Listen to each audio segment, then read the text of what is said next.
Hello. Let's see here. Hello. Or Hello. Busy.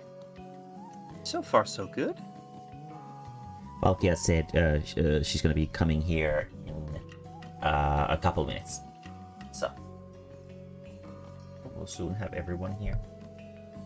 I've currently a lower back injury that has caused nerve pain into both of my legs. So both of my legs constantly feel like that I've just went out through a fucking tremendous leg workout. God damn! Like, are they like tingly? No, they're not tingling. They're just they feel extremely sore, but they're achy. not. Mm-hmm. Yeah. I hope it gets better soon. It's been like this for almost 3 weeks. Usually, like sprains and stuff like that take a while to go away for sure. Stretches and exercise. Have you gone in to see anybody for it yet? No. Because I thought it'd be gone and be done by now. But also, it'd be technically a workplace incident, and I would have to file a thing for it. I just don't want to deal with that. Wouldn't they have to cover the cost of whatever doctor visits? Yeah. But it's not like, I can take an ibuprofen and be fine for 6 hours, so. It's crazy that I still don't like the concept of having to have your like employer pay for your doctor's visit because they're so expensive is crazy. Well, no, it's not even that. It's just because it'd technically be a workplace incident. Yeah. So they're responsible of taking care of their employee. Yeah. Just like when I cut myself, they take care of the bill when I have to get stitches. Yeah. Imagine if there was no bill. Wouldn't that be amazing? Oh man, I would go to the doctors all the time. 3 to 4 business days for even a reply. So. Oh, you guys have to wait for replies? No. Then I'm speaking terms of Canadian healthcare system. Oh no! If you have let's say if you cut your fucking thumb, then you would absolutely go to ER and you would get treatment. Oh well, the ER is different, but getting anything scheduled in Canada is just Oh yeah. Well, if it's not acute, then it's obviously it's gonna take a while to get through. If it's it kind of depends on how you describe it. If I would have I had appendicitis early last year, and they asked me on a scale from 1 to 10, how much in how much pain are you? And I was 7 or 8, and they were like, oh, that's a lot of pain. And then they took me seriously. Yeah, I've not heard anything good about the Canadian healthcare systems. Yeah, I wouldn't know. I'm not familiar with it. But yeah, here I'm not familiar with it either. I just hear a lot about it for some goddamn reason. like here it takes a long time if you for example, want to go to the dentist. It can take several months until you can go there, especially if it's a basic routine checkup and stuff like that. But does it really matter? Not really, right? Because it's not you absolutely have to go to the dentist. If you are in a situation like that, then yeah, obviously you're gonna go there faster. But in most situations, you don't need to really rush. I get to go to the dentist this next week. You go to the dentist so often. Every 6 months. Mm-hmm. Well, that's for the cleaning. I'm supposed to go every 6 months. I just don't. Here That's they the say recommended time for me. Yeah, here they say once every 2 years is a good sort of into it's a good break to let some nice cavities develop, so you can get drilled. But yeah, last time. Nope, this is the wrong one. You guys you just finished the dungeon, and you went to the junkyard. You got some junk armor. After that, you started traveling to the mushrooms. Robbie touched the mushrooms. You had to fight the mushrooms, and then you made it to ancient ruins. But inside, it turned out that there wasn't really anything of particular interest outside of obviously the weird fucking clone versions of yourselves that we're using, And the sparking cable. and the clones that were abusing your powers against you. So Don't forget the evil agent that is trying to get. yeah. There's someone who wants to take 90% of Megumi's wealth or income out there, according to her headcanon. So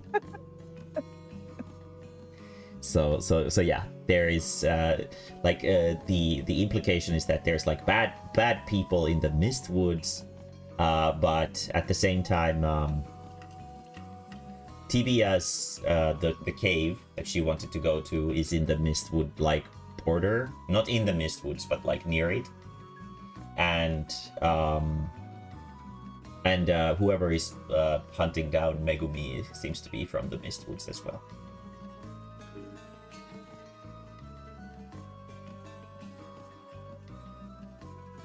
Oh, I thought Robbie was in the water. I thought he was out to drown. No, after seeing that, I interact with things when I move around, like with the mushrooms. I'm not gonna chance going in the water. May's gonna screw up Robbie real quick. Touch the mushroom. You will get. Hey, we shouldn't be touching the mushrooms. Oh, touch the mushrooms? Yeah. Okay.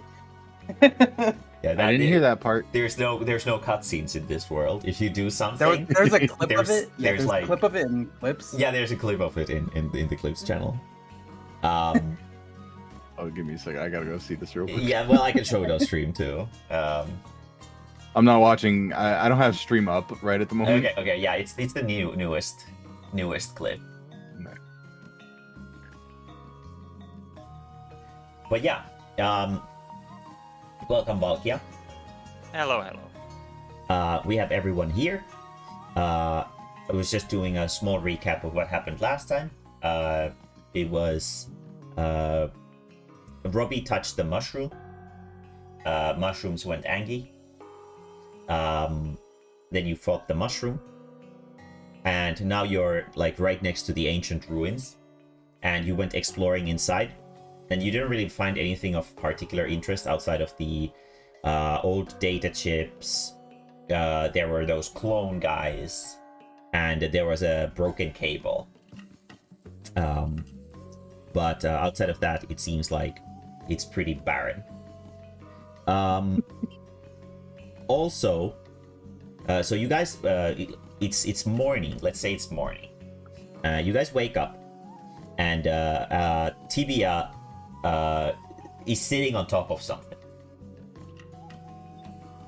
And let's see. I guess everyone is in the same tent. Megumi and Felix and Sally and Robbie. Well, no, Robbie wouldn't understand this. Megumi, Felix, and Sally throw knowledge nature. Sure. Okay.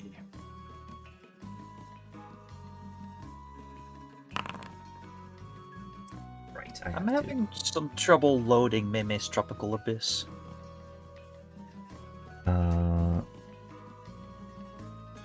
Does everyone else see it? Yeah. Yeah, Then we're fine. it's on Yeah, your if end. you just refresh it, it should work. Yeah.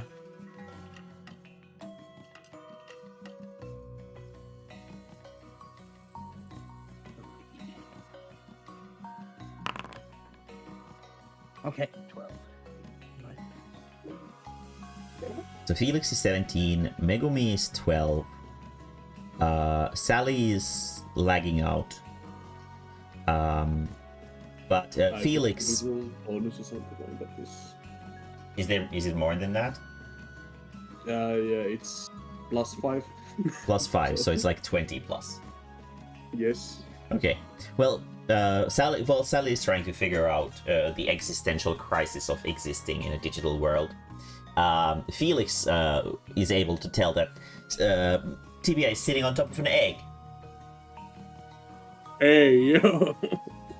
and from the sort of logical sort of mental pathing that you can make here is that she laid the egg as well. Yeah, I figured it out.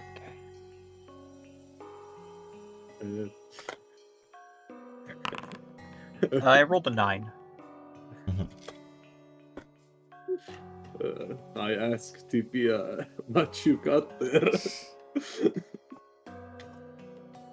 Tibia explains it's an egg and looks at you confusingly.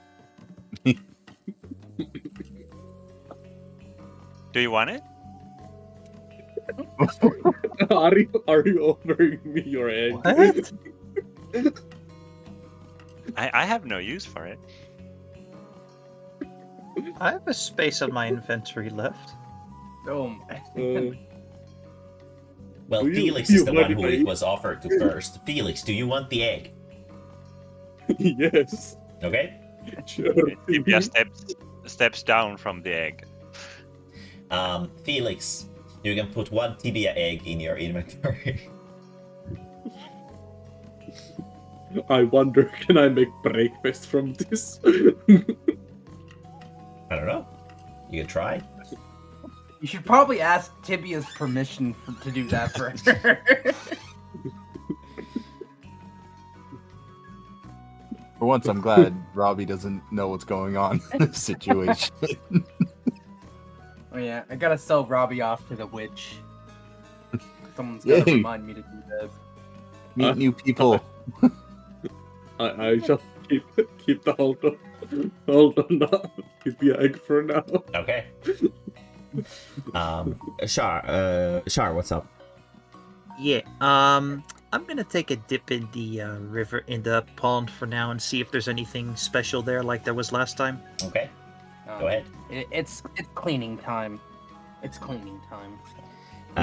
There isn't really anything in particular there. It's just water and sand. Alright. Well, in that case, it's cleaning time.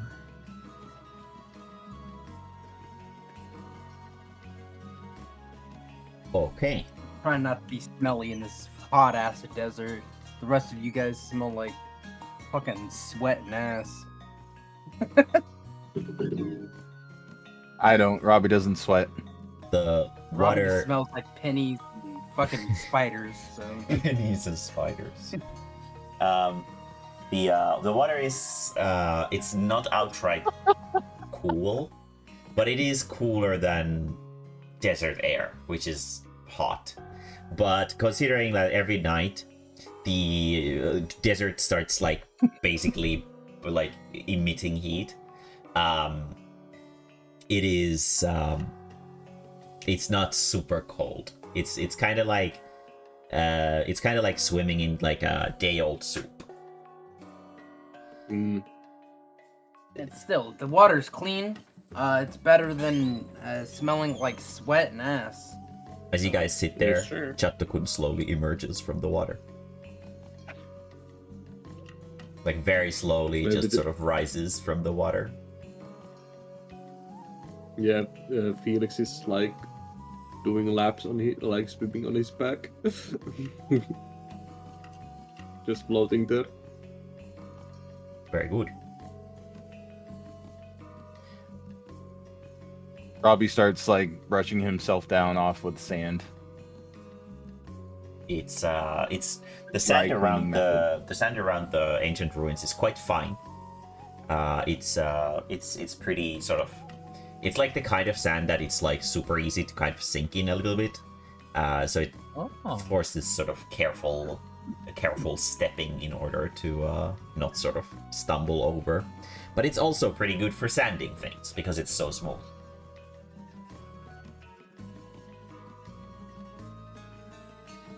Quick, put some in your mouth so you can sharpen your mouth teeth blade things. That's a good idea. Robbie does that. Okay, Robbie starts eating sand. Unfortunately, it doesn't really sharpen your mouth teeth things.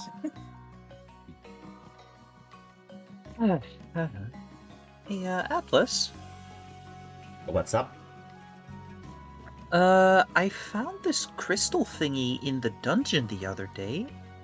Not in this one, but in the other dungeon we went to. What kind of crystal And- thingy is this? Sally will present her small crystal that she found inside of a dungeon. Okay. And- Okay. She want to know is like, do you know what this is? I mean, Or what it's used for? it seems to be a crystal. I mean, the use of a crystal is very much dependent on the user. Obviously, you can just sell it. Some people might like that. I don't know if that's a particularly valuable mineral. I have to admit that minerals aren't really my specialty. Yeah, but- neither mine. But I've seen like some magic casters use crystals on their weaponry. It all depends on the type of crystal it is, though, and I can't really help with what exactly it might be. Okay. Do you have an interest in biological things? I mean, that's a very broad subject. In like plants and stuff? To an extent. Why? Because, well, when we were in the forested area, we found these parasitic flowers, Well, as yes, you would I'm probably know, I'm aware. and I crafted some potions from them. That is not a potion. That is a poison. Oh, Yeah. If you make something out of very easily spreadable parasites, you wouldn't really call it a potion. Potion's purpose is generally to be beneficial to you when you drink it.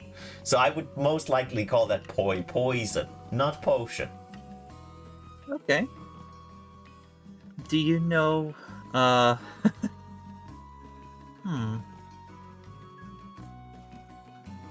Okay, I mean, that gives me some food for thought, I suppose. No, please don't eat it. Who would even be able to use this? I wouldn't know. I have to admit that the more violent way of life isn't really my thing. So I can't really help you with deciding on who to throw that at or what to do with it.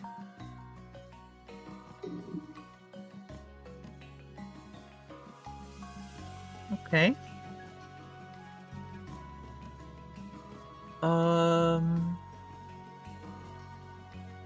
Well, since it's a poison, I don't really want it. Nothing prevents you from okay. throwing it away. Don't throw it in the water, though. Yeah. Hey, would anybody like these 2 vials of poison? Chattokun wants the poison. He turns to you. And like a hand materializes out of thin air, and he's just kind of staring at you with a very demanding expression. I would like the poison. Well, I'm gonna get the Chattokun first here. I would be inclined to give it to you, Chattokun, if you didn't have the track record of blowing yourself and that doorway up immediately once you got your hand on one of those volcano sticks. So in this case, I'm going to give it to Megami. Chattokun seems disappointed. He's not poggy. I have the poison. What is it? What is it? You get 2 vials of high quality red flower poison.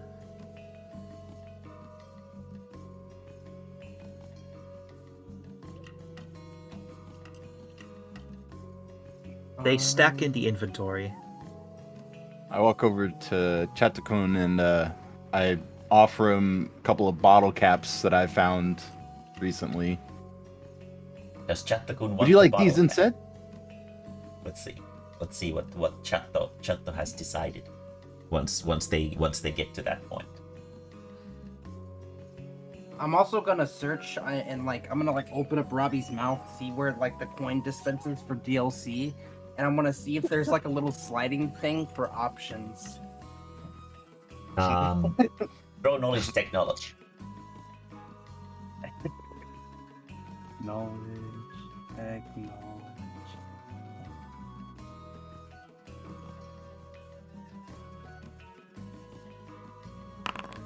13. You open Robbie's mouth, and you can't really see anything outside of his sort of robo throat. While Chatokun accepts the bottle caps graciously. Mhm. Chatokun gets is 2 now bottle holding onto some bottle caps. Remember that, chat. You have the bottle caps.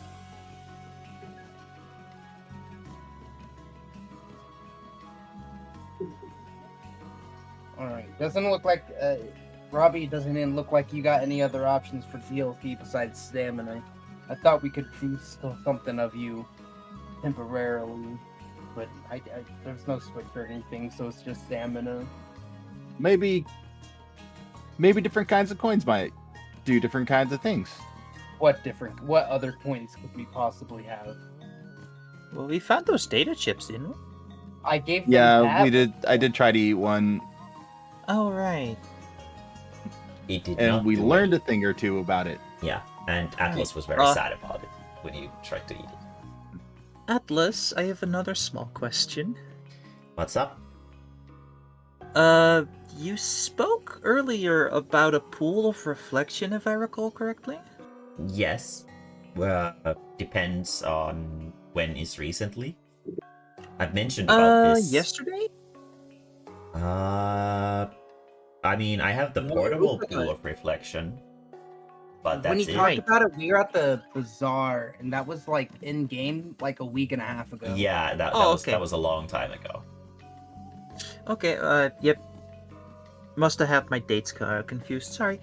But yeah, you spoke of this pool of reflection, Yes. and you also mentioned that you were selling knowledge about it? Yes. I mean, I can sell you knowledge about the classes that you can change into. Okay. Well, how does that work? I have various scrolls that will Uh-huh. reveal to you what your classes will learn at specific levels, and that's it. Okay. Okay. It's not really more complicated than that. You just need to ask me for a class and a level, and I will reveal it to you. I, however, don't have anything beyond level 3 right now in my stock. That's fair.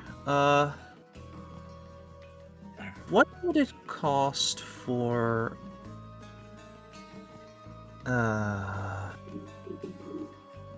What would any given class for level 1 cost?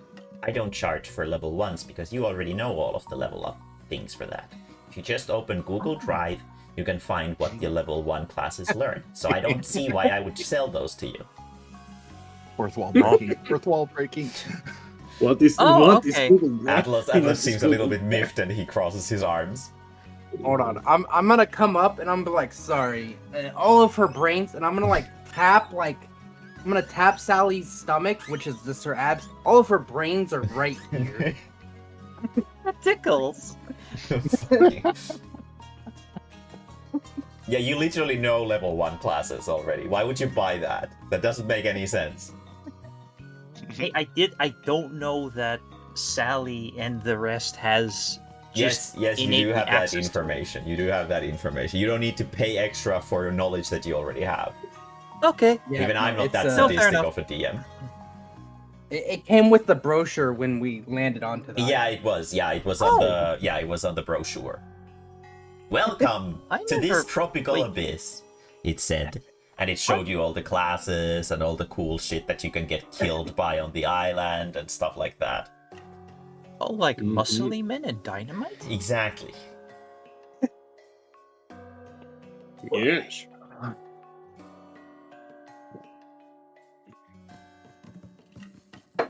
Also, I To know keep the of a conversation way- going a little bit, Atlas shakes his head a little bit. Level 2 scrolls cost 10 gold a pop. Level 3 scrolls Okay. cost 15 gold a pop. And that's all I have right now. You have. That's a fucking robbery. scrolls that, Holy like, shit. learn techniques or something like that. Sorry, couldn't hear you because someone was expressing their opinion very loudly next to me. Do you sell like technique scrolls or something? I don't really have any of those with me, but if you would like me to look for some, I can see if I can bring some into my stock in the future. Yeah, that would be great. Very well. That would be interesting indeed. Oh, since you've been traveling around, do you know where I could possibly find, like, I don't know, like a big dog, like a dire wolf or something big to ride on? He looks a little bit worried. It depends on how you define as a big thing to ride on. There are many kinds of fiends and horrors all over the island. There's a monster in the northern swamps called the Reversal Beast, which will surely kill you if you approach it. But Well, I'm not trying to fight it. I'm trying to tame it to be a pet of mine. Oh, you would probably have to understand like the particular like animals very specifically. But if I would have to make a guess as to rideable animals being in some place, it would probably be in the jungles to the east. But you're gonna need to either go through Mistwoods, which I wouldn't recommend, and go through the swamps, which I wouldn't recommend, or figure out a method of crossing like a small, well, it's not that small, but a river of sorts. All right, Robbie, get to building a ship right now. We need one ASAP. Can Let's do. go. Yeah, the Robbie eastern- goes and looks for things to make a boat out of. Yeah, unfortunately, you can only find sand right now. So He starts trying to make a boat out of sand. okay, okay. I was like gonna say like, is he gonna like spit in the sand to make it so stick? But then I realized that it's Robbie and he doesn't even have spit. It's okay, just leave him to do his thing. You don't have to worry about that. The area that Atlas is talking about, you can mark on your map. It's the island that is sort of southeast of the map. So you're gonna need some kind of method of traversing water to get over the sort of ocean sinking into the or enveloping a portion of the island. like O10? Yeah. O10 is or O10 is around the area. Yes.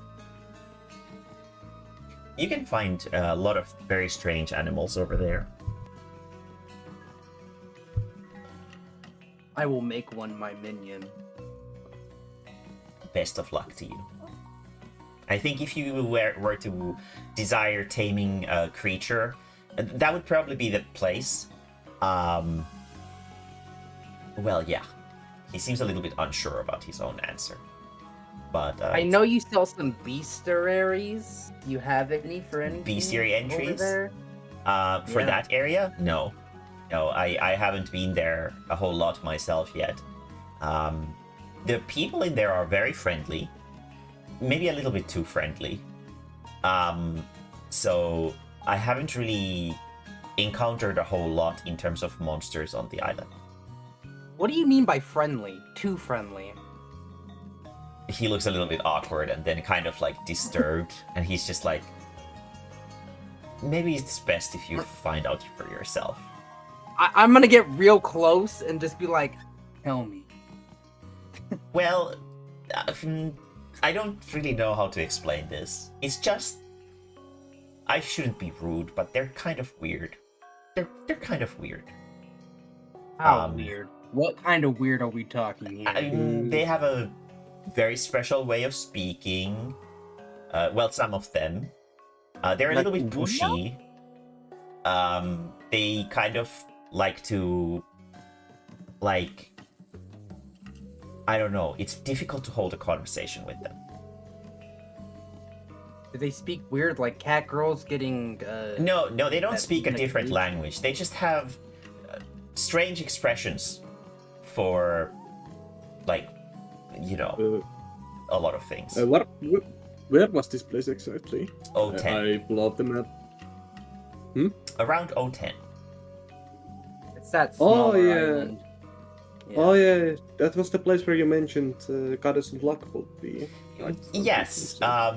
Yes. So if you, I don't know if you've encountered anything bizarre happening around you, especially as a gacha mage, and if you can tell, it's difficult to have a conversation with someone like that. So that's probably a good impression of what the people on the island are gonna be like. Oh no. Felix just nods in agreement. Yeah, So you're sounds about saying right. people with them and take their money? I would imagine that the most likely thing to happen is that your money is going to get. Oh no. The Like- house always wins. Not there. The house is the whole island. If you go to their turf, yes, the house will always win, but you're not the house. Trust me. You have to be careful, and you have to keep your hands over Man, your pockets they- there. They don't use money as a currency. That's why they take your money. Maybe something. I wouldn't know. I honestly, not a big fan. I'm not a big fan. They make me feel kind of weird, awkward. I'm not huge on hanging out with them. Do So they have any specific way that they dress themselves? no, they dress in various different ways. Okay. Felix has work on his face. I want to meet these people. How is there like any specific recognizable trait about them? He glances at Felix a little bit, and then ponders for a moment and goes, "Maybe," but I can't quite put my finger on it. Okay. They're all gambling addicts. That's the feature. They're gamble all addicts. they're all beautiful like me. They have that gambling fever drive. They need to gamble or their life gets sucked out of them.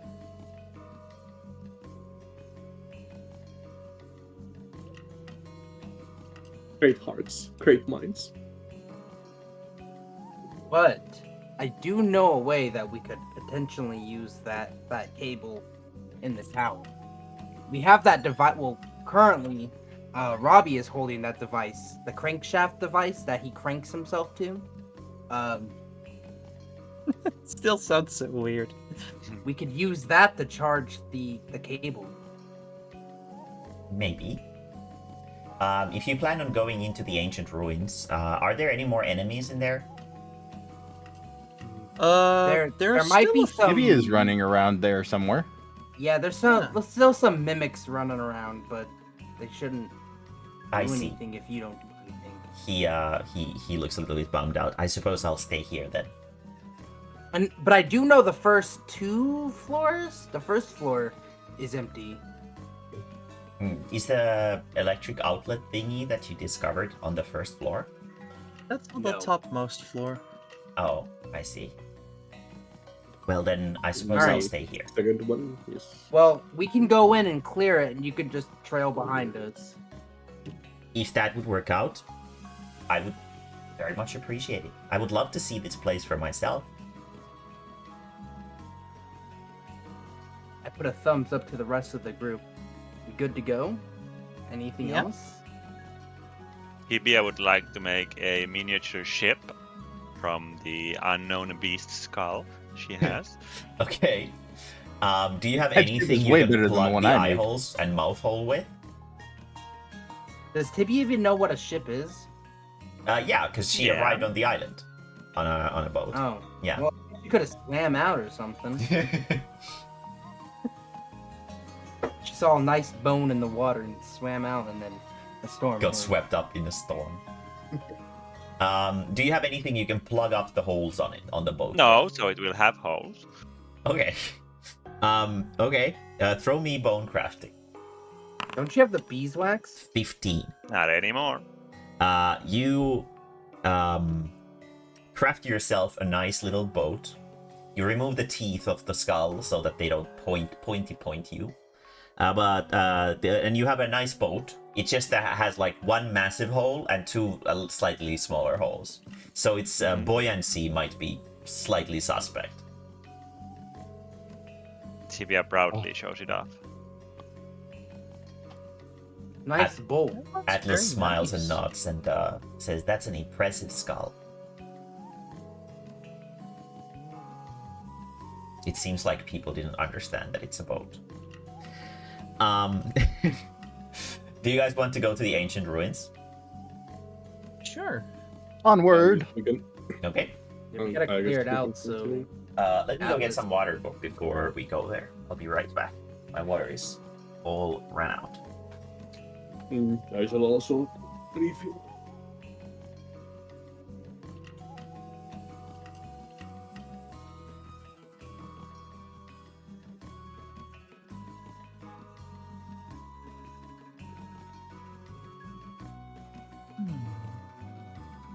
Sally's gonna look through the brochure in the meantime.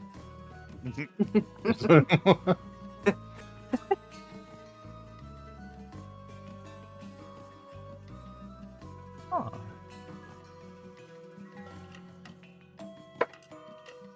Guys, I found strange symbols on the other side of the beach.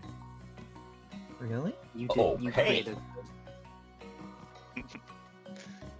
What are you guys doing? Found Oh, strange God. side of the other side of the lake. The smiley face. That is a strange symbol. This means something. I don't know what though. Let's see here.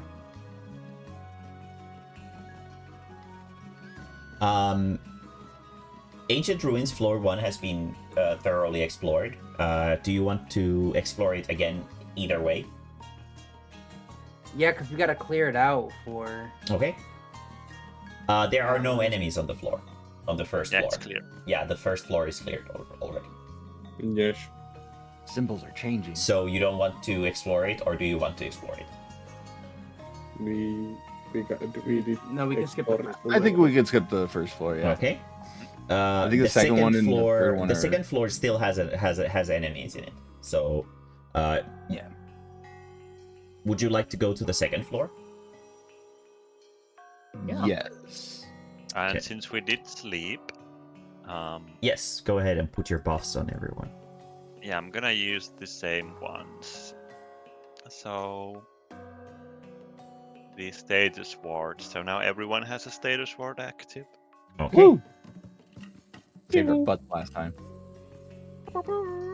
Yeah.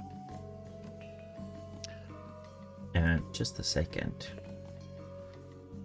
Okay.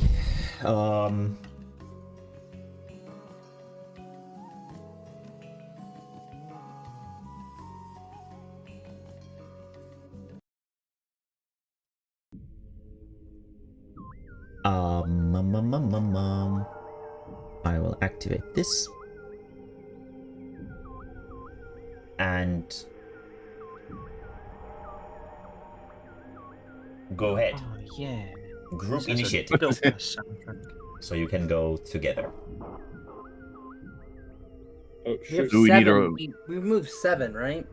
Yeah, if you have 7 speed, then yes. I can't remember everyone's individual speeds Well, because I your think armor affects your speed and stuff like that. I think we have 8 speed on foot. At least I do. I don't have anything. I've got 7. that- Yeah, I got 7. Yeah, I think we got 7. I don't know how you have 8, but Yeah. Did I mess up? Do I not have 8? I don't think any of my classes mess with that. If your classes don't give you +1 speed, then yeah, you probably have 7 as well. Let me double check. Yeah, Yes. go ahead. all right, I've moved right there. Okay. 7. I'm sorry, are we going in turns? It's group initiative. You can move Yeah. in whatever order, but you just make sure that you don't go over the your speed Yeah. limit. Yep. I shall.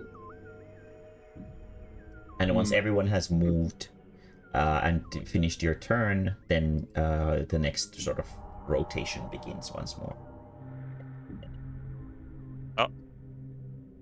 Hmm. I'm done moving. Okay. TBI is done moving. Yep. Okay. Sally, are you done moving? Yep. TBI will call out danger, danger. Hot dog. Chatukun starts running over here. He runs upstairs. Little glow stick. He has gone upstairs. Robbie, are you done moving? 1, 2, 3, 4, 5, 6. Yes. Okay. The other also runs to the left and has gone upstairs. Okay. Free movement. There's no more enemies on the floor. Oh, The other has gone upstairs. Yes. Oh, wait a minute. Was it not the Chatukun? Yep. It was. I think it was. I thought I killed the Chatukun last time. No, No, we didn't kill the Chatukun. Yeah, no, it was just sort of being bonked all over the walls and stuff like that, but it never did die. Mm, Okay. Okay. Then we're gonna Yeah, go upstairs. Okay. Once everyone's There's on the nothing on here. the stairs, Can you then ever- you can move on can to. we even kill it? That's the real question. Okay. You can see the Chatukun running into the darkness. Hmm. Okay. Go ahead. The real boss is the fucking mimic Chato. 5, 6. All right, that's my movement. Mine too. Wait, don't you have Hey. 7 like us, Robbie? Yeah, I moved it to 7, but I counted 7. Oh, okay. I think I just you started didn't start in a from different the spot then. exact same spots. Yeah. Okay. Okay. I would use. Chatukun kind of Yes. follows. Go ahead. Your turn again. Okay.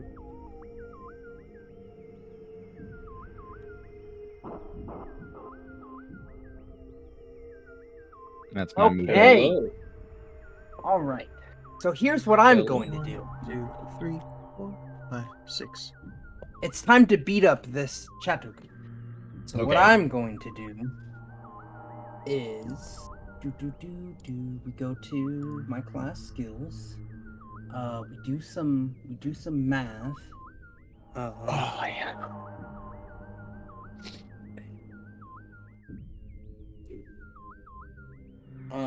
I'm going to use Invoke Fear 4 times. Okay. So that's +8, and I'm going to try to intimidate the mimic. Okay. What is my charisma? Charisma 6, so 6 plus 8, but then I'll just get a +2, so 16.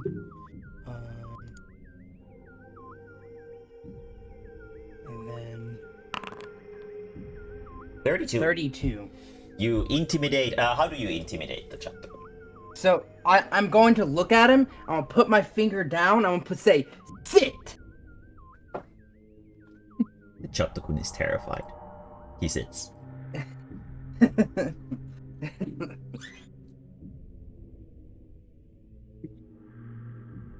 Okay. Who goes next? I've stopped the movement of it. Yes, so... it is. It is literally just standing on its head with its legs pointing to the ceiling. Beat the shit out of it now. Okay. Okay. Shall I stab it to death? Yeah. Okay. I shall use Flash Cut 4 times. Okay. So that's 4d8. Yes. Then 48 plus 8 damage from my dagger. So 24 damage. The Chatakun is being stabbed, and his rubbery texture is very strange to stab. While your stabbing doesn't really leave visible wounds, you at least have the feeling that it's being damaged. Meanwhile, Chatakun, the real one, steps from behind, and he pulls out a Midak Sky Blaster and shoots 4 plastic balls at the thing. What? okay. Deals 10 damage, and the Chatakun clone disappears. Chatakun, the real one, blows some smoke off of his gun. God, Chatakun violence. Exactly. Maybe Chatakun was the weakness of Chatakuns all along. Free movement. Oh, I found the wire. All right, Robbie, get to work. Get to work on it, Robbie. Got Use it. that crank of yours, or touch it to see if you just charge it up yourself. I touched the wire.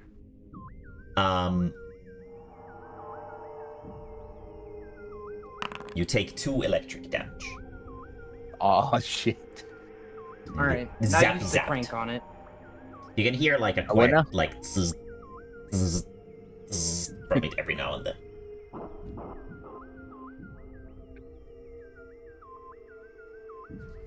That doesn't Okay, seem so- to be very healthy. Where's Felix? Robbie, use the crank on Right. it. Over Here? here. Oh, Right here. I mean, where's Atlas? So Yeah, I'm gonna go get He's Atlas. exploring the lower floors. Don't worry. Tibia goes get Atlas. Okay. I do have a question. This wire is producing power. Why would I use the crank? We need to give it more Produces power. The power's coming out of this. I don't want to push Well, power we need back to give it into more power, though. Okay. I attached the crank to it. Okay. Start cranking. Atlas starts following Tibia. He seems to be pretty scared. You start cranking. Throw a strength check. Oh no, Robbie doesn't start cranking yet. He looks a little bit he looks around and goes, I can't really crank it when everybody's watching. Okay, everyone, turn away, turn away, turn away. What is Okay. going on here? Atlas looks very confused. He throws readjustment. He's gonna crank Six. that device that you gave He's just like, I don't understand you people sometimes. him. I He don't just- understand. He's a the- robot. He's a robot. I don't know either. Robbie starts cranking the crank on the wire. Okay. I throw strength. Chatakun is Strength, staring at you gotcha. while you're doing it. I mean, Chatkun's been there to help me out before, so I mean, Yeah. I'm not too worried about Chatkun. You're bros with Chatakun. Yeah, it's the blue, funny smelling flame that I don't understand. It's electricity. It's the same flame that comes from the sky when it's raining. Oh. 10. Oh yeah. I rolled a Oh, yeah. 10, and I'm still as a character. You I think are. it's the old token most likely. Oh yeah, because I didn't replace the token. Yeah, that's correct. Yeah. Yeah, it's just the old token. You will be fine if you just let me check just to make sure. I'm no longer Robbie- here. I can't Robbie see. started cranking and There we go. There you disappeared. go. You started cranking the thing, and the electricity just sparks, and it doesn't really do anything. All right, we can try Atlas's idea. Someone buff me with electricity hitting powers, and I will smack the shit out of this with my chainsaw. When the sky was angry, we used to dance, and Tibia starts dancing. Woo! Atlas seems interested in this cultural phenomenon. I have so many things I want to ask you one day. I get ready. I like hold the chainsaw up, ready to like smack down on the wire. Do you have Sally imitates Tibia. Do you have the lightning element on the weapon yet? No, I'm waiting. I'm waiting for someone to buff it. Because I said someone, someone. Yeah. Was give there me someone in the group who can do that? Oh, sorry, I was busy dancing. Would you like a buff? Yeah, that. Okay. So element has been applied to the weapon. Is that correct? Yes. Okay. Thunder Alright. element has been applied to the weapon. All right, I'm gonna swing at the copper wire. Okay. The electricity surges and sparks, and the wire just keeps sparking normally. Seems like it didn't really do a whole lot. Atlas seems to be a little bit disappointed, and he goes, "Oh, I see. I suppose my hypothesis must have been misguided. I'm sorry.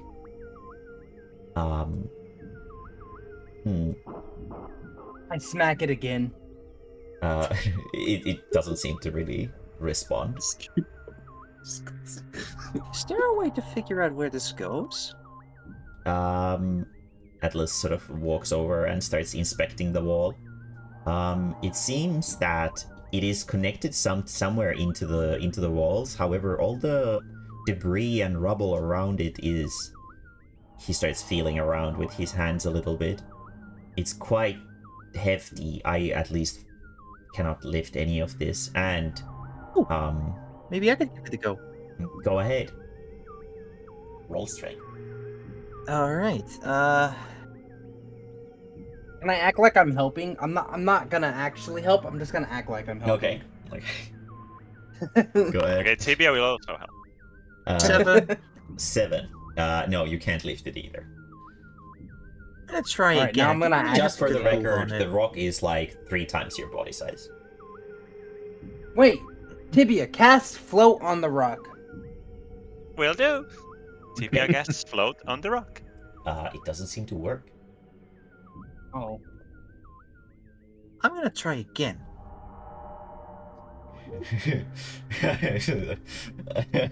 Yeah, welcome to my classes, amigo. Yeah. Yeah. What was that? What is Sally doing? She's gonna try again. Go ahead. Throw I'm gonna strength. help. I'm gonna actually help this time. Okay, throw strength with +1. All right. It's not 15. enough. You can't even budge the stone. Doesn't look like it's gonna work. Robbie Atlas. has raised his hand. Robbie, what's up? While they're busy moving the rocks and stuff, Yeah. can Robbie inspect the elevator? Is there a place there where it looks like wires would run into it, or it can be charged? Throw knowledge technology.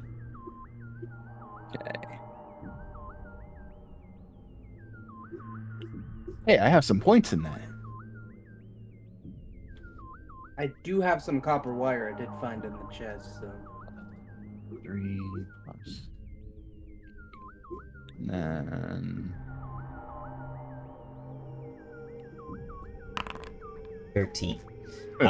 You can see that there's some kind of machinery, some exposed wires and stuff like that around the elevator.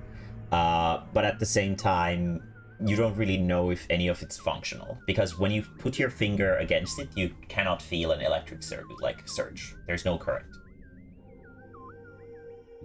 Do I still have the buff on my chainsaw? How many turns was it? It was 3, I think. 3, I think. Yes. Let me check. Yes, it's 3. So you can do 2 more actions with it until it runs out. So I'm gonna hit the elevator. Okay. You let the electricity surge into the elevator, and it doesn't really budge. It doesn't respond. maybe it's not enough power. Can I tase? Can I tase the elevator? Yeah, you can. You tase the elevator, and it doesn't really do anything.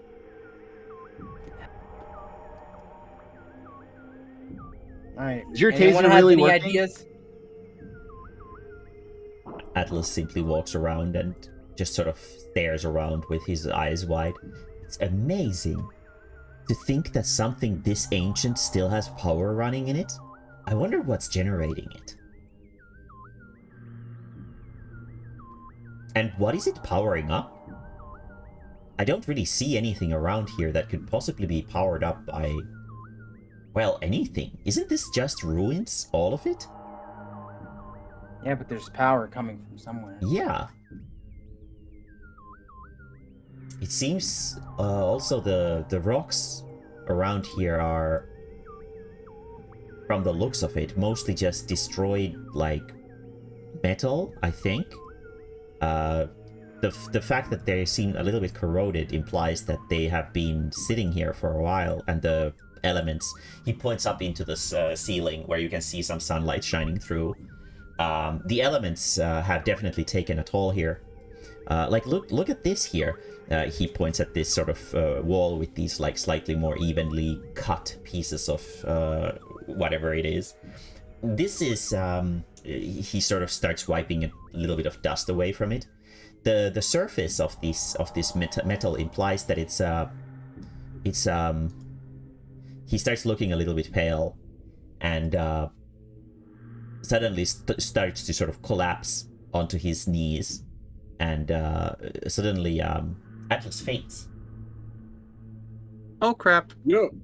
Oh shit, Atlas. Sally will pick him up.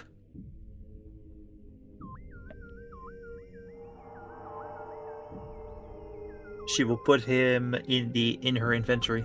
Okay. Atlas is now in your inventory. Like I'll let him rest with his head outside the bag though. Mm-hmm. Did Atlas's battery run out? That's not a thing with humans, Robbie. But in a sense, yes. Don't. So, In a but sense, what's on this wall then? I will touch the wall. It is a smooth metal. Pro perception. Perception. All right. Perception. I have no points in it, so. Do I have any points in wisdom though? I don't. Okay, well. 12. I got 12. It seems to be like nicely smoothly cut metal, and the rust hasn't affected it. There is no rust on. Can I try to like wiggle? Like wiggle it and move it? Yeah, you can. Throw strength. Strength. I have. Can I assist? Yeah, you can. Throw strength +3.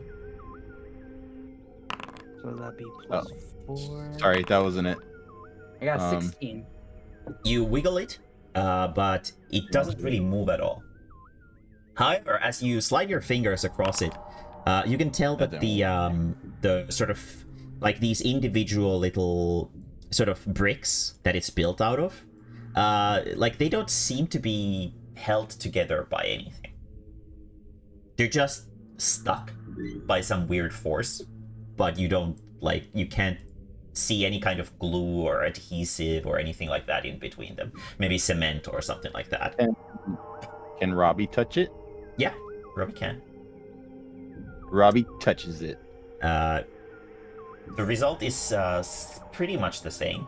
Throw perception. Okay. Perception. Ibia, watch out. You're standing on the wire. Watch out. If you stand on top of it, it's fine. It's the end of it that is sparking. I think I got just a straight D20 for that one. 11. 11. You feel like your finger is slightly more heavy when you pull it away from it, but that's it. All right, I'm gonna turn around, look at Felix, and I'm gonna be like, "Go look at that. You have glasses." Tibia bonks the wall. I have an idea. What was that, Tibia? Tibia bonks the wall. It's like super solid, so it doesn't make any kind of like echo or like plong or anything like that. It's like almost like it's like made of pure stone or something, but it seems to be more like metal. Meh. Felix takes a look. Throw perception. And then after that, Robbie does whatever Robbie wanted to do. Yes. Fucking okay, but it was wisdom. +3, okay. 20. Dirty 20. Dirty. Nice. You notice that the surface of the bricks that is built out of has like this slightly like it has like these sort of wavy patterns on it that reflect light kind of weirdly, and you make note of the fact that there are seams, like they are bricks that are like sort of connected together, but there is nothing connecting them. So it's kind of strange. You can like slide a little bit of like piece of cloth, and it can just barely fit in between, but there doesn't seem to be anything there. Okay, so there isn't any latch or anything. No, to it's open it? just a wall of these bricks. Okay, What was it that Robbie wanted to do? guys, it's just a Well- wall. I think Robbie recognizes kind of what this is. It's Okay. magnetized.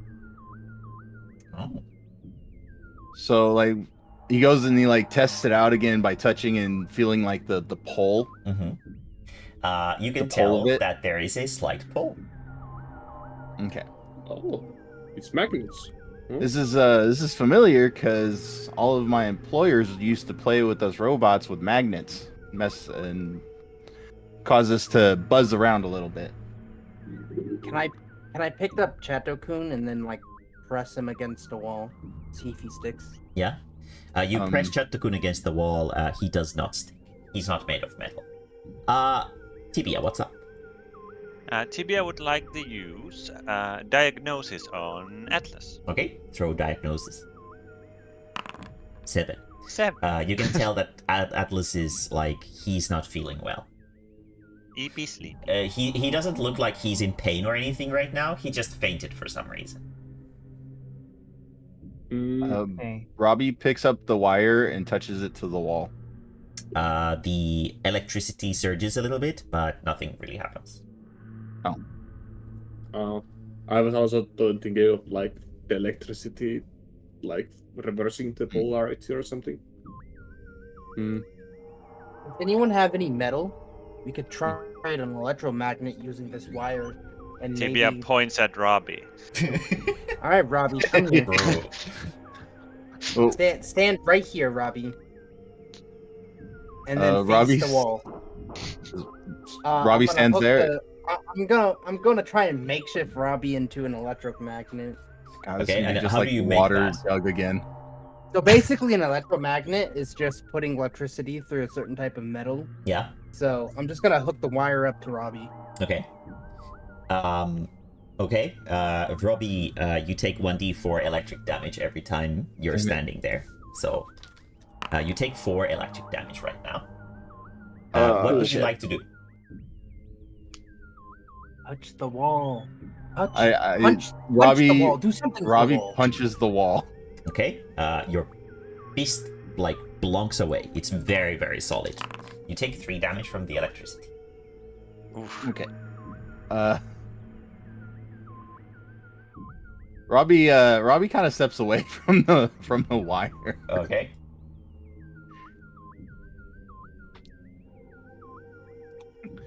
It doesn't feel as good as the taser does. Can I tase the wall? I'm gonna tase the wall. Okay. You tase the wall. Nothing seems to happen. All right. Well, The wire keeps sparking. Felix wants to like use his brain cells to figure out if he can do anything about the wall. What specifically are you doing? Like he's trying to figure out if he can do anything to the wall. Throw Like knowledge, knowledge. logic, and knowledge science or technology at the same time. Tibia will buff Technology. your intelligence. Yes, you have a +3 to intelligence. You have now 2 glasses on top of each other. You have double the glasses. Holy fuck. So knowledge, technology, and knowledge. Logic. common. Yeah, Yeah, common. but Common that is is- logic. Yeah, common is yeah, the same as logic. Common technology is int. So what? How much buff does the Plus 4 to your intelligence intelligence, base intelligence. If they both run with the intelligence, then it's plus 4 to both runs. If they don't run with the intelligence, then plus 4 to whichever. So, okay, so I would just they're both intelligence, I think. So that's just a +8 for me. 28, 25. Okay, There you go. so that's 25 on which one is this? Technology. I Okay, guess and then the other one? that's also intelligence. 11. Okay, well, it's logic. You feel like there's clearly like a some kind of system going here, and like Atlas was saying earlier, it's incredible that there's electricity running through here. And maybe if the pieces of the wall are held together with magnetism, maybe it would be best to try to reduce the amount of electricity somehow to maybe help with the wall. Maybe that's gonna Chateau loosen the Coons. magnets or something. Put Chaplin on the wire. Okay. Yeah, yeah, I'm gonna pick up Chat Token and put it on the fire. Okay. Chatakun is just sort of there, but he's sort of rubbery in texture, so the electricity doesn't seem to affect him a whole lot. Drain it. Come on, little dude. Drain the electricity. Suck that up. Become Thor. Chatakun's just sort of standing there and staring at you guys, sort of pogging every now and then. He's been very quiet recently. It seems What if like we all held hands and then someone in front touched the wire so the electricity runs through all of us so no one's damaged so we can suck it up somehow? Like that. I'm gonna sit Oh this my one out. God. It sounds hard. No, I've seen this in real life. It works. It works this way. I imagine everybody gets a D4 of electric damage after this. Tibia has no reason to doubt Megumi, so Tibia will oblige. All right. So I mean, I am going to wasn't- line up and touch Chato-kun. okay. Is Felix a part of this line? Sure, sure, Okay. sure. Why not? You sort of lift one of Chatakun's feet, toes, whatever, and hold on to it, but nothing really happens. Probably because Chatakun is rubbery and he doesn't conduct electricity. What if I touch the wire? I'm gonna touch the wire. Okay, Chatakun moves away. You touch the wire. Everyone in the row take 1d4 electric damage. And your hairs go like because of it. If you have hair, it goes. Yeah, Holy Sally's fuck. hair Damn! went poof again. Why is everyone rolling? No. Everyone takes four electric Yeah. damage. Yeah, everyone takes. Well- Yeah. Yeah, four electric damage. Robbie, come on, man. You How'd it you go? gotta work with this.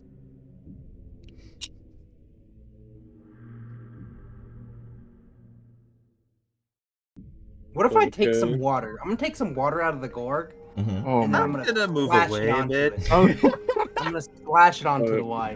Okay. Throw luck. 11. The electricity, the water doesn't touch you. There's like no circuit being formed with the water that you throw in it, so nothing happens. It just surges a little bit. We need something. Do you still have that battery? I pull out the battery. I was like, yeah, I do. What do you Charged? want? Attach the battery to the wire. Because it's gonna take some electricity out of it, so maybe. Okay, but it is only a AAA battery. I can't see how this is gonna take enough charge out Do of we it. have any other batteries? Robbie kind of looks down at himself and he knocks on his chest. And he's like, Well, you sort of. holding the wire didn't really do anything, so. Robbie hands over the AAA battery. Okay. Megumi, you have the AAA battery. Chatakun is I'm gonna It's standing. already drop it fully on the charged wire. too, by the way. Chatakun eats granola. He's having a good time. He has a bowl and he's eating granola. Wait a minute. Where did he get the granola? I don't know. He's just eating. It's not my waterlogged granola, is it? No, it's just granola. Okay. It's not non-specified. Megumi, did Drop the you? battery on the wire. You're dropping Yeah. the battery on the wire. Okay, both Robbie and Megumi throw reflex. Oh, son of a bitch. Uh-oh.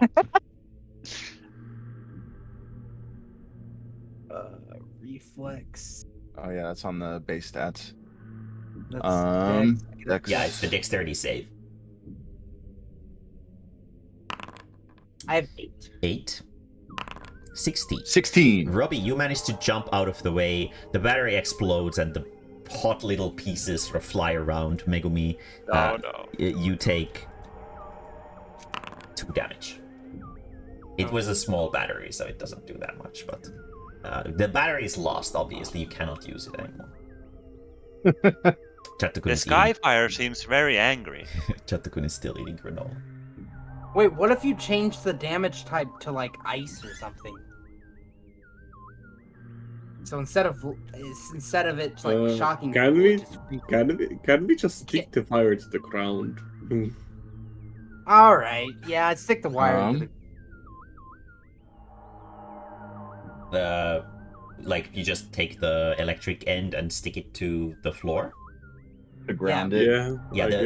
So the ground that you're ground standing on cloud. right now is basically like you can feel that if you sort of jump around, there's like a metal underneath you somewhere, but there's like a layer of shit on top of it. So you're just gonna sink the tip of the wire into the shit. Is that correct? Yeah. Yeah, it Okay. should ground out, I guess. Okay. You place the wire into the shit.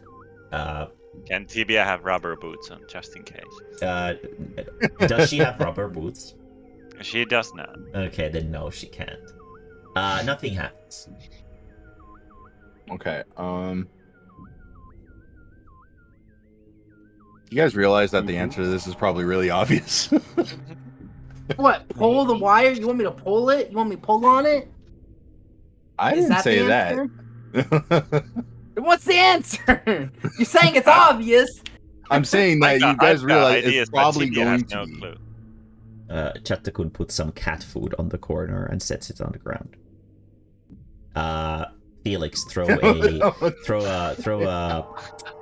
Oh, okay. Never mind. Tibia already ate it. Tibia, you recover 1 health. Hell yeah. It was delicious. I was gonna have fucking Some- Felix throw some- like a mental resistance check so that he can resist the cat food, but it's too late. Some primal instinct in Felix is slightly jealous. Yeah. Chatakun seems pretty proud of himself. What are we missing here? Is there anything in this room, like anything that could help with this? Like What- anything? Wait, what about this wire stuff on the ground here? The wire that you are looking at right now doesn't seem to be connected anywhere. I However, it want does it? look a little bit similar to the one that is on the wall. Can I There's grab not- it and there's move not- it over there? Yeah, you can. Yeah, there's another rank over here that's closer by. So I'm going to grab the wire and move it and connect it to this wire. Okay. Now the end of that wire is sparking. Ah! Okay. Wait, quick! Everyone find wire! Found a wire. Found Uh, more. There is one Alright, here. I found more. Everybody found Okay. the same wire. Okay, 2 Nope, big I- wires have been discovered. You I start. got one up here. Yep. And there's the third one over here. Yeah. And then bring it. Sally's gonna bring this wire. Okay. Do we have to all right, before let's find a way. Okay, so I'm gonna grab this wire and I'm going to connect it. Can we connect? Do we have enough? length Yeah, to you do connect have it to enough the- wire to connect it all the way to the elevator. I'm gonna do Let's that. do that. Okay. Where exactly do you connect it on the elevator? Is Robbie there like a points at the connection exposed point? wires. No, there is that he no found connection earlier. point. Is there some exposed wires or anything? Yes, there are. There are points where the I'm gonna wires are connect to exposed. the exposed wire. Okay. You connect the electricity to the elevator portion, and there is a sort of very echoey clank somewhere in the distance, and the elevator is sort of like shifting in place a little bit, but soon enough you can smell smoke. Uh-oh. And it doesn't seem to be on fire, but something definitely burned inside of it. Classic Megumi. I'm gonna sell you to the witch. Just watch. For 90% of her income. That's the price. But yeah, no, it didn't seem to work. Can I? Let's find. All right. Let's see if there's like an actual like connection port somewhere. And Mhm. what about this wall over here? Can I see anything that would look like a connection port? Throw me perception and knowledge technology. Can I That's assist? perception. You can roll individually, Robbie. Okay. You have So eyes of your own. that's You can't really perception, assist someone in 16. seeing something, so you can look yourself. I 16. hold her eyes open. And then I will help. knowledge technology. I got a 6.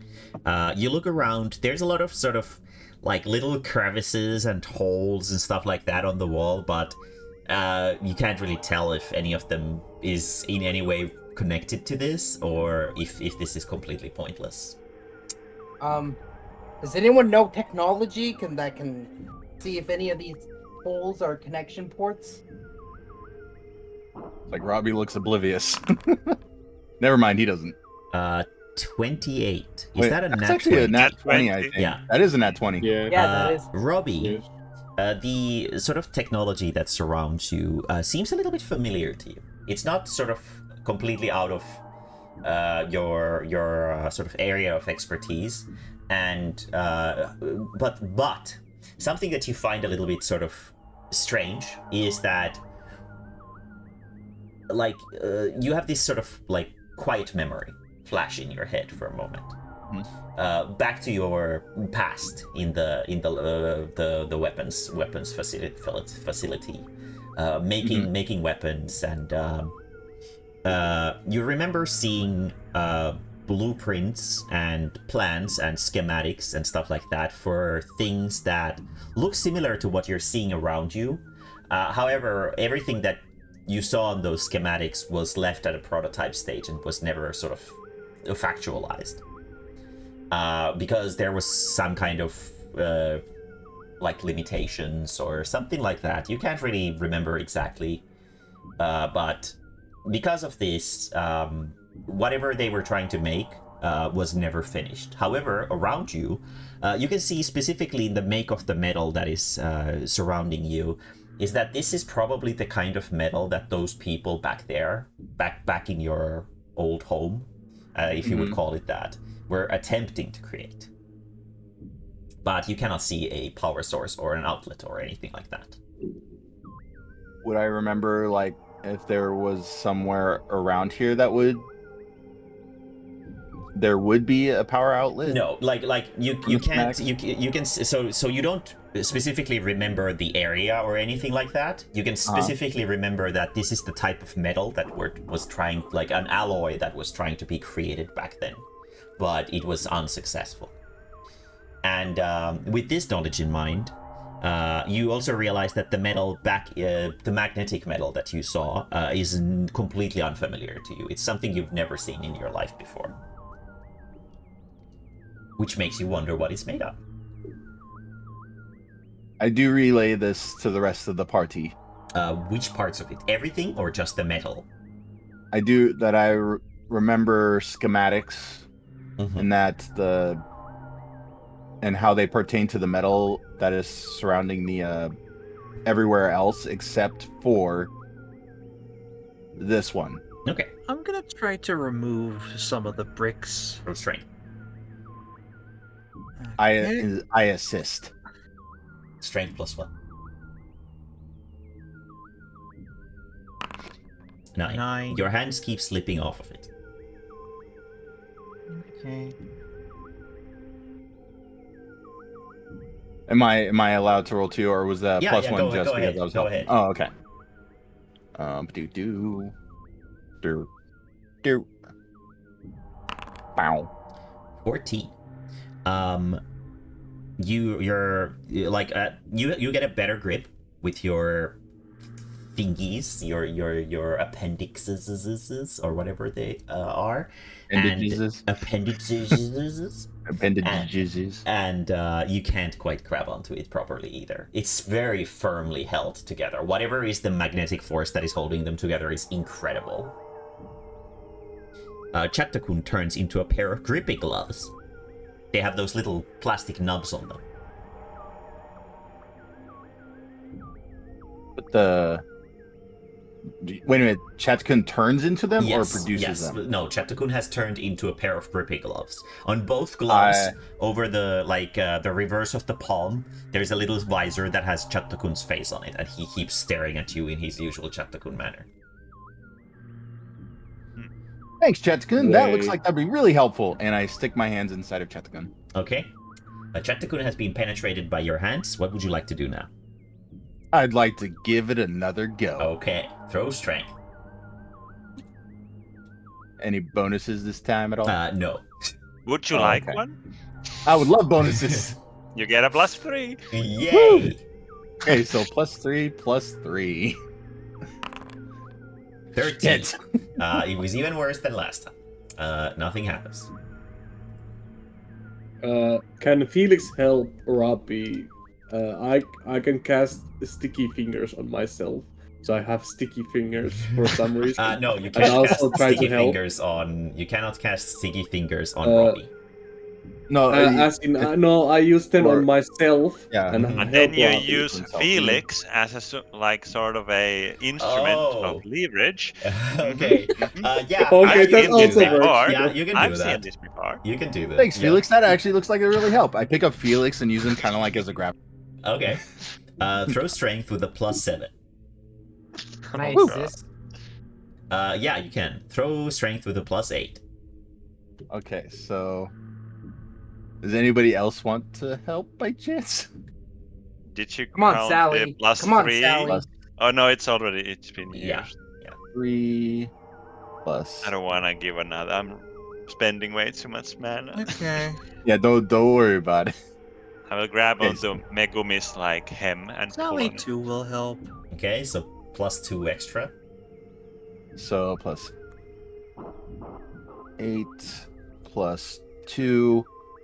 So I remember Felix being used as a dowsing rod one time. Yeah. So I have confidence that he's This is essentially the way. a tool. Yeah. Um, right. Felix Felix is an the nicest way light. possible. Multi-tool. All right, here we go. Felix is a 1d20.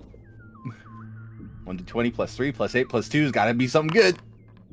26. multi-tool. You 26. pull onto it, and you can see the magnetic brick pulling back slightly, but your sticky fingers start really hurting, and you slam back into it. Luckily for you, your bones didn't get dislocated, though.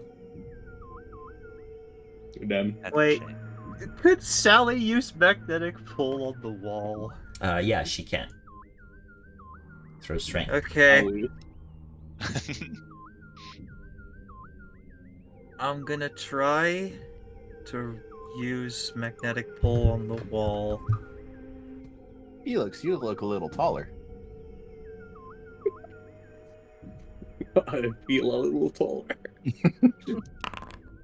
13. Okay. You start pulling onto the wall, but it doesn't seem like your magnetic pull is strong enough to make any kind of difference. Hey guys, should we just go? I don't think it's working. There has to be a reason. All right. Listen, we got the wire hooked up. I'm gonna start messing with the wire connected to the elevator some more. I'm gonna see if I can't form a better connection. Yeah, because there isn't a good sort of port to connect it to, it doesn't really produce any results. And the smell of smoke, while it lingers, it doesn't really get stronger, so it implies that the electricity isn't running through properly.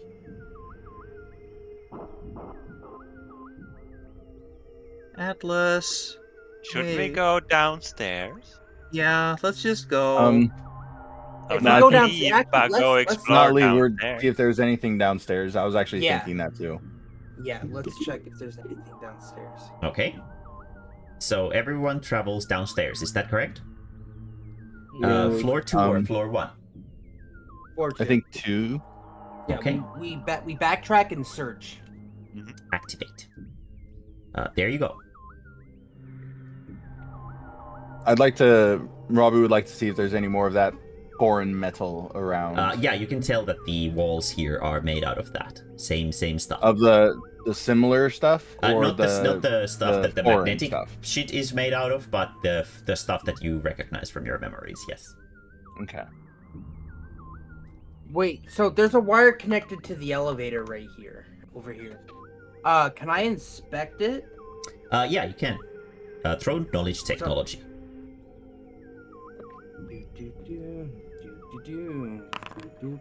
12. 12. You can see that the wire is like it goes somewhere through the floor and connects somewhere lower on the sort of like elevator shaft. Weren't we able to go? Sorry, go ahead. Chatakun turns back to normal wherever he is. Oh yeah, he went up to the other floor, so Chatakun needs to be returned here. So Chatakun. All right, let's go. Let's go further down to floor 1 and see if we can't go underground. Okay, you want to go If there's floor a 1? basement floor. Yeah. Cool. So floor 1. Activate. Point. Go ahead. And you should be able to move. Yeah, Chatakun is here too. Cool.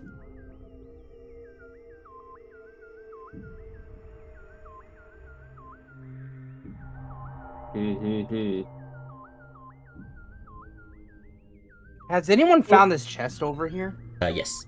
The one in the bottom corner. And now the top left. Oh. I found the back rooms. Wait, what? What did you find? I can Oh get no, out you of walked them. out of bounds. Yeah, don't walk out of bounds. The back rooms. I wonder why you. Oh, because I didn't put walls around the area. I guess Yeah. it makes it so that you can Yeah. walk out of bounds. Yeah, no, don't out Yeah. of bound. Back rooms. Can I see if I can't see if there's any more Robbie, wires throw that throw lead- knowledge technology. Okay.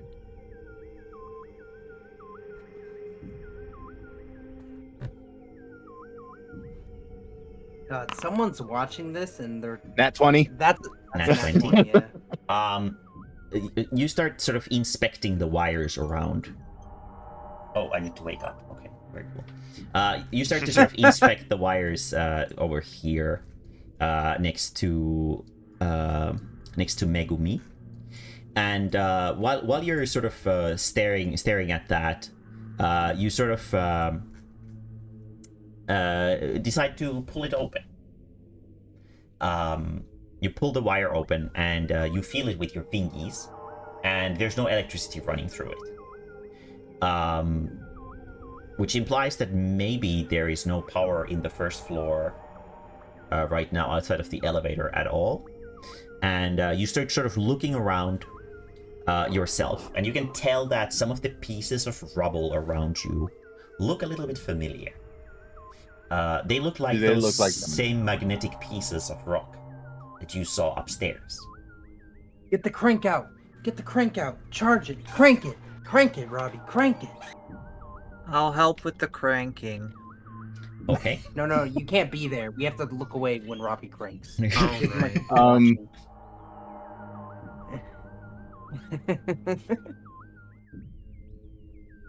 Was there any? The pieces of Go ahead. magnetic rock on the ground, or the shards of it, are completely inert right now.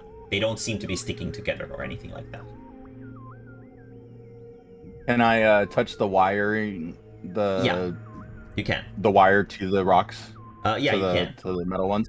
Uh, Does that have any effect? No, it doesn't, because there's no electricity running through it. Wandering around the first floor, are there any other wirings or wires that are producing any sort of electricity? Go ahead and search. There is some fire over here. Fire. Can you Throw talk knowledge less for logic, me? actually. Knowledge, logic. Yeah, knowledge common is the common sense roll. Knowledge common. Mhm. Intelligence, so it's going to be a +5.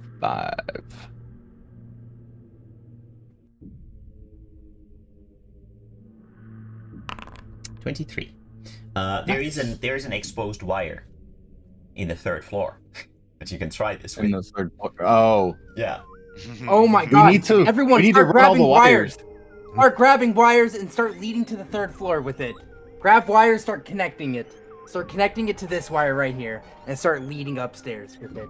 Sally, are you Okay, sleeping? found more wire. Grab wire. No, not no connect out of to bounds. other wire. I didn't realize Alright, that I I got- couldn't go I past. got a bunch that I more could go past wire. that. Yeah. Felix also helps out. Yep. Pretty much, we're gonna go through each of the floors and gather the wires as much as we can. Yeah. Mhm. And we're gonna attach it to this bottom one here, and then Okay. And just lead it up to the top floor. Okay. Let's sort of skip the cutscene of that happening, and you now have a wire head over here that is sparking. It's time for a montage. Now imagine wire that head over. this wire here is sparking.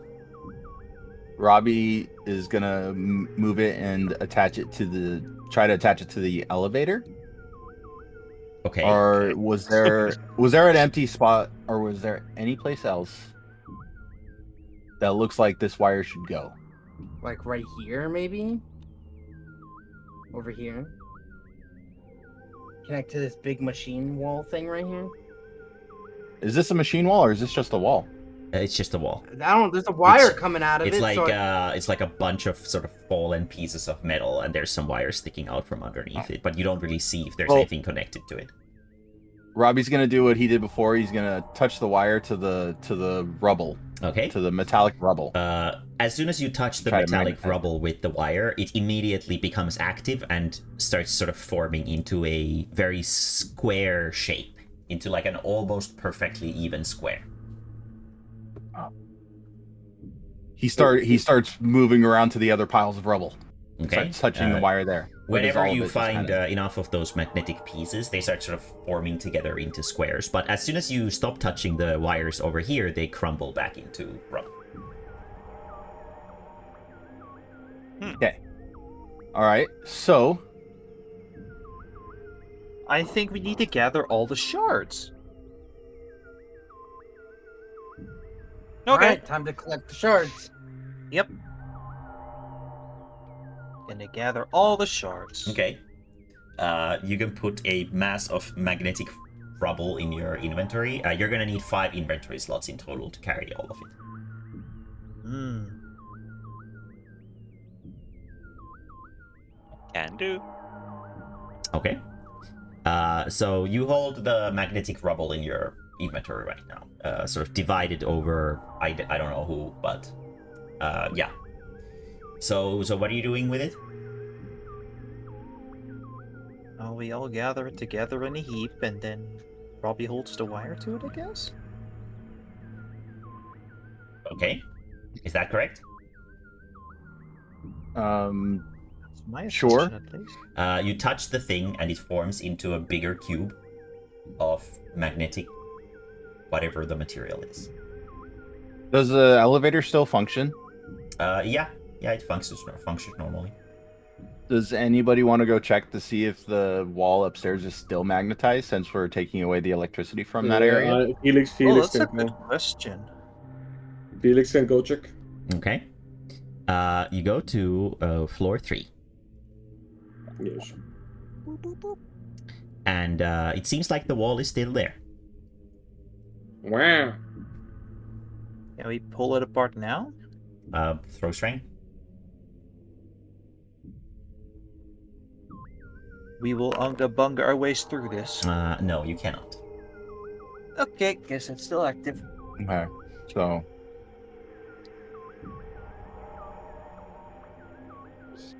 Starting my plan.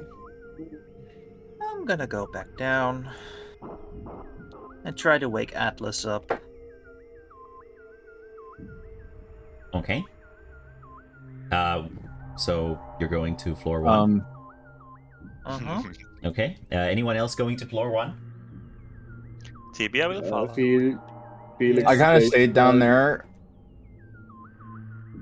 there. Felix stays behind to like just look look over the thingy if anything changes at any point. Okay. Others are And what are doing stuff. the what are the girls doing downstairs? I'm gonna wake up Atlas, How are you gonna do that? gently shaking Splash some him a water in little his face. I'm gonna splash some water in his face. Okay. Hold on shaking himself. bit. Okay. So Megumi is gonna splash some water on Atlas. Tibia, throw healing. Mm. Since you're nearby.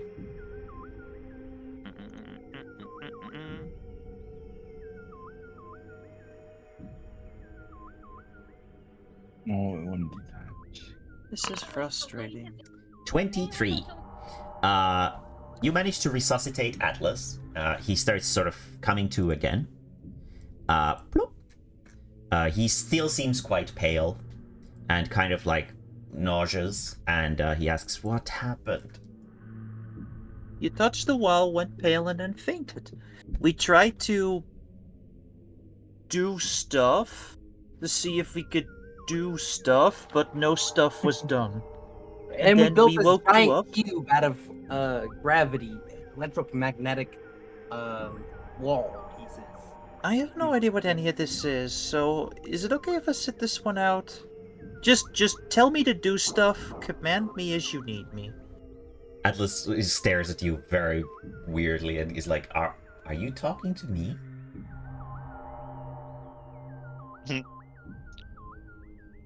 No, I was talking to Megumi. Okay. You're facing Atlas, so I was thinking that you were talking to him.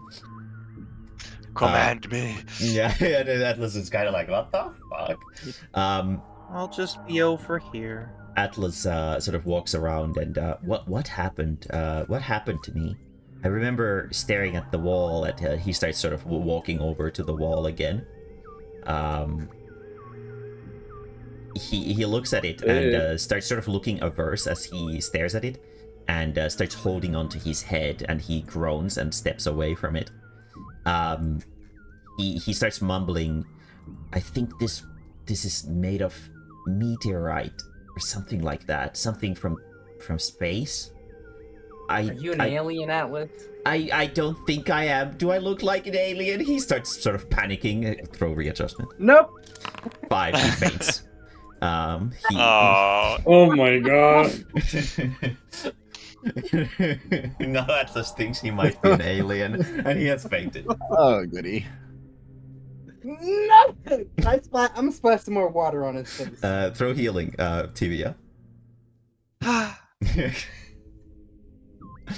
Remember that Atlas isn't really used to shit like this. right. He's a pure innocent child. Yeah, he is. You can't inject evil ideas like making him think that he's an alien just like that. 18. You managed to resuscitate Atlas. He seems a little bit And awkward. And he's like, The "What?" first thing Tibia does, she will play Atlas a song Okay. where it's clear that Atlas is not an alien. Okay. Atlas seems very happy about this song.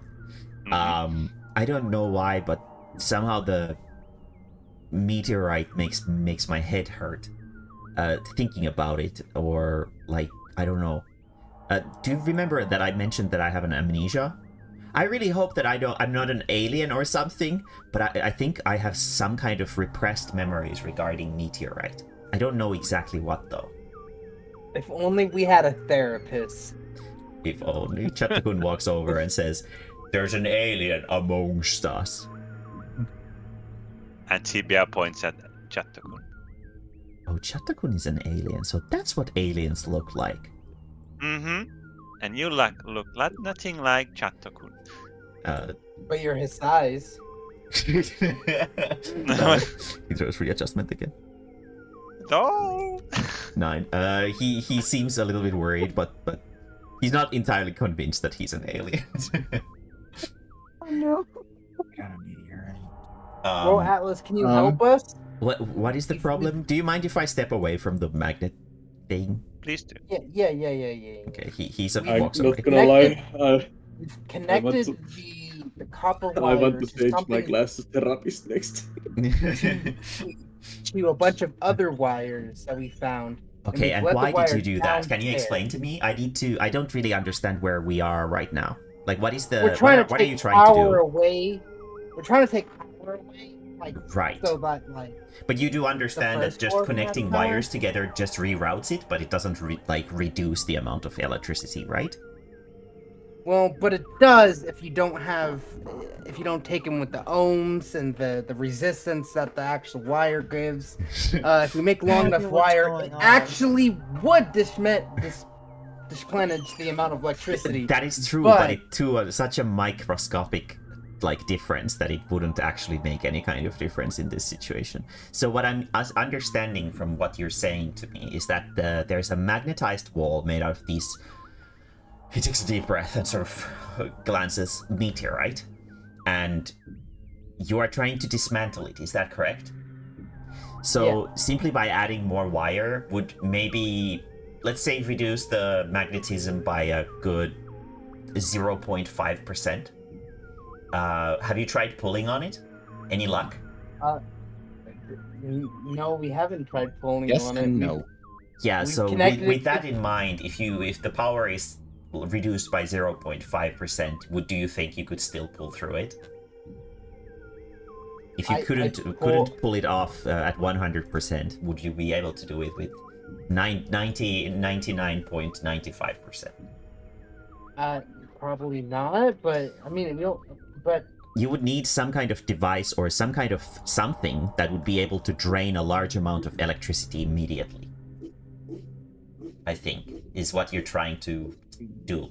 Do you have anything Yeah, that but would how- drain a lot of electricity or something that Doesn't- conducts a lot of does- energy? yeah, we have Doesn't- Robbie and his thing that he swallowed. Oh, you mean the reactor core? Yeah. Yeah, I was thinking about that too. Yeah, but like we've connected it to him since he's connected to the core and nothing's happened. That's not exactly true. Just because you connect it to him, if you touch his The surface, outer shell. Yeah, if you touch the outer shell, that doesn't mean that it's connected to the reactor. And the alright. reactor is not in direct Okay. connection. So I understand the assignment. Robbie runs downstairs. okay, where are you going exactly? He's gonna go down to the cable and he's going to try to connect it directly to the engine. Okay, the reactor core. I Huh? mean, Yeah. if you were smart, you could just cut the cable here because you've just connected a bunch of cables. You don't Now let necessarily Robbie do Robbie. Okay, throw knowledge He's logic in first. intelligence, not so much in Throw wisdom. knowledge common sense first before you do that. Okay. But wait, before he reaches the downstairs, can I just unplug it from up here? Let's see if he figures it out first.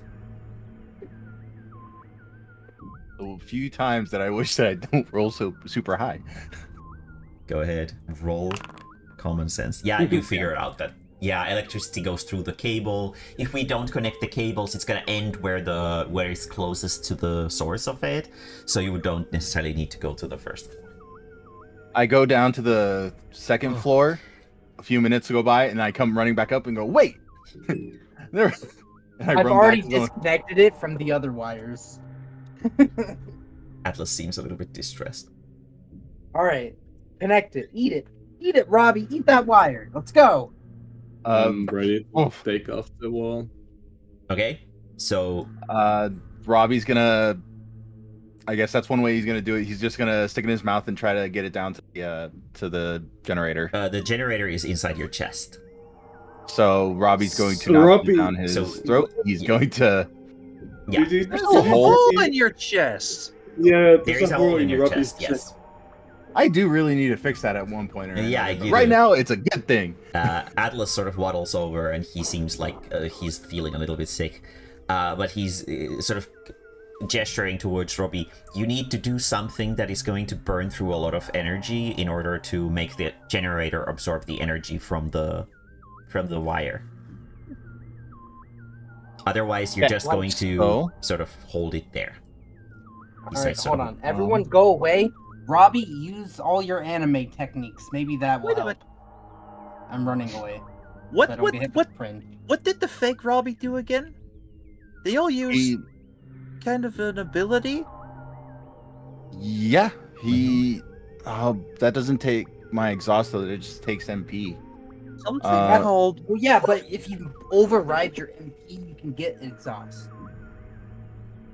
Robbie's gonna do that. Everyone, hold on. Before you do anything, everyone hide over here so you don't take cringe damage. Come on. Okay. Come on, friend. We're hiding. Felix just turns around. To plucks his ears. Okay. Tibia will play some calming music. Okay, yeah, elevator music. For some reason, Atlas seems to be extremely happy about the elevator music. Robbie, what exactly are you doing? Robbie's gonna use one for all. Okay. You activate the power. Chapter-kun climbs into your chest and sits next to the reactor. What do you do now? One for all is active for the 3 turns, I believe. Yes, it is 5 times movement speed in all aspects, plus 10 to melee damage. 3 turns, then exhaustion. Yeah. While he's doing this, can he exert, try to pull the magnet wall down? Sure. Since he's got the extra strength to it. Not really extra strength. It's just strength, but yeah, you can. Throw. But it's just a way to use the energy. Yeah. Throw strength. Okay. Then +3. With +5, so let's say 20. You start pulling back the magnetic brick, and it pulls away from it slightly, but your finger slid from it again. 2 turns of one for all remain. Use more powers. Just exhaust your mana.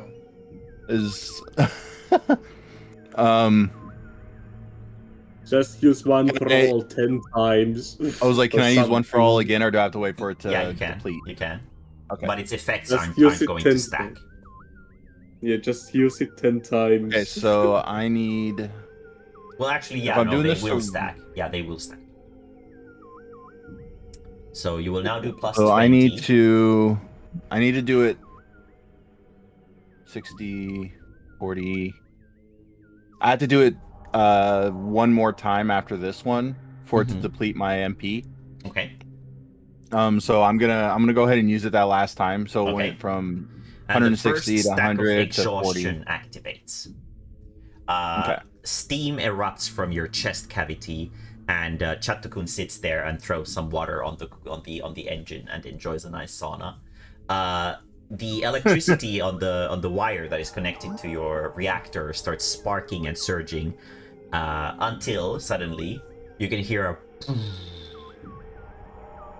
and everything goes completely dark, and you can hear some pieces of rubble falling over.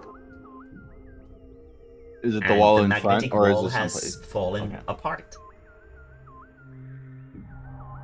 Woo!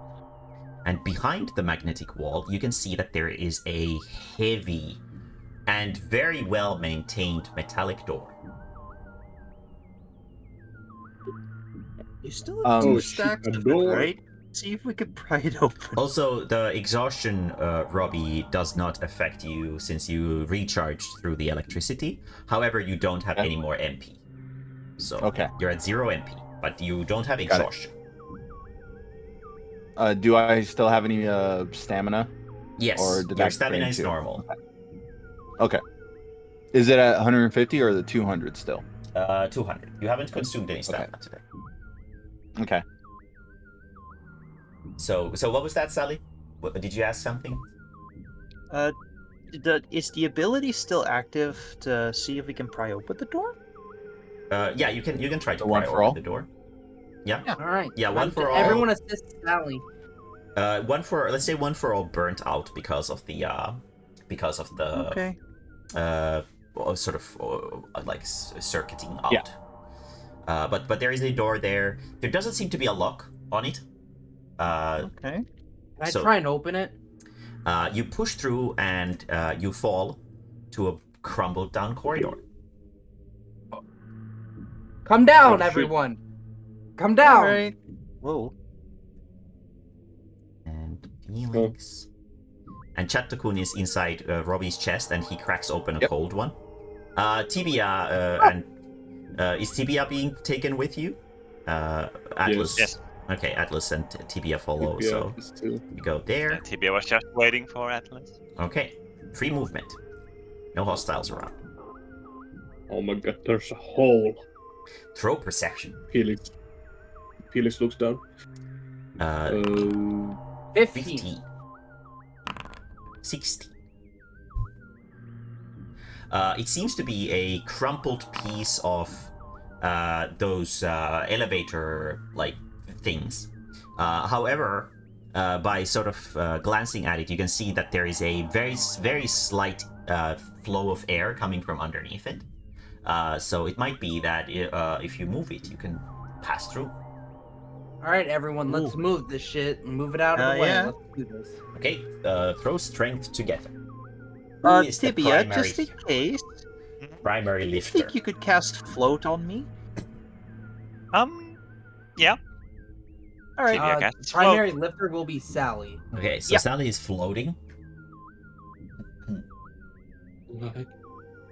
Why is Sally floating? What is the plan? Well, just in case, if I fall in, I will float down. Okay. So how are you gonna try to open it?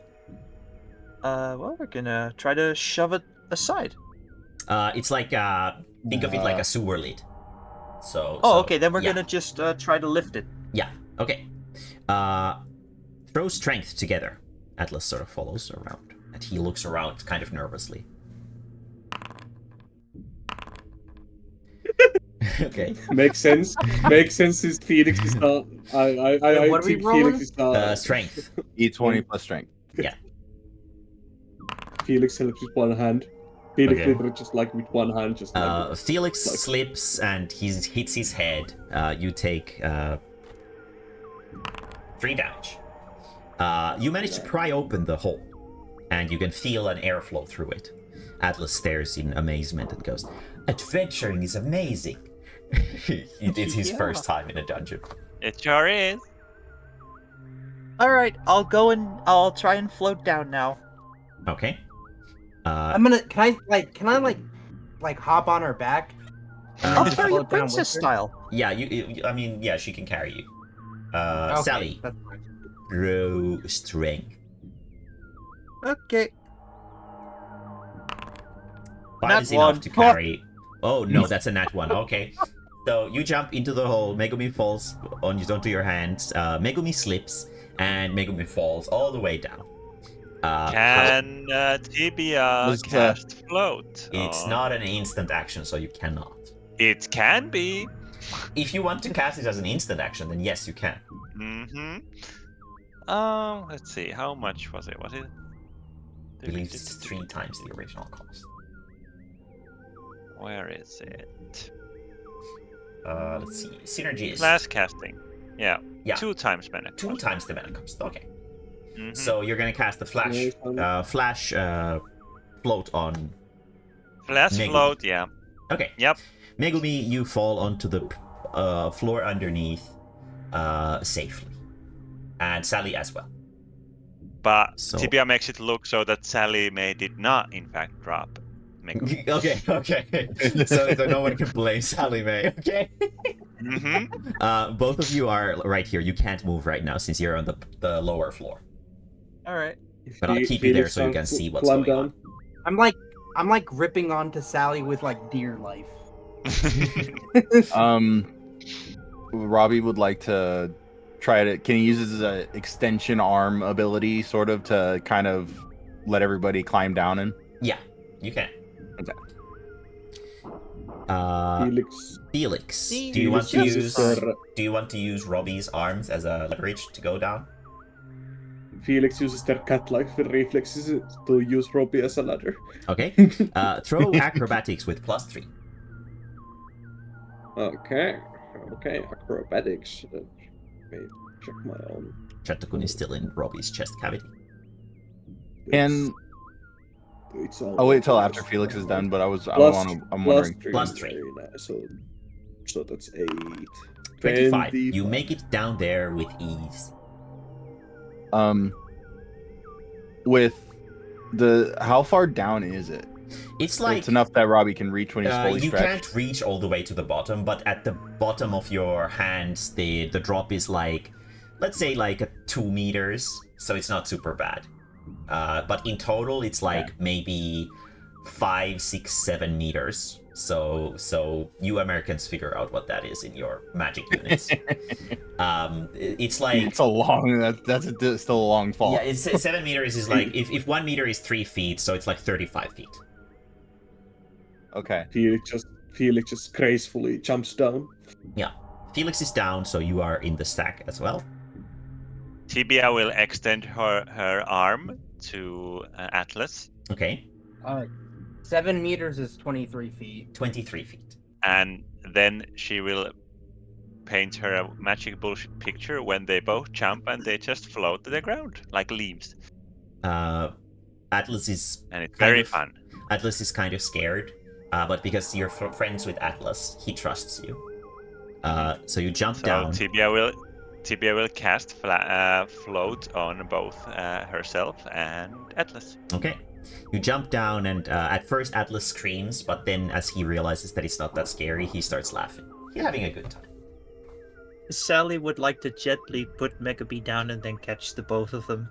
No, I'm still holding on for dear life as we're falling. And Sally will gently comfort Megami like, there, it's fine. We're both on the floor again. Robbie's gonna drop. Okay. Oh, Throw Sally will move out of the way. acrobatics with -3.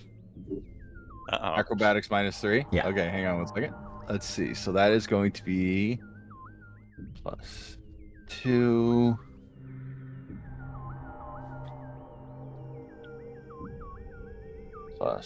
+4 -3. 18. You manage to jump down with little to no issue. And Chattokun is inside your chest cavity, so he falls with you. I land in a superhero landing pose. Of course. I don't know what the anime equivalent of that is. It's the same thing. They do it in anime as well. Yes. Felix just comments, "That's kind of rough on your knees." It's a good thing I don't really have knees. There you go. You are in a different spot, and Atlas sort of looks around and comments, "This seems to be the second floor." Oh. Megumi, stop. You are now in combat. Oh shit. Oh shit. Oh, As the there's a cum stain on the floor. as the Oh my cum God. stain gets closer to you, Oh no. just before it changes, you can hear some kind of weird whisper. Throw me a perception. Everyone or Just Megumi. 9. Megumi. Okay. You can hear like a garbled noise, something about like stopping or something like that, but that's all you can really hear. Dude, I've been rolling low this entire time. I fucking hate it. Yeah, sometimes it is like that. It is like that. It's always like that. Yeah, sometimes, yeah, that's, blessing of the goddess of fortune. The Hopi Megumi, it's your turn, Megumi. You can take a turn, but you're the only one of the players, in addition to Felix, who can take a turn. Also, how much health do you have, Megumi? I have. Lie. I have 46 HP. Okay. Ah, Yeah, it's a tank class. right. But this is good that you solved my MP earlier. Very good. Okay, Megumi, It's what a do you do? good efficiency. Well, let me. I have 120 mana left. I can.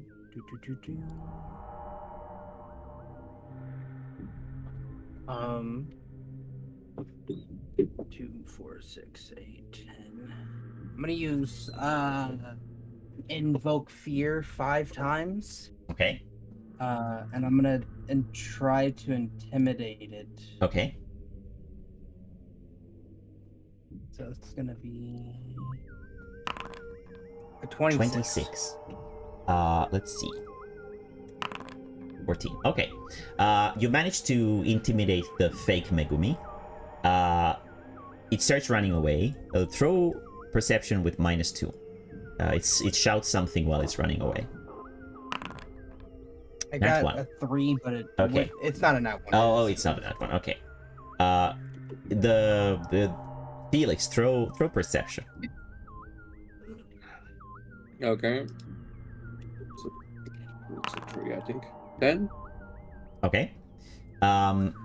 The fake Megumi dashes somewhere behind the corner, and you can hear a quiet noise of like some kind of zap or something like that, like a behind the corner, and then it just goes quiet again.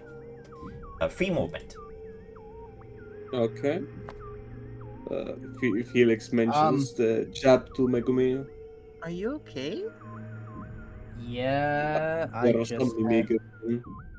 there was another fake me. Oh. Out of Atlas? character. Yeah. Sorry. Out of character. Who's the? This is for the rest of the party. Who's the least intimidating individual? We can send them forward, so their mimic isn't going to be as big of an issue. Tibia. TBI is probably the one. Yeah. It's that or I'd be like, yeah. Chatakun. Yeah. Well, Chaptakun is kind of Be weird. s- Like Chaptakun is weird I'd to be deal scared with. to have Chatakin Yeah. go forward. A little agent of chaos is a curse and a blessing. Mm-hmm. All right, Tibia, is it safe? Anyway. Is it safe? Go forward, Tibia. Go, go, Tibia. Atlas?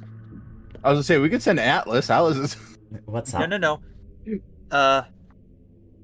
Now don't be shit. alarmed, but we found another monster.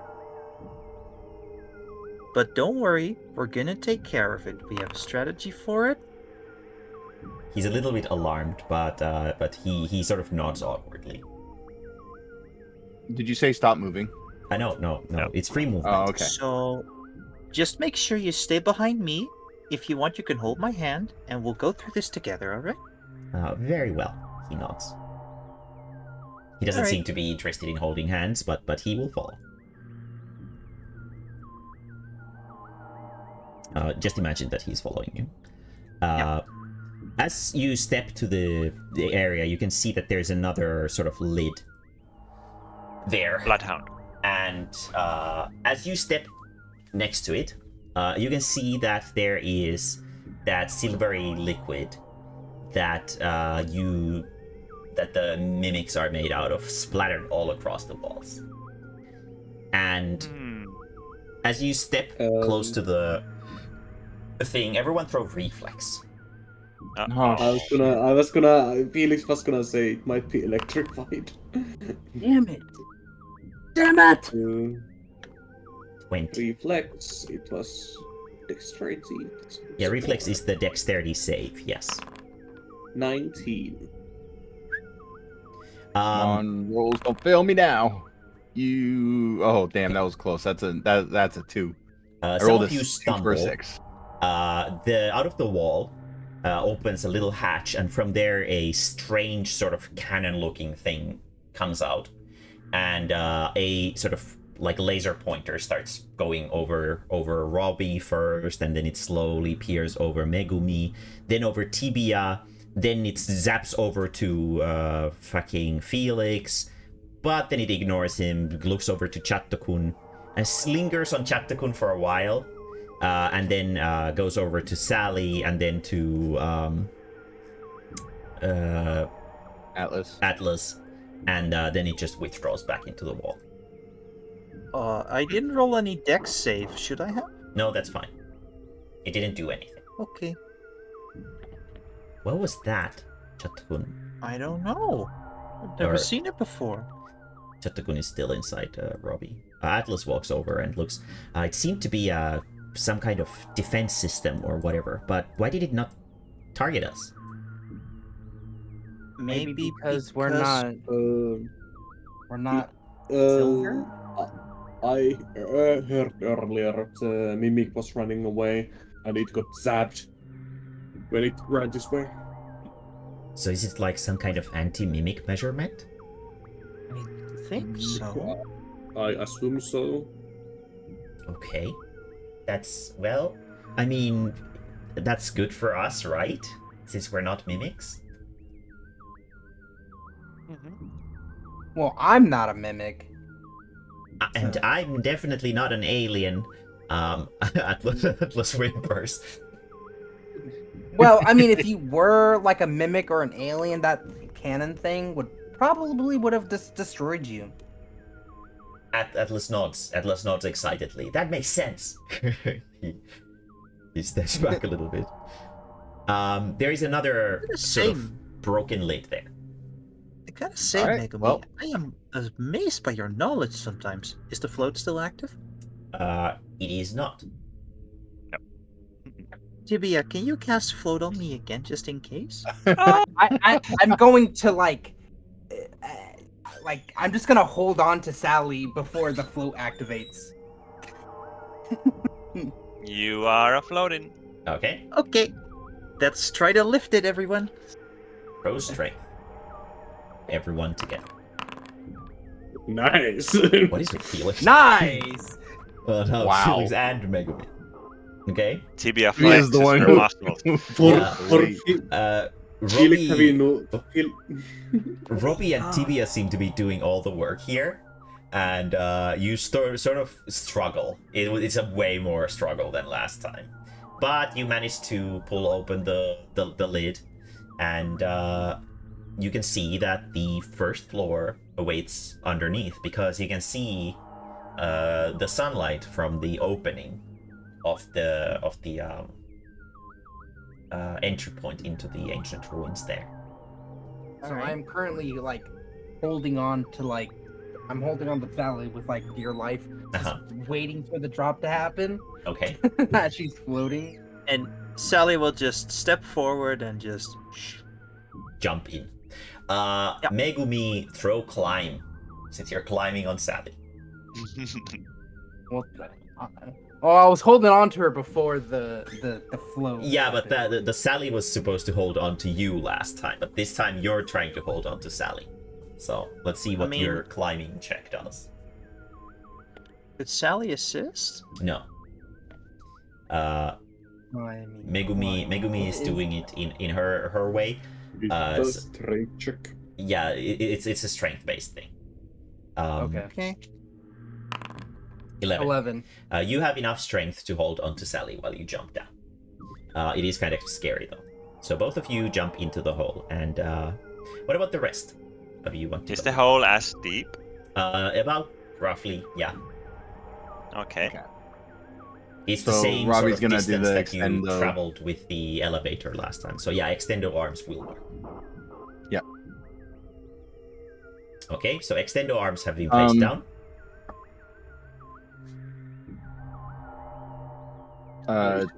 Tibia, are you still able to cast float on yourself? Or Uh-huh. Okay. Float is not a very mana heavy I- spell. Okay, Robbie, Okay. let's do this. Felix yet again using his cat-like Acrobatics reflexes plus 3. jumps down using Robbie. Hmm.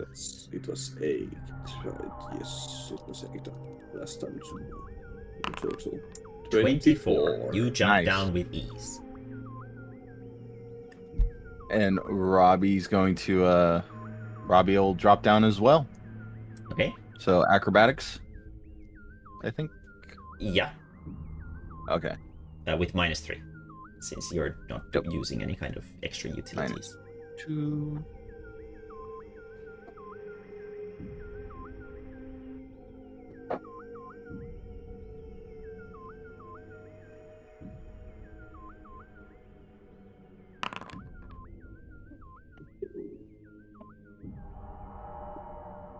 $14.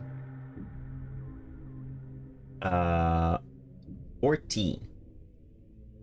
You jump down and you take 1 damage from the fall.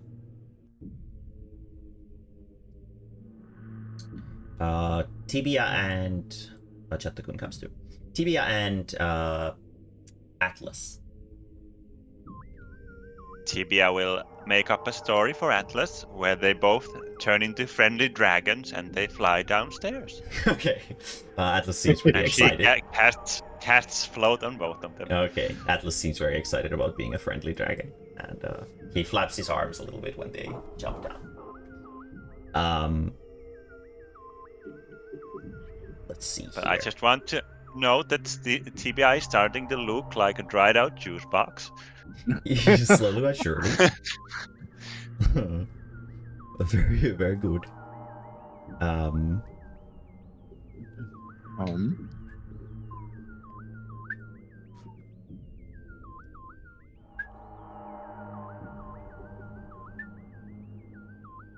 And let's see here. The next area here.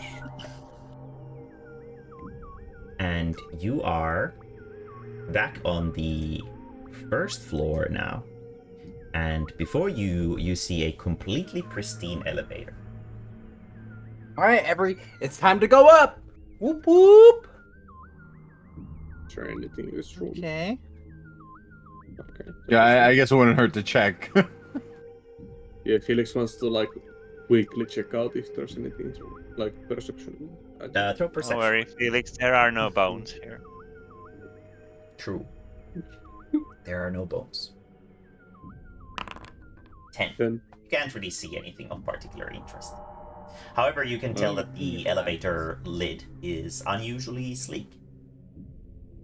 okay. Sally Mae, what are you rolling? Perception. You can tell that the elevator is unusually sleek. Very Oh, unusually sleek. It seems This polished. one looks different. Did we just step into a mimic? Uh-oh. Okay. Is it an elder mimic that we Elevator stole a- mimic? that was- No, it's not a fucking elevator mimic. It's just an elevator. God damn it. It's just a just very clean well taken care of elevator. mimic. It's just a Or, clean sorry, elevator. do you use so everyone steps on the elevator, correct? Yes. Correct. Yes. In front of you appears a like floating like sort of square pane, and it has 2 little images on it. One is an arrow that is pointing down, and one is just an X. Atlas We looks shall at it for a press the moment, button. and it seems like the control panel for this thing. I'm gonna The press Felix go just- down. Yeah, Felix has to press it down. Okay. Robbie's gonna press the X at the same time. No, actually, now that I think about it, it actually shows an arrow that goes up. Yeah. Just press the arrow. Okay. The elevator whirs to life, and it starts going down, and starts descending deep into a dark corridor of elevatoriness. Everything goes dark very quickly, and around you, you can really see is the sort of elevator walls, and it takes maybe like 10 minutes, maybe even longer. Oh, damn. You can't quite tell how long it has been, but it has been an unusually long time in the elevator. And once it finally stops, with an exchange of a nervous glance, a hissing noise opens before you, and a sort of like a strange wall withdraws itself from ahead of you. And you stand in a metallic hallway with sort of bright white lights all around it. And there's some text on the walls, but you can't read it. It's some kind of strange symbols that none of you recognize.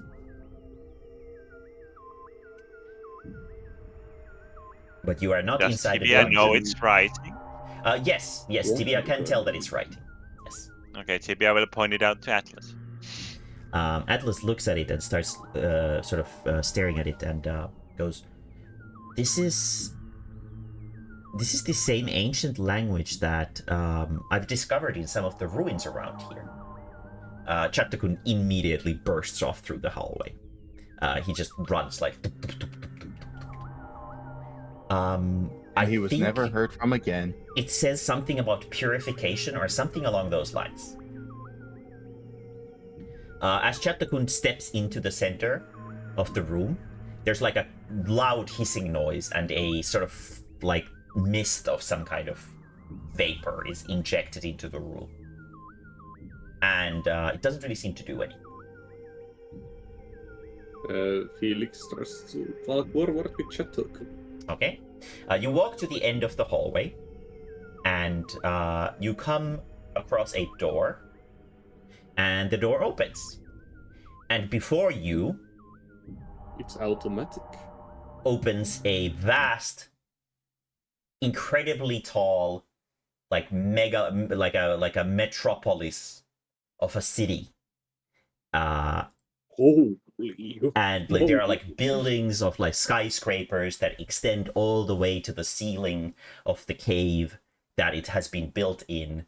The cave is like several kilometers tall, and there are a lot of people walking around. Felix And- is just eyes widen. Yeah. What would you like to do? Well, Atlas, I think we found your civilization. So you Robbie, see. it's your people. I was Lead gonna the say, way. are they metallic? No, they are not. Are they metal people? They're Throw humans. perception. Everyone throw perception. That's just a straight D20 for me. I'm still God, careful. I am rolling 23. so horrible. Okay. 15. Felix and Sally and Tibia can sort of tell that there's like humans. There's some kind of strange creatures that you've never seen before. To describe them in words, they are kind of like maybe some kind of lizard people or bird people or something like that. They have like unusually smooth skins and very, very colorful bodies. They are bipedal, very much like everyone else, and they're just walking around there, sort of chatting together and discussing things. And there's humans as well. Something that Sally notices is that the humans are like unusually good looking, to the point of looking a little bit unnatural. They have no blemishes on them at all. They have like no scars, no like slightly disfigured faces or bruises or anything like that. Everyone looks absolutely perfect. It's almost like you've stepped into some kind of a fantasy book or something like that. And as you gaze up, you can see that there are like some kind of cars flying around, and it feels like you've stepped into a completely different genre. This place feels like a fairy tale. Can I Everyone pull looks someone aside and be like, where are we? Megumi, everyone looks pretty like you. I've already left the group and I'm talking to someone. I'm already pulled someone Megumi? aside. Megumi, you grab a human by the shoulder, and they smile friendly, like in a friendly manner to you. How can I help you? It's like a young man. Where are we? Oh, are you outsiders? Yeah? Oh, well, it must have been quite an adventure to get here. How did you get here? Did you get invited, or did you come through the ruins? We went through the ruins. You must be some time battle-hardened adventurers. That's very impressive. Obviously. Welcome to the Moon Tether. We are most certainly the most advanced civilization on this island. We live here. We have lived here for eons in absolute peace. because our great leader has devised a method to avoid all the negative effects of the island. He sort of spins around. Isn't it fantastic? Yeah, that's Felix gets like a yeah, that does sound quite fantastic. Like a little like must be something wrong with that. Chattakun states aloud, "Everything is way too perfect. I need to change it." Robbie kind of like covers the hole that Chatakun's in. Oh no, Yeah, no, he has already left the hole. Robbie picks him up and puts him back into the hole. Chattakun has been holed. If there is anything you are looking for, I would highly recommend checking out the main plaza. There is an info center for tourists, and there are other nice amenities around. I highly recommend checking out the city. He smiles with a very friendly way. Okay, Well, let's go to the info thing. thank you for the information. Sorry to bother you. We will head in that direction. Thank you for your help. He nods politely and makes some kind of gesture that you don't really recognize, sort of spinning his hand around, probably a local greeting. And Robbie spins his hand around. Yeah, Maybe I mimics from a distance. yeah, and you guys sort of start walking towards the streets of the Moon Tether. So yeah, I'm gonna tell everyone what the guy was talking about. Mhm. So the streets of the city are extremely clean. There's like no dirt, no any kind of like there's nothing that you could possibly complain about. The windows on the buildings are perfect. They're like crystal clear. However, they are tinted, so you can't see inside people's houses. Chattakun, while he walks, he's preparing a sandwich. There's a bunch of people walking around. Some of them wave at you, and some of them point at Tibia or Chattakun and sort of seem like very, very like amazed or like excited because they have never seen someone like that before. No one seems to Every be. time someone does that, Tibia does the hand spinny emote Yeah, very good, very good. at them. Some of the women especially rush over to you and ask if they can take a picture. Tibia does not understand what that means.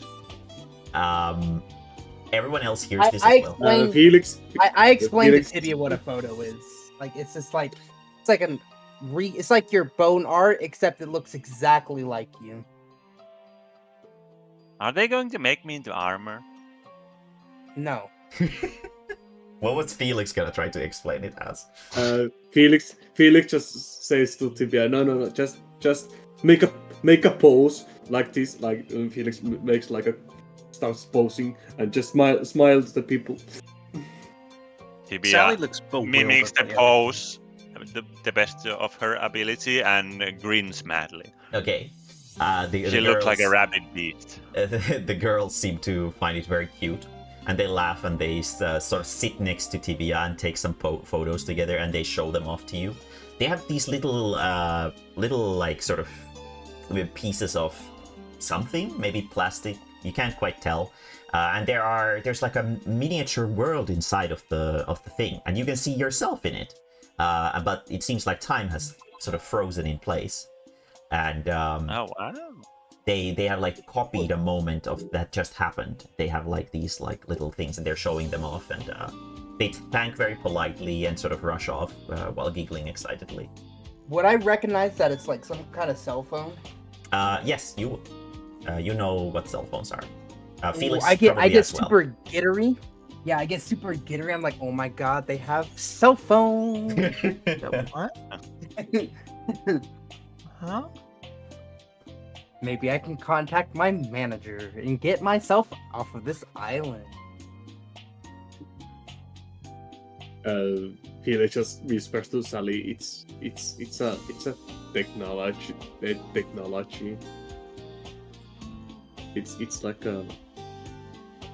like a It's like a Well, device well, you use to communicate with people long distances with a bunch of games and stuff on it. Hibia holds Yes. up her flute. Exactly that. Yes. Exactly that. What? It's Look, yes. I'm gonna be honest with y'all. The most modern thingamajig we had back in the day, and the most exciting thing was, well, when we had a new well dug. I'm not familiar with any of this. Yeah, I like how the world the around southern you. accent just kind of came through. Yeah, the world around you Little is heavy. completely unknown to you, Sally. You don't recognize like anything. Well, you can tell that they're probably houses, but you've never seen houses like this before. They I've are never seen enormous. houses like this. Like, where are the straw roofs? Why are they so tall? Who could be, like, what kind of tree were these carved out of? I have They're- no idea. It's metal. It's stuff Robbie's made out of. You heat it up and then you form it to what you need. And Oh, then like that's glass how this stuff blowing? is created. It's kind of like pottery, except instead of clay they use metal. Oh, okay. You make your way to the Um, plaza. Sorry. All throughout this, Atlas is just wide-eyed and he's just staring everywhere and just writing infinite memos on his little notepad. As you make it to the plaza, there's like a nice, pretty park with trees growing, and there's little benches around. There's a bunch of people walking around. There's a little, like a street vendor of some kind selling some kind of white, creamy-looking things, and everything seems very pristine. Atlas. Can I find the info? As you look around, you can see that there is one building that has a sign over it, and Atlas starts pointing to it. I think that says information. He seems to I'm have going already there. started learning the language of the locals. Yes, Felix also wants to go to the info thingy. Okay, Atlas, as you guys, is everyone else gonna go to the info as well? Yep. Okay. I'm following Sally? along with you guys. Sally Atlas- just Yeah, go ahead. stands there. Yeah, Atlas sits Like, down. she has no idea what to do, no idea where to go. Yeah, Atlas sits down by one of the benches in the park. He seems quite overwhelmed as well. You make it to the info. There's one of those strange bird lizard folk, very colorful, like a paradise bird almost. They don't really have a beak. They have a beak-like shaped face, but there's no sort of like difference between where the beak and the face would sort of connect. They look very alien, to put it very lightly. But they have these like sort of nicely soft shapes to them. So they're not a very, they're not like an eyesore to look at. An eyesore. And the very colorful sort of turquoise bird person behind the counter answers, how can I help you? Are you tourists? Yeah, we're new here. We came through the ruins. Do you have like a brochure or something that can help us out? Why, of course. What language do you need it in? What? Common. English? Common. Common? Yeah, common Uh, works. She smiles. She points at herself and sort of gestures for you guys to get a little bit closer to her. And she shows that, like, in her head, like, you can see that her skin is slightly transparent. And in her head, there's, like, a small piece of some kind of machinery that is glowing a little bit. We have Sally these... does not approach. Yeah. She to the ones who approach, she explains that we have these things installed in us that allow us to talk any language. Basically, it is constantly translating whatever we are saying to you in your language. However, obviously, the texts and stuff like that you might have noticed around the moon tether already are in our most commonly spoken language, which most likely to you surface dwellers would be considered the ancient lunar language. However, in here it's just considered the lunar language. However, That's that moon speak. Exactly. She nods, doesn't seem to get the joke. She doesn't get the reference. But she hands you a brochure. It is not made of paper. It's just like a strange piece of light. And it shows pictures. It shows like the city. and it has a bunch of information on it regarding the Moon Tether city, the mega city of the Moon Tether. Is there anything else I can help you with? Where do we get Feel- cell phones, those chips installed? I would recommend- Also, where do we earn money? I would recommend going to the shopping street. The shopping street is to the north from the main plaza.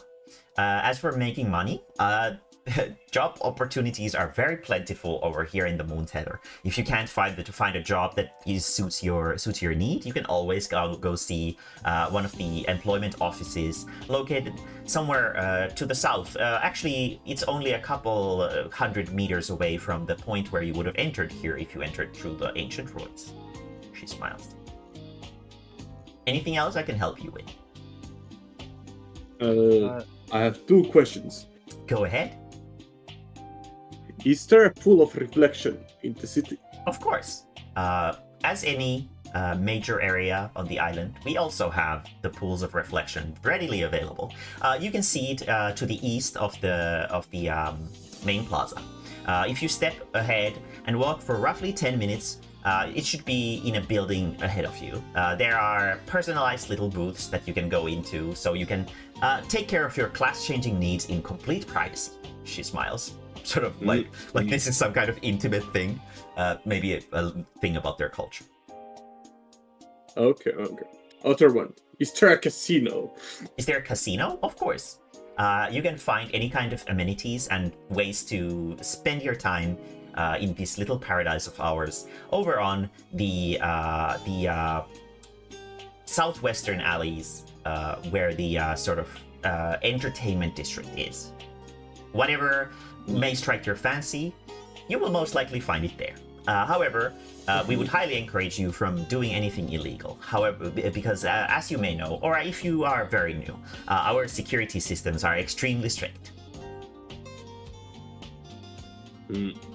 I see. Thank you very much.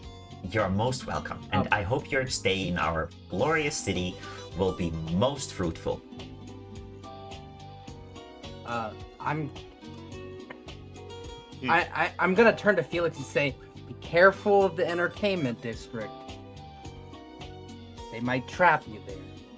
Careful.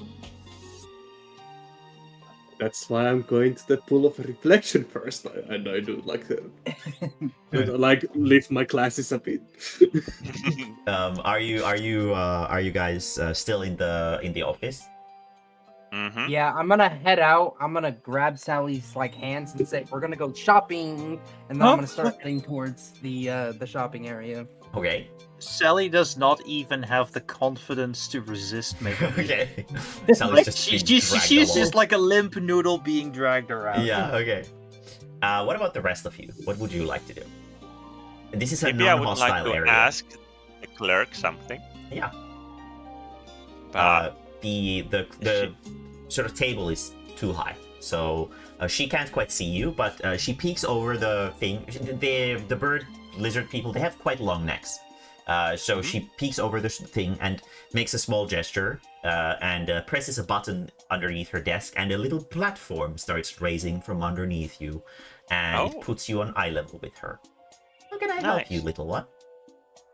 so she puts her flute on her lips and starts blowing, and paints a very distorted image of the city, since Tibia doesn't really have the imaginary abilities to picture the town very well yet. Yeah.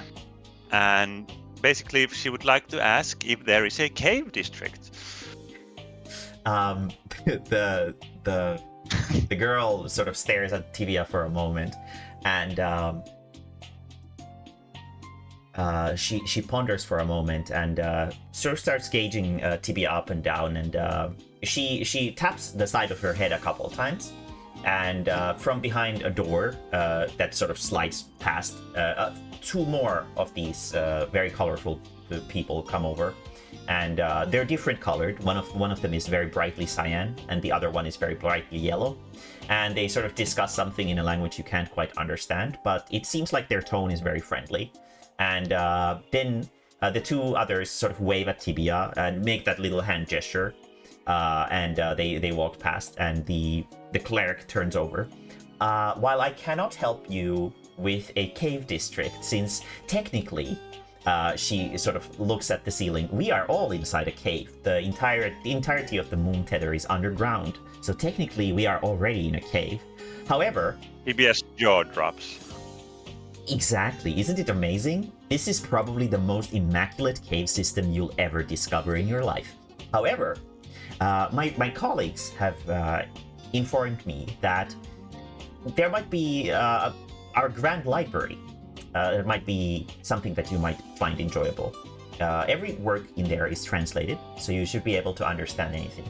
So if there are any kind of particular, how should I put it? Like if you're trying to find a home or a nice cave or something like that, or about the local sort of geography or something like that, I would imagine that the library would be the way for you to go. TBI is very excited to get this information and thanks the cleric very politely. She makes a sort of like a slight bowing gesture and lets you know. TBI will wink with both of her eyes. She seems to understand this for some reason, and she does the same in return. Oh.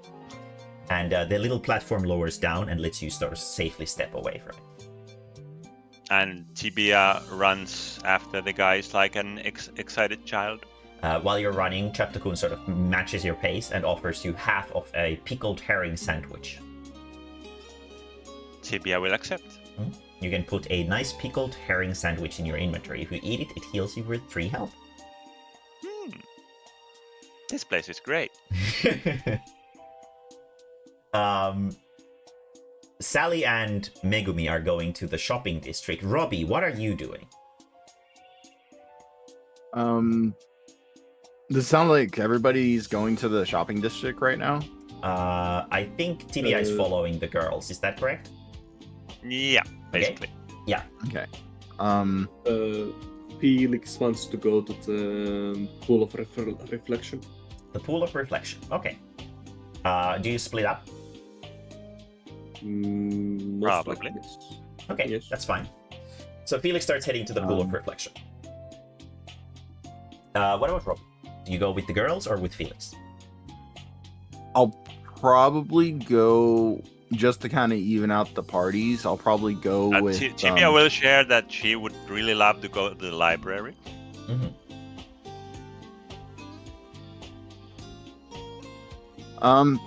Oh, okay. So that's like 3 different places to go now. Yeah. So she's not going to the library. She would love to go to the library. Yeah.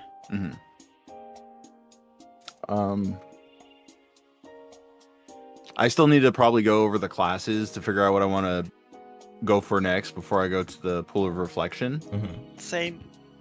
I went through. Yeah, it already sounds like you already know what you want to get. Yeah, I'm switching to a social class. Actually, pretty smart.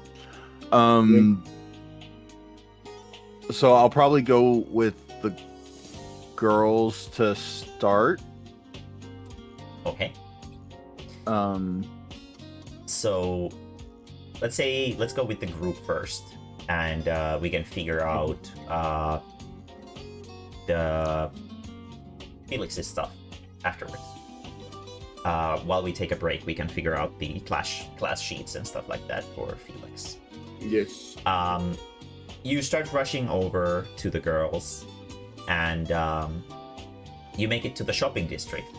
You can tell that it's the shopping district because every single building is lined with like electronic like displays that show advertisements for things in the lunar language. However,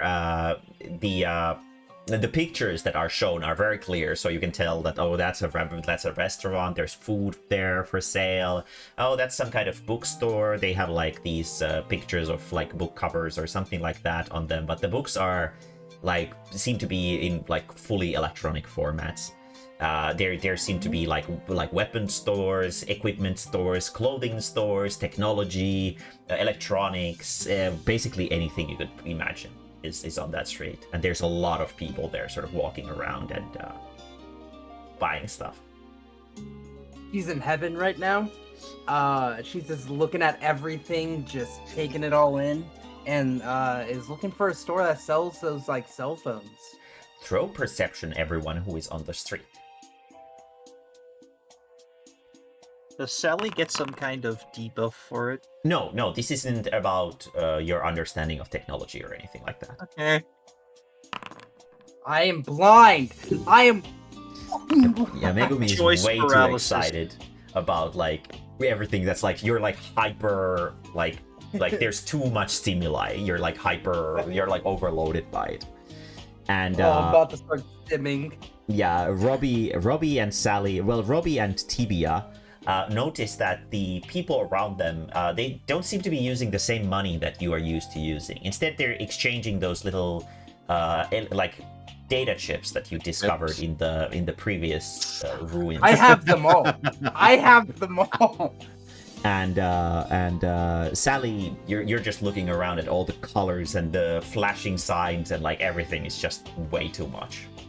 It's just Yeah. Remind me, did Tibia give all the fake chips made from bone to Atlas? yes, she did. Oh.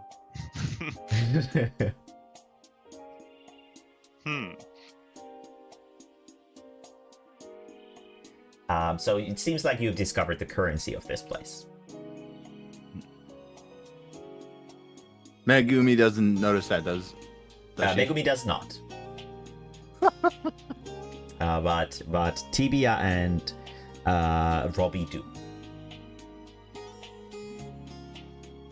Hey, Megumi. Yeah. Looks like everyone is still like everybody else has chips like those things are that you have. Oh, is there one of those phone shops nearby? Throw me knowledge. No perception with a -2 because there's so many people all over. 16. 16. You can tell that there's an electronics store. It's to the. I'm gonna run. I'm just gonna I'm still holding on to Sally, and I'm just going straight to it. Yeah, just dragging her through the people and stuff. Yeah. You drag her into it. It's a several-story building, and there's like an escalator that sort of goes up the floors, and there's little texts all over the walls, and it seems like each different floor is dedicated to different kinds of electronics. From the looks of it, the I'm gonna bottom pull floors. someone. Yeah, from the looks of it, the bottom floor seems to be full of like home appliances and like big sort of washing machines and stuff like that. I'm gonna pull someone aside and ask them which floor is for the cell phones.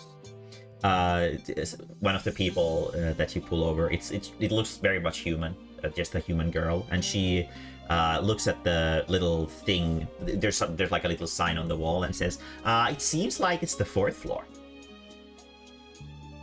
All right, then I'm gonna say thank you, and then I'm gonna head straight to the 4th floor.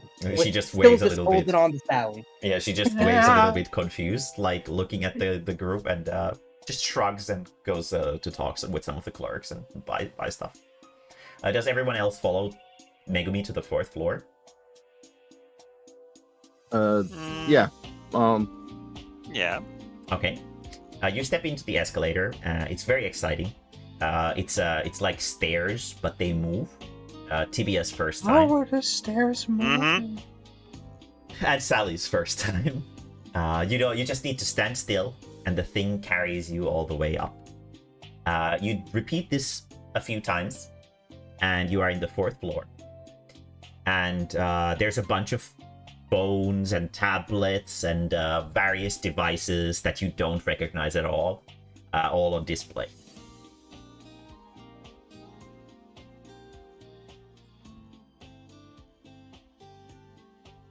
Can I check the price?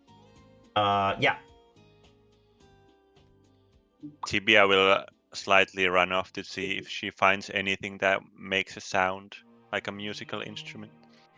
There's a lot of like sort of displays all over the place, and they're all like singing different songs, and there's like you can see like the little devices that the girls took the pictures with.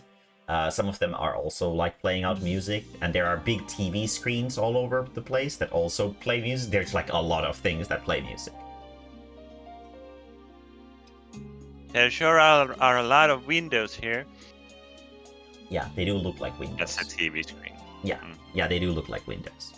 And it seems like all the windows are pointing to the same thing because there's the same sort of situation happening behind all of them, and it's playing out at the same time. So it's very strange that Wow. windows that are pointing into different directions can show the same thing. What? It's like there's a tiny cave behind the window. Megumi, you can't read the lunar text, so you can't tell what the prices are. Can I stop someone and ask them how much they are? Any particular one you want to stop? Just a random passerby? Yeah, just a random passerby. Because I don't know what the workers look like. Mhm. So Okay.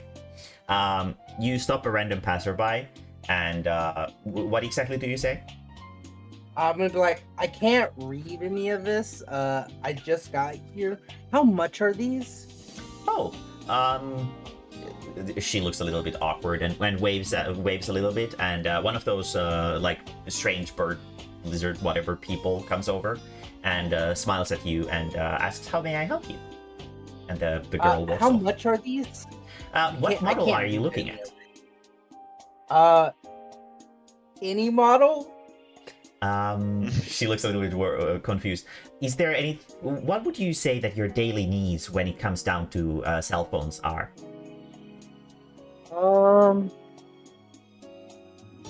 I need the internet. I need a good camera. It has to feel nice in the hands. Of course. Um, Can you show me that's your about hands? it. I show my hands. Okay. She looks at at your hands a little bit. And you can tell that the bird, lizard, whatever people, they have quite big hands. Like their hands are like very, very big. And she doesn't really have fingernails or anything. She's kind of like a gummy bear almost. And she just sort of inspects your hands and goes, I think I know just the model for you. And she starts guiding you over to some phones.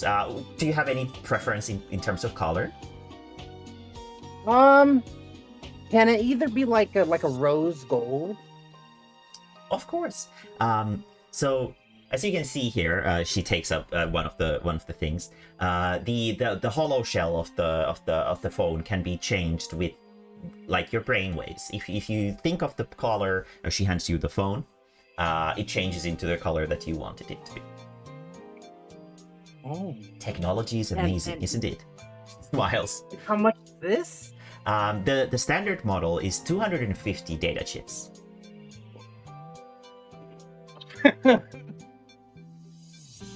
Would you like to make a purchase? I just turn to the group and say, guys, we need jobs.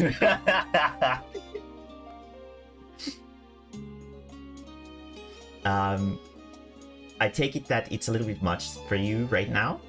I assume that you have just made your way here. Yes. Yes, we just got here and I only have 49 data chips. She nods and smiles. That is completely understandable. However, it is very easy to enter the workforce here in this, in our moon tether. What a difficult name, isn't it? Moon tether. Moon tether. She repeats it a couple of times. What a beautiful place our moon tether is. Anyway, it's very easy to enter the workforce. I'm sure you have already been to the info center. Is that correct? Yes. Then I suppose it's only a matter of time, she smiles. However, I must inform you that the internet will only function while you're inside the moon tether, because there are no towers set up outside that work on our wavelength. And there's a lot of, as you may know, since you're from the surface, there's a lot of hostility that goes on above ground. Yeah, there's an evil witch who's trying to become my agent and take 90% of my income. For example. So it's very difficult to set up towers there. So we only keep the connection over here in the moon tether. However, our data libraries and our HoloNet connections are something that she looks you up and down a little bit. Someone like you who would probably have lived in the era of the internet would find very impressive.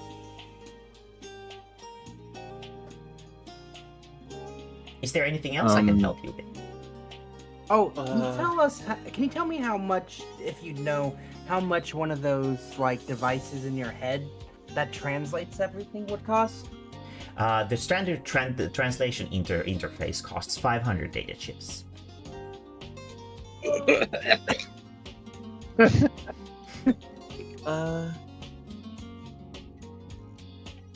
However, if you are So, citizens of the jobs? Moon Tether, one will be installed for you free of charge. How do you become citizens? You need to participate in the well, first of all, she like, there's a lot of the, paperwork. It's always like this. You have to first go to the town hall, and there you have to apply for citizenship. Then you have to sign a bunch of papers. Well, they're, hollow screens. But, you would most likely understand best if I just call them papers. You need to sign a bunch of papers. You need to sign a bunch of waivers. You need to agree to participate in the a reformatting program, and you need to There have it a stable place of residence over here in the Moon Tether. Felix is in there, but Now, how abundant is like getting a place to live here is? Like, is it really easy, or is it like really hard? I mean, easy and hard are quite subjective terms, so it completely depends on your Is it cheap determination. or expensive to live here? If you don't get a have place? very difficult demands for your abode, then it shouldn't be too expensive. Usually, an average rent costs somewhere around 150 per month. It's not too bad.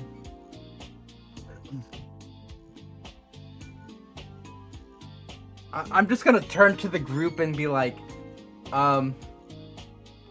jobs?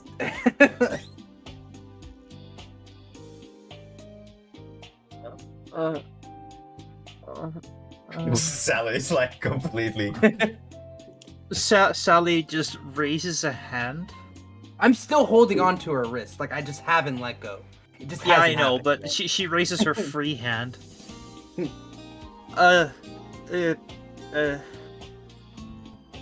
I'm sorry, but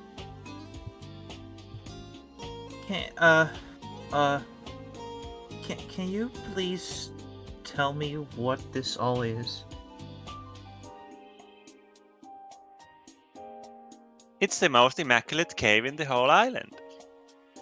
True. I mean, I get that, and it all looks very clean, but she will turn to the bird person, bird lizard person, and is like, I mean, I don't know if you have any jobs that involve like,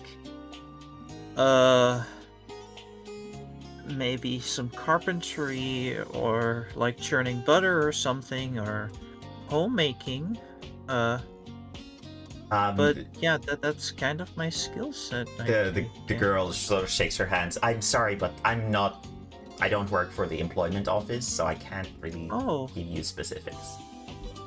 But then what is this place? This is the Moon Tether. He smiles. Yeah, It's well- the future. Something to take note. They don't have mouths.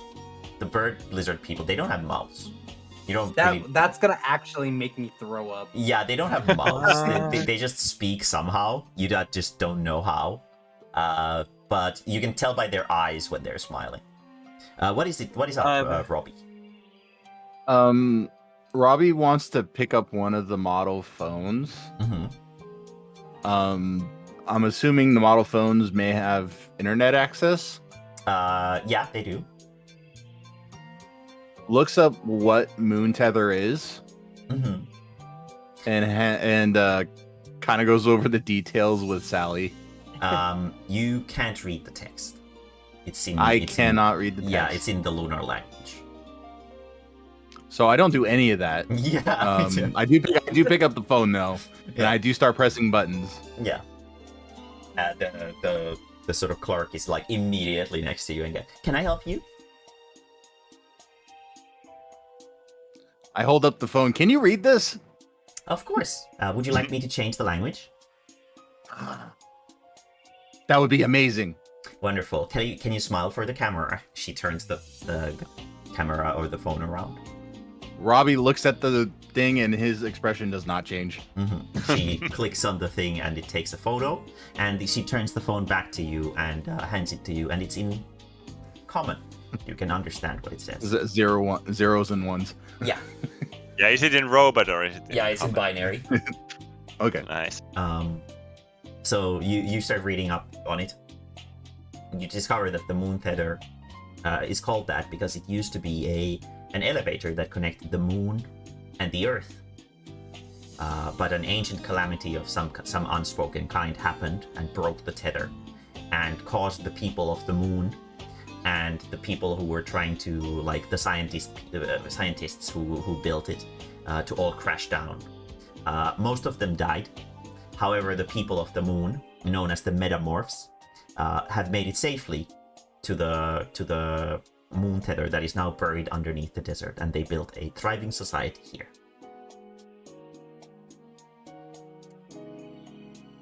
Throw knowledge logic. And what? Throw logic. Yeah. Okay. You said they were called metamorphs. Yes.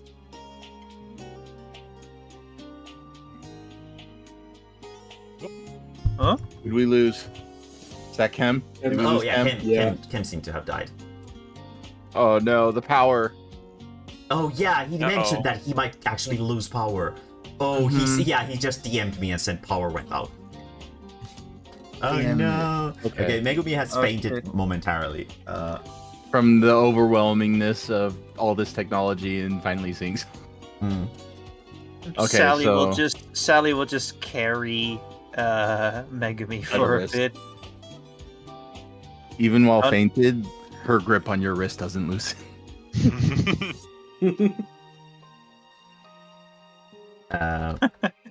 Sorry, 1 second. Metamorphs.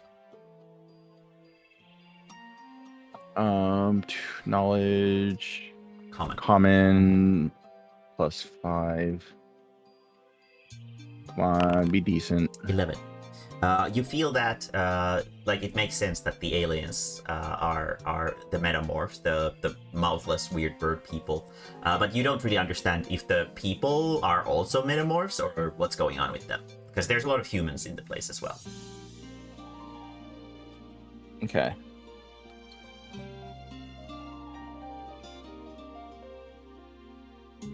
I do ask the bird person, is like, are there any others of my kind around? She looks you up and down. You seem to be an extremely dated model. However, there are, of course, servant robots around. That's so nice of you to notice. You seem to have gained some form of autonomy, however, and I would argue that there aren't a whole lot of people quite like you, but there are robots who have achieved autonomy as well. The island works in mysterious ways, doesn't it?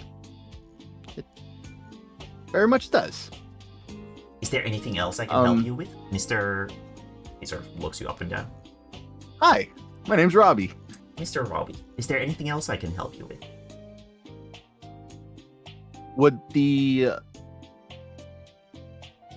Where could I find more information on this reformatting? You can read up on it in the library. Oh, Tibia! She also sort of gazes at one of the phone screens and says, "There's also a reformatting parade going on tonight. So if you just stay near the park, you should be able to see it." A what? A The reformatting reformatting. parade. Oh. It's a great celebration. She smiles. Do we get reformatted while watching the parade, or? No, of course not. Okay. It is celebrating the people who are reformatting. Okay. Oh, that's wonderful. I'd definitely like to know more about this. Excellent. Is there anything else I can help you with? No, I think we're pretty set since Megumi is kind of. Yeah, Megumi has Yeah. zoinked out. Sally notices now that Megami is just completely zonked out, but still holding on to her. Mhm. I I think she's a bit tuckered out from everything we did today. Yeah, you can put one Megumi in your inventory. Okay. Sally has the biggest pocket. Mhm. Just puts party members in her inventory. Is the head lolling out? Maybe the legs or something. Let's She have shoves her in favor. let's have a 15-minute break. See if Yeah. maybe Ken jumps back in. Go get yourself something to drink, something to munch on, whatever. Yep. And we will be back in a little bit. What's up? I was just gonna say that. Oh, sorry. Were you talking to me or Felix or Amico? No, I wasn't really talking to anyone in particular. We can figure out Amiko's abilities while we do the break. I see Cam back online on mobile.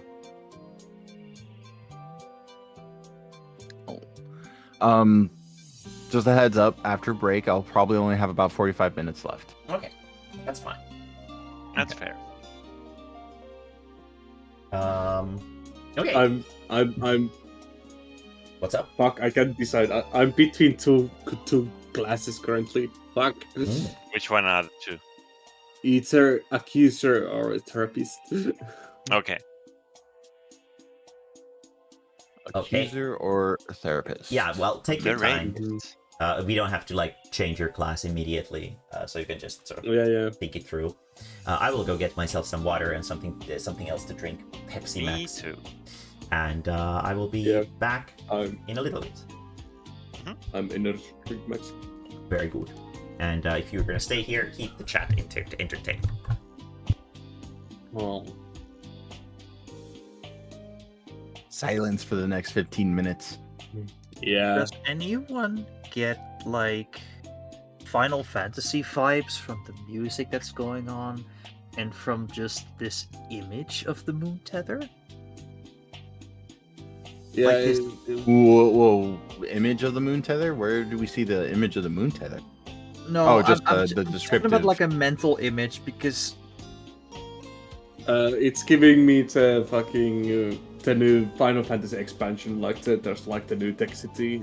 I'm having like that, but like more bright. That's Yeah. the because Solution 9 in Final Fantasy 14. Yeah. Solution 9 is more like darks and purples, but for this one I'm thinking of like light blues and like white and all Yeah. like more bright.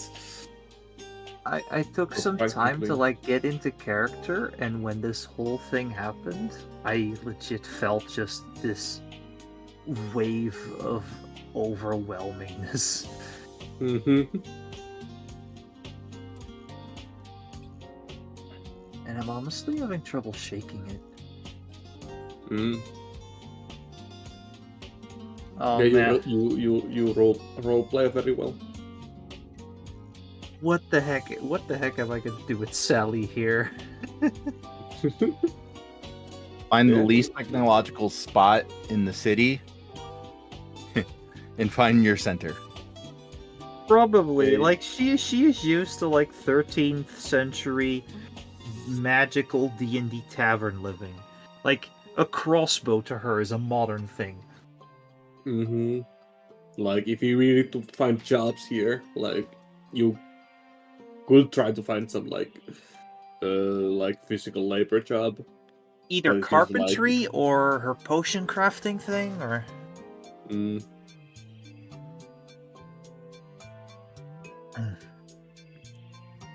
I mean, she knows how to potion craft. Uh-huh.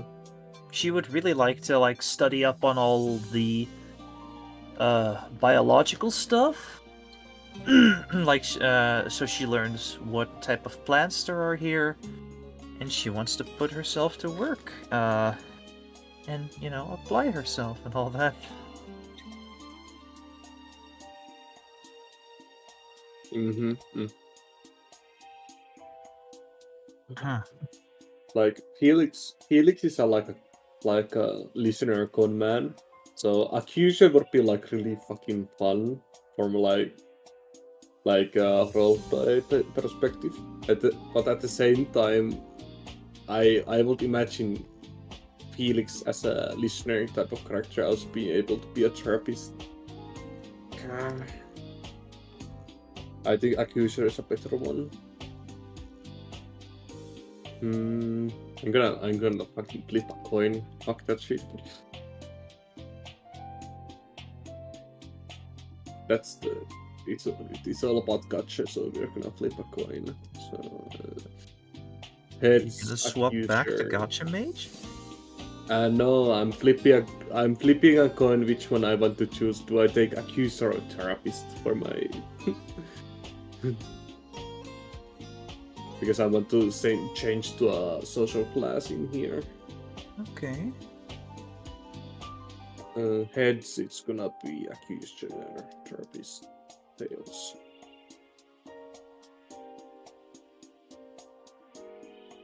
Okay, it's heads. Okay, so Accuser it is.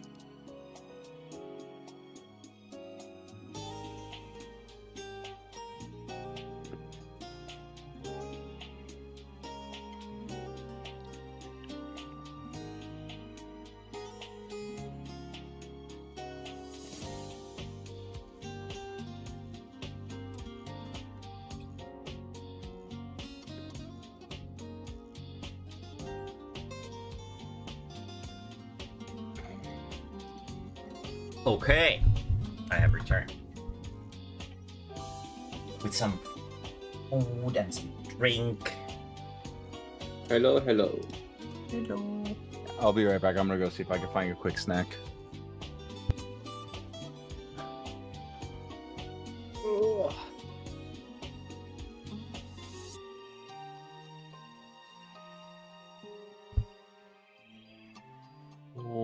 Good for you guys. You have found one of the first core area of the game. Very cool. Ooh. But yeah, I'm trying to figure out one to get user or therapist. Uh-huh. I'm leaning towards Accuser. In order to equip therapist, though. Oh yeah, no, you need to obtain your own sofa to level it up to level 2. Yeah. Yeah, right. That was what it was. Mm-hmm.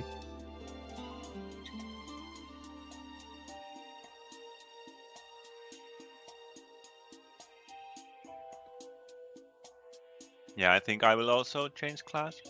Mm-hmm.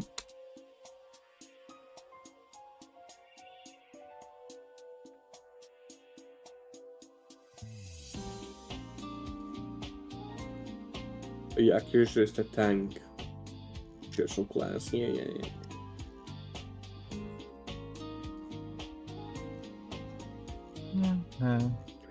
Also, the fucking therapist. Oh yeah, just get a sofa to level up. Accuser. You defeat one greater enemy non-lethal combat and accuse 3 targets of anything. Uh-huh. Oh yeah. Okay. Traitor enemy non-lethal Why are combat. kiwis so hard to eat? They are right. What's up with kiwis?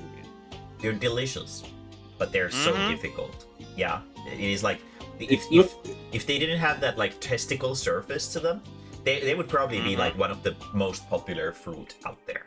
Yeah. You know, the testicle surface is edible, you know? It is, but it's sour. No, I mean, fucking testicles are edible too, but that doesn't mean that you should eat them. Some people find testicles delicious, you know? Yeah, and some people are fucking mentally ill. We all are born different. And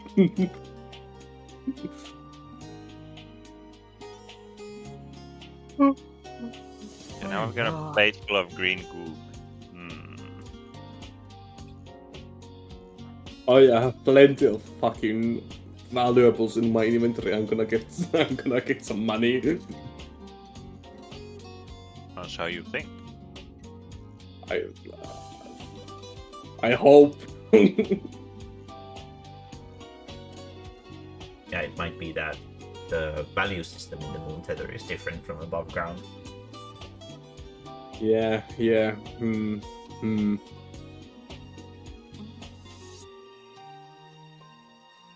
Going back to Gacha Match would be also kind of funny, and Gale. This place really reminds me of the what was it called? Arcadion. Oh yeah. Mm-hmm. Yeah. Yes, Yeah. I'm The fucking solution island, whatever. Yeah. Yeah. Mm-hmm. yeah. We were talking about that. I said Like, like That's my the whole head- mental image I got when Mhm. you were Yeah, describing it's pretty similar to that. Yeah. Mm-hmm. my mental image is like Solution 9, but like light blues and Mhm. more bright. Yeah, there's Instead Yeah, of yeah. like the Yeah, dark it's more. purples and It's not Yeah. night mode or dark mode. It's more Yeah. of it's more a shopping mall in my Yes, it is. Yeah. It's like a shopping mall inside Arcadia or something. head. Mm-hmm. Yeah, Can like someone that post a solution, picture for me? Of Arcadion. Yeah. Let me see if I can. like I'm more. trying to butcher this kiwi. Yeah, we'll put it in tropical shit post. Chapter has 16 bottle caps. God damn. Yeah, Arcadian is the it's Arcadia. It's the arena in the Oh yeah, it's the arena. Yeah, that's right. yeah.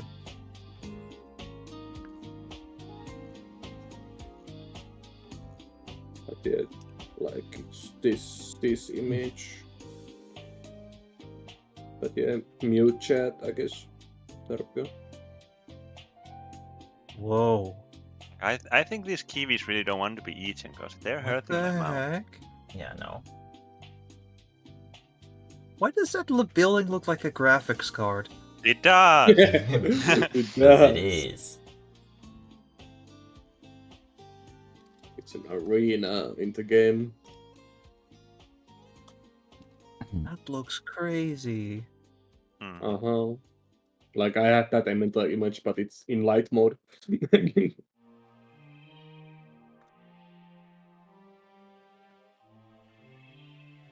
I was gonna ask you if Atlas is in fact Kryl.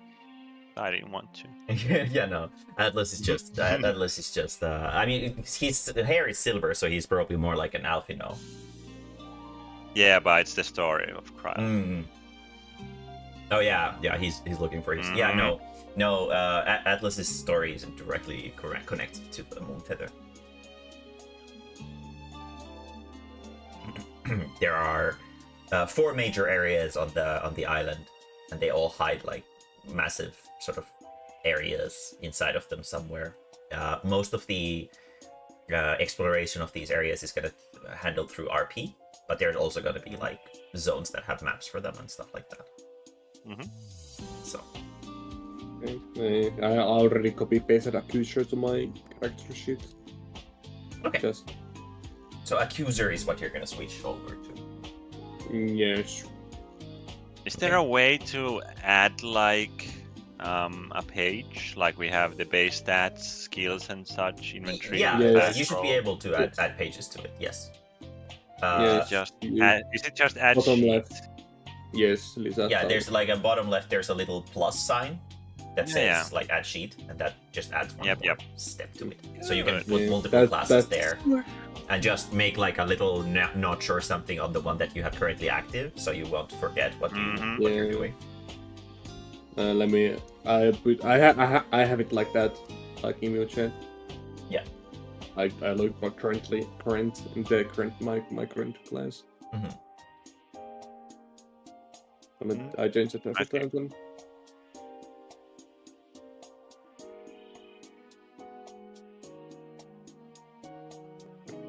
Oh, I see.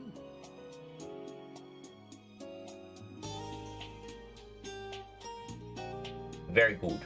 Is everyone done with finding little food and stuff? I'm back. Okay. I have to go wash my hands because. Yeah, hands because they're are sticky. covered in kiwi. Mm-hmm. Be right back.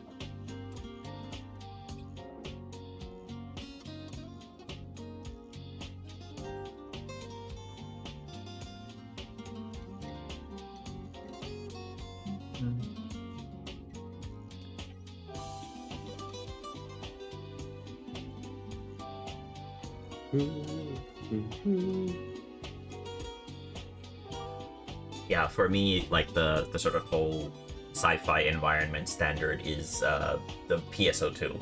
because PSO2 is a completely yeah. sci-fi game. So that's like what was like Yeah, my yeah. vision when I was thinking this place up. But because this place was designed before Dawn Trail was coming out. I've had these like Yeah, 4 areas and stuff like that. I did them like a year ago on stream. I made like little maps, battle maps and stuff like that. But because life got very busy, I didn't really have any time to sort of get in here. But now that they've been bubbling in my head, I've had a lot more ideas and stuff like that for the stuff that sort of is inside of them. So, and yes, the Arcadian is a very good way to also, or like the Solution 9 is a very good way to sort of think about it as well in terms of visuals. Because I can't, when it comes down to like these super RP heavy areas that are like cities and stuff like that, I can't really realistically make artwork for every alley and stuff like that you can possibly find. Yeah, you can. Yeah, so they're more like, there might be some kind of a hub area, and from there you just sort of can explore, and then you throw luck and see what kind of fucking street you end up on, because it's so big, the area, that you can sort of like execute. if you made just like an opening sketch, like the first thing we see when we walk to a city, like a rough sketch, that would be like more than enough to paint a picture. I was thinking of doing something like that, and I wanted to do like a splash screen for all the major areas of the game. That have like the name of the place. That's a lot of work. Yeah, that have the main name of the place, and then like a simple sort of illustration of the place, or what you're sort of going through. Yeah. But I don't really know how I can sort of pull you guys to just look at an image. I'm sure there's some way to just force you guys to just stare at the image. I mean, you could just put it on stream. Yeah. You can like. You currently, you have the main menu on the like if I activate this, does it force you to just stare at the picture? Yeah, it does. Okay. So I can just make things like this for all the major areas. Yes. Because this one took like 10-15 minutes to make. So as long as they're sort of vague like this, it's easy enough to make them. It's just to sort of find the time for it, which is the issue. Because like usually when you've been working for like 14 hours for the day, you don't really feel like working some more afterwards. Yeah. So you need to make splash images and like actual character design character designs, and I need to make like I need to like put the sort of walls on the combat maps and make them functional, and think up all the mechanics that happen in them. I need to script the enemies, because the enemies work on a script where they do specific attack patterns like constantly, and like stuff like that. So there's a lot of extra work that sort of goes into this. But obviously after I'm done with Moonflower 2, which is in like less than a month from now, it's progressing very nicely. The final battle scene is almost over. It's like there's like a 5-page sex scene, and then there's like 35 pages of battle. The battle manga. Yeah, it's 100% just the battle manga now. It's just a battle manga for adults. But once I'm done with that, so that should be like April, sometime next month, probably like around mid-April, I would guess. I'm gonna be able to tackle a lot of content for this game, because outside of that, all the drawing content that I need to do is gonna be related to, well, actually I don't really need to do any drawing content for a little bit, because I'm gonna be just working on Spicy Variant Plus and Witch Book 4, so I'm just gonna be focusing on writing for like a couple months before I start sort of setting up my next comic, because that's gonna sort of release after or start releasing after Moonflower 2 is out. I don't want to start releasing it before Moonflower 2 is out, so that it doesn't sort of distract from the release of Moonflower 2. Because the next comic is gonna be free to read, and it will be updated on my Discord server every time it gets a new page and stuff. So it's gonna be sort of constantly going on, so it would be kind of lame to have that sort of over like or usurping Moonflower pollination essentially. Oh shit. Okay. So yeah.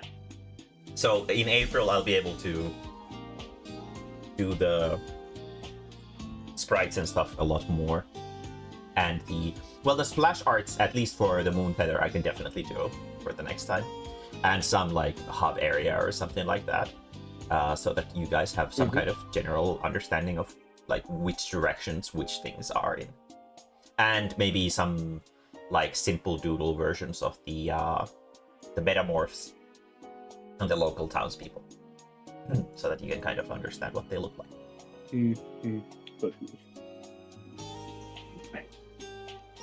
No pressure. Yeah. No. The game is mostly just for fun for me as well.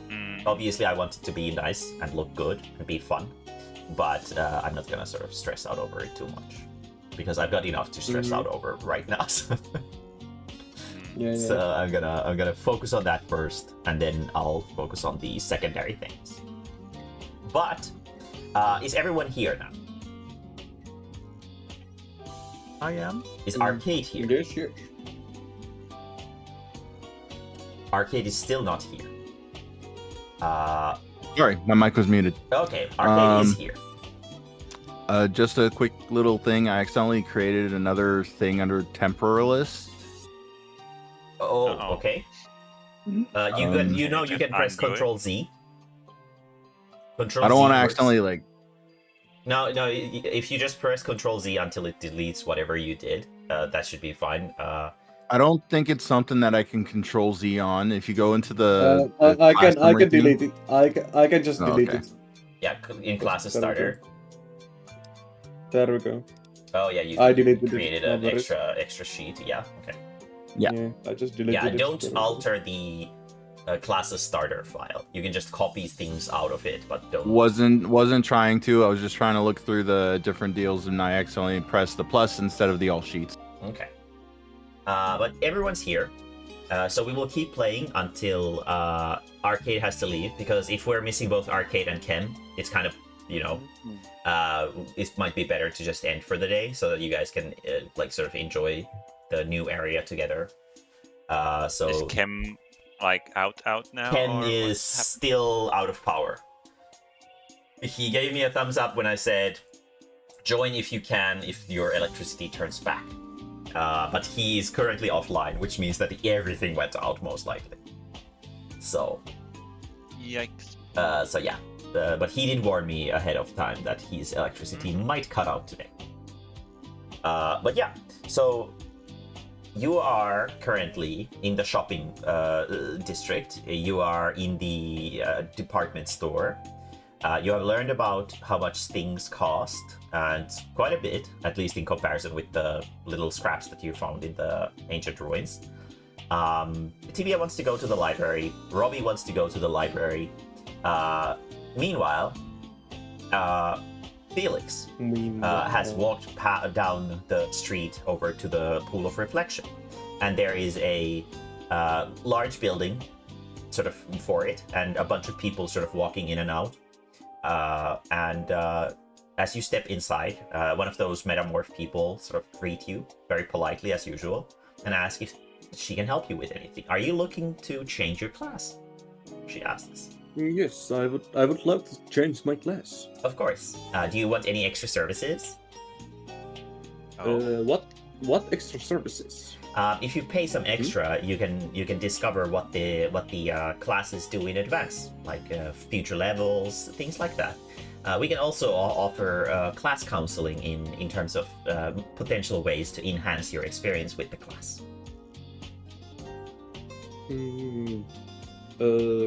Class counseling sounds nice, but I only have gold.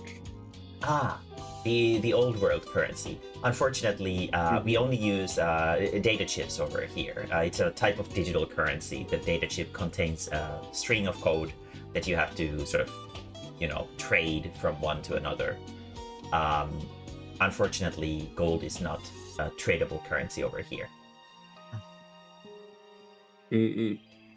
However, if you do end up getting your hands on some data chips in the future, I highly recommend the class counseling services.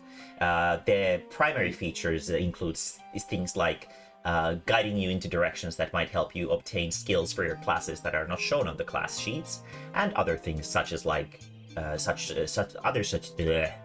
language is difficult, isn't it? She smiles. It says other such things that you might find beneficial. Okay. Thanks for the information. Of course. If you wish to change your class, she sort of guides you, and there are these little tiny rooms. One could maybe fit at most 5 people.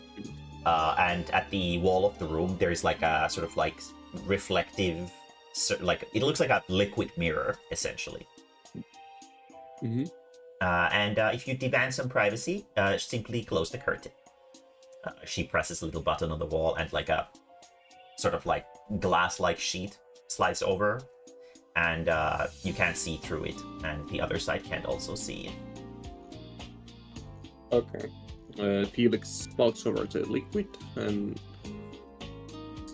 As you stare into it, deeply stares into the liquid. As you stare into it, you can feel the power of accusations enter your soul. Gaslight, girl boss, gatekeep, whatever. You can change your class to accuser. Level 1. Since you are. You do have to do, in order to level up classes, you cannot skip parts. So you have to fight major enemies in order to level up major enemy requiring classes.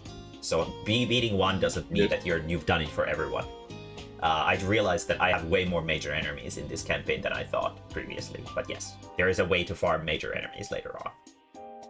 It's a greater enemy on this one. Yeah, greater enemies are just like slightly tougher enemies. You've encountered a bunch of them. And major enemies are the ones with the custom sprites. And those are something that you can farm in the future as well. So, yeah. Alright. So, do you need any help with changing your class or everything good? Yeah, I got it. Okay. I got it. Meanwhile, after you're done, do you want to return to the group? Yes. Okay, throw luck. You have no idea where the fuck you are or where the group is. I love luck. 14. You spin around in a circle. You just sort of jog in place for a moment, catching a few like curious glances, and then you start running.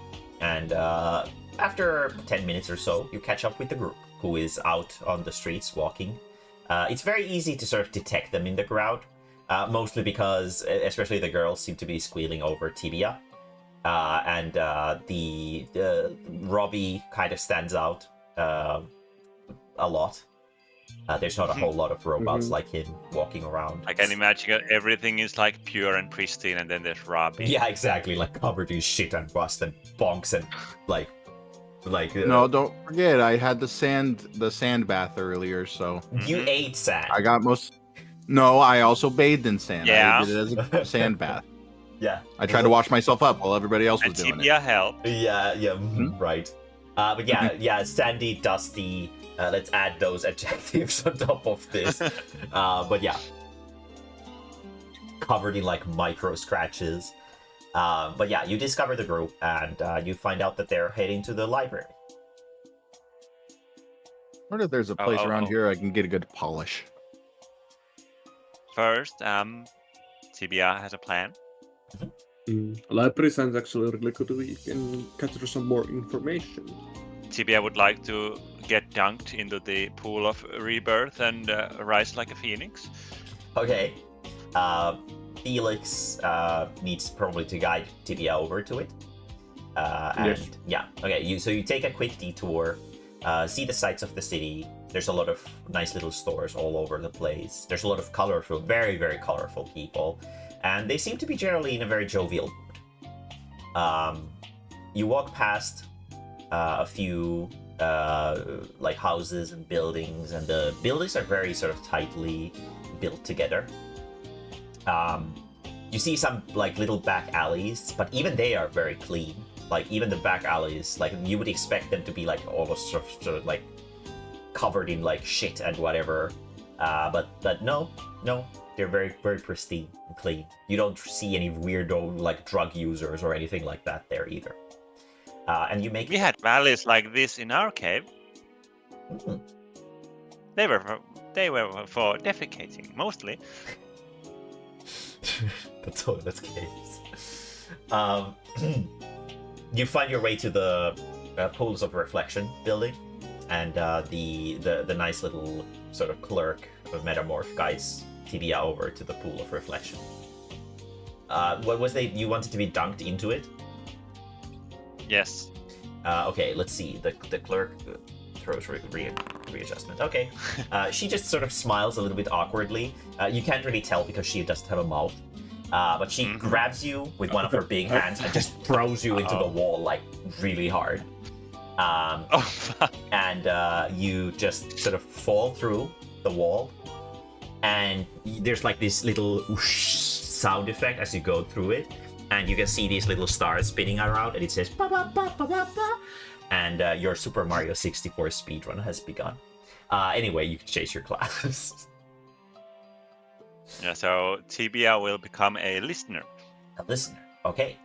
Do you need any help with changing to it, or is it clear enough? I just need someone to copy and paste because I can't do it for some reason. Okay. It won't work. I will do it for you. Someone who is Google Sheet savvy. Do you please have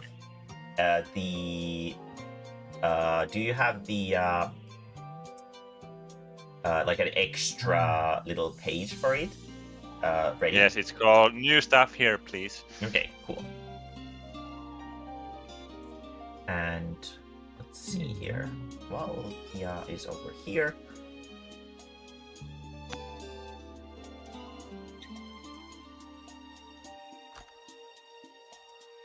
So, and then we just Yay. extend these and extend these and extend these. Oh yeah, because you have to extend Yeah. those. Yeah, that's why You it can looks extend all the fucked up. brackets. Yeah, there you go. That's that makes probably sense. normal enough. Yeah, Yeah, that makes sense. Thank you. cool. And okay, so you have listener. Your next level up is in gain a social standing in a small community. Now, does this count as a small community? It's a very big community, but if it also is fine if you do it in a big community. However, for example, if you find like a small clique or something like that, that also counts because it's a small community. You can find smaller communities, like sub-communities within a bigger community. Obviously, you don't have to be like a pop star or anything like that. The master plan is to find the boner community, and Exactly. Mm-hmm. The United Boners. Yep. So you go over to the library, and there is a sort of very conventionally pretty, seemingly human person behind the counter, and she smiles and asks, "Is there anything I can help you with?"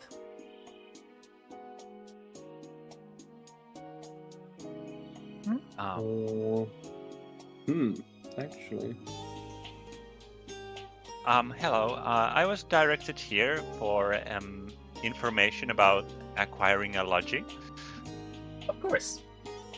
Any information when it comes down to living and just life in the Moon Tether will be found on Section A, which is over to that side. She sort of points to the side, and there's this big sort of like a triangular symbol to it. It's not really the letter A, but it apparently is in the lunar language. It seems to be that. Anything else? Are you looking for something in particular? Caesar sort of glances at the rest of the group. Yes. I was looking for information on reformatting. Of course. Cultural section is over on Sector C, which is over to the opposite side of Sector A. Robbie kind of starts heading in that direction. Of course. Anyone else? Anything else I can help you with? Yeah. Is there any anything. information on all the plants that are on this island? Plants of the outer realm? Of the surface and also down here. we don't really know much about the surface because the surface is quite hostile, so we haven't really found any reason to do any particular research on them. However, we have extensive libraries when it comes down to the fauna that we have, the flora and fauna that we have over here in the Moon Tether. You can find that in the section B. She seems to sort of throw it out of her head, which is over there. She points to the other corner of the library. Okay. And Sally will just kind of in a daze walk off if she's just accepted that she doesn't know Jack, and she just goes off on a wild attempt to see if she can learn anything. Okay. Felix, was there something you wanted to ask her? Are there any books about learning the language? Of course, they are in the cultural section, which is sector C. Your metallic friend is over there. Thank you. Of course. Felix heads to the. Felix wants to actually try to learn the language. Okay. Get a basic understanding. Very good. So, Tibia, what are you trying to read up on?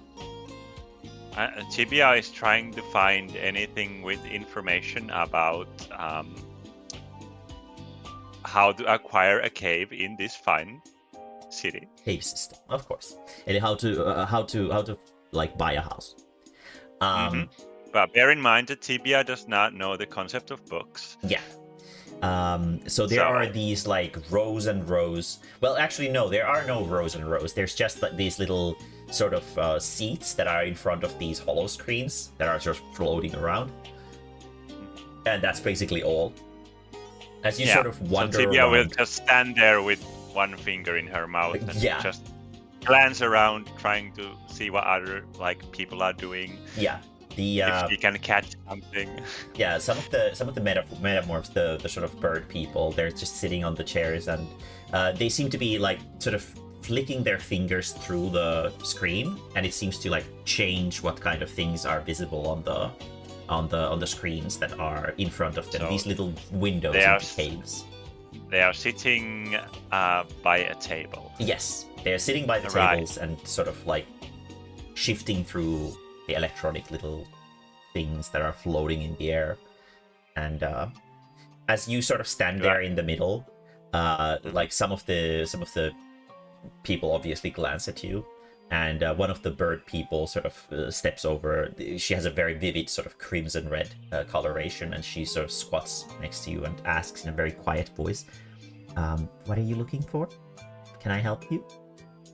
Hi. I would like. I've just started tooting my fucking flute in the library. She makes like a hushing gesture, hush, hush, hush, hush. It's I in will the play it in a lower library. note. It's polite to be a little bit quiet so that everyone can enjoy reading in peace. Okay, I play in such a high pitch that only the one I'm talking to can hear. Okay. And what do you ask her? I will ask. Let me try to make this into a picture. She sees Tibia in the city, and she is walking into a cave that looks like a cave that Tibia had, and it's just reads owned by Tibia on top. And she walks in, and it's full of her stuff. Everything's labeled Tibia's chair, Tibia's this. Okay. Score, no. So we are currently in a high technology underground city. It's a completely RP based sequence, so there is no action map or battle map right now. The girl seems to be a little bit confused, so she asks, why exactly does everything say it belongs to Tibia? Who is Tibia? She asks. I am. Oh, so is this and your now home? there is a hello, I'm Tibia on her chest now. Okay. It's not really there. So is this your home? Are you looking for a home? Would be, yeah. You are looking for a yeah. home. Ah, I see. She sort of asks, sort of politely gestures if it's okay to lift you. Sure. Okay. You seem able. Throw knowledge social. while this is Uh-oh. happening. Did I have anything? Not really. Just looking at my new stuff. Oh yeah, did I have to the level 1 conditions? Did I have to Let's see here. If you 'cause it had exceed the charisma stats, +2, strength -1. yeah, if you exceed those points, let's say it's fine. You can equip the level 0 class. We don't have to fiddle with the. You can, however, change your core stats if you are at the pool of reflection. If you feel like you would benefit from some other things more. So you can shift around your core stats at the pool of reflection as you see fit. You can't add or subtract, but you can shift them around as you see fit. Okay. But it's not like I don't have to put +2 to charisma and strength -1 or how You're did gonna it have to work? have +2 or more charisma to be in the class. I do. Yeah, then you're fine. Yeah, go with Okay. that. Okay, good. So sorry, what did you say I had to roll? Throw knowledge social. Knowledge. Social.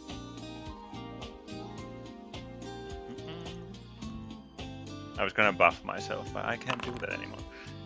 I don't need to. That's true. 18. You sort of take note of the fact that all of the metamorphs sort of seem to be female for some reason. Like they have a sort of like soft voice. Their body shape is slightly like they look like they're optimized for birth from the perspective of Tibia. They would be able to lay some nice eggs. And all the male are out hunting. That makes sense. Yeah, that's probably what it is. But she lifts you on the little chair, and she points at the screen and asks, "Is there any particular language that you understand best?"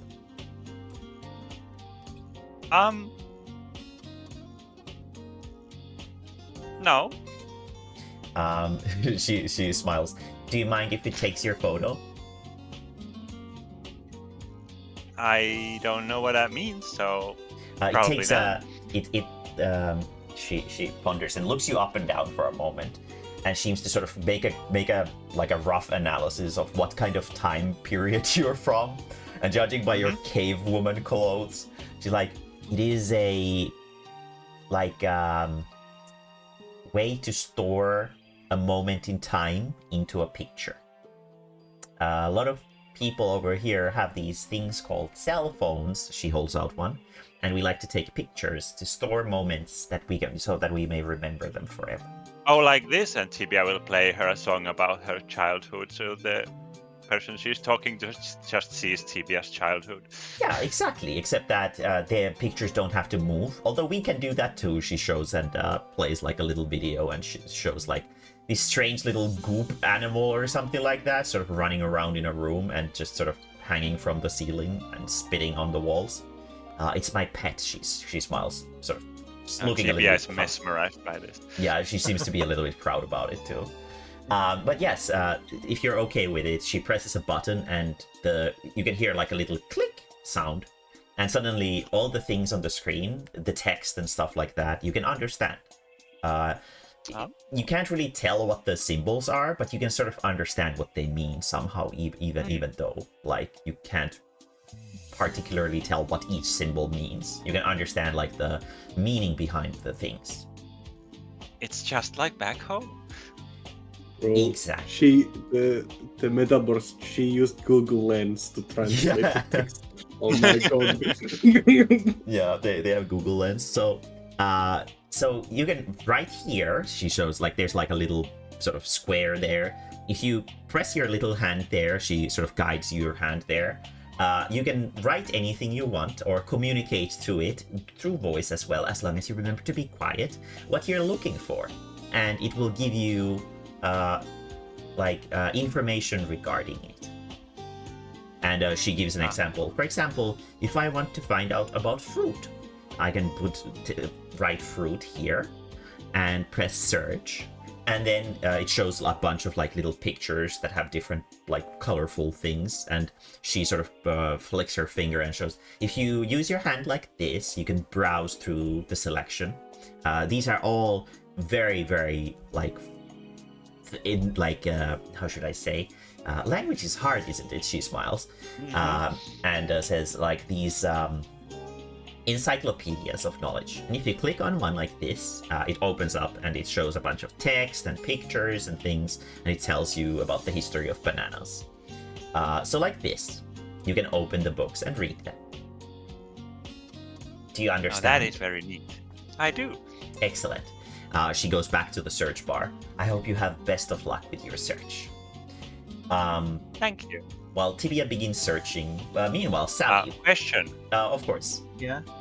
You said this works with either typing or voice commands. Yes, it does.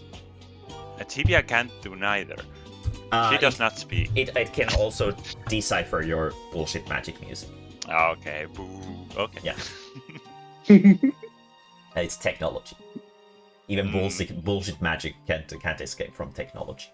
The grasp of technology is forever and eternal. Tibia will have the largest brain. Yeah. Sally, what are you doing at your corner? She looks around and walks around a bit until she finds like a chair that is occupied, and she just sits down and just with like a little glazed over look just stares ahead of her at one of those weird glowy things that seem to have daylight inside of them. She's no concept of just how this all works. As you're sitting there and sort of just staring at it and furrowing your brow, another one of the metamorphs just sort of walks next to you and just stares at the screen and asks, Are you occupying this? She asks. Am I? She looks at the metamorph. I feel so bad for Sally Mae. It hurts me. She looks. Are you having trouble with finding something? I'm having trouble finding the common sense in this place, frankly. She looks a little bit sort of flabbergasted. Are you sure you're in the right section? Should you maybe... Are you new to the moon tether? She asks. Yeah, I am. Would you rather like to read about the moon tether? Language is hard, like isn't it? She sort of gets tongue-tied again. Especially when you don't have a mouth. I would like to read about plants because I like making potions and stuff. I see. Sorry. I mean, yeah. My name's Sally Mae. My family has a farm on the slope of a volcano. And you know, I just like to make potions, and I arrived here at the surface, and I came here through the ruins, and now I'm in this place where everything has daylight inside of it, and nothing makes even the slightest lick of sense to me. It all sure looks colorful, though, but... Can I ask something? Sort of, like, I don't really know what kind of culture you come from, but do you have, like an understanding of sort of, like, what would you... If I said common sense, what would you describe that as? Do you understand what that is? Well, common sense is everyone lives in, like, these nice wooden houses, and we all live in like these villages, and there's farms and farmland.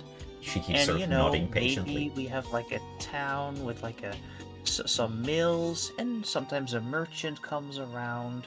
And if the town is big enough, we have like these village militias or like some guards. So you know, just standard stuff. She sort of nods and offers you her hand. It's quite big, and she's very purple. She's like a deep violet. Would you mind if I guide you around a little bit? Okay, yeah, sure. And unfortunately, I don't really know much about potions or plants or stuff like that. However, she sort of takes you over to a little table that's to the side of the sector so that you're not sort of bothering anyone. And she presses this little button on the wall, and this like little translucent bubble sort of appears around you. And she starts speaking in a more sort of normal volume.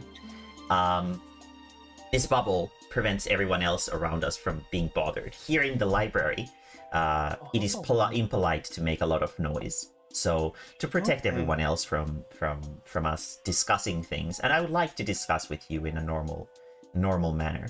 How about we do it like this? Tell me about your land, and I'll tell you about ours. Maybe we'll learn something about each other. You've told me a lot about yours already. Can I ask you some questions? She asks. Sure. So would you consider that the area that you lived in rural? Yeah. I mean, we were was there kind of the like only big building cities around anywhere, or like things where they would have like, let's say, locomotives? Do you know what a locomotive is? No. I see. She ponders for a moment. I see. I understand. The biggest city was like 5 days by carriage away, and it like this really big paved cobblestone road with all sorts of trading guilds, and there was a harbor too.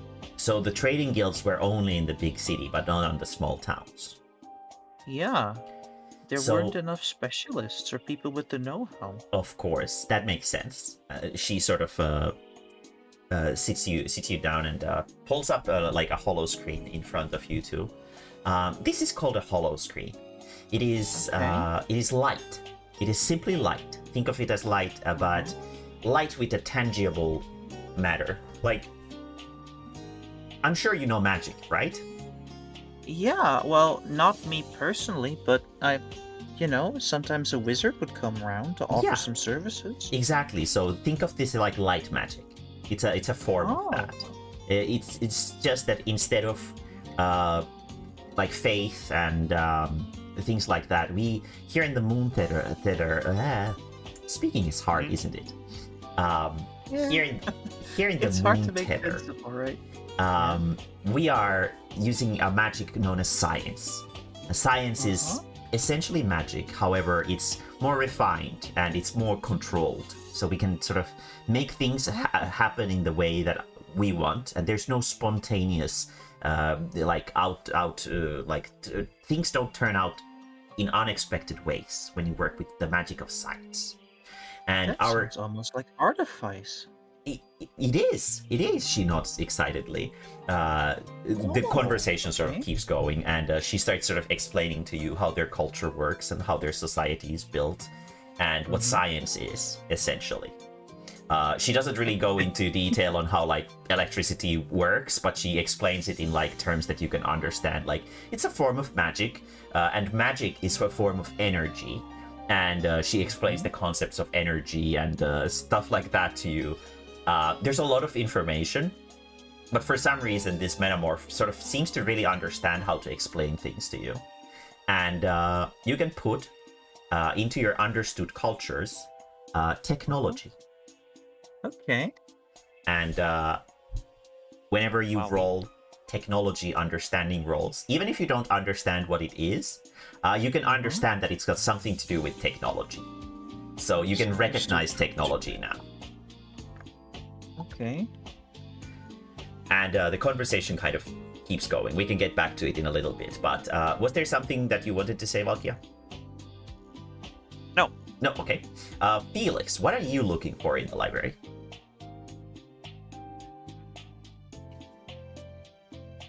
Robbie, what are you looking for in the library?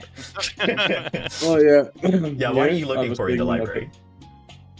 I'm looking for like books to like learn the language. Of course. It takes you a moment. Throw knowledge technology. Let's see how well you can figure out the hollow screens. Okay, knowledge, technology, intelligence. That one I got a decent amount. Very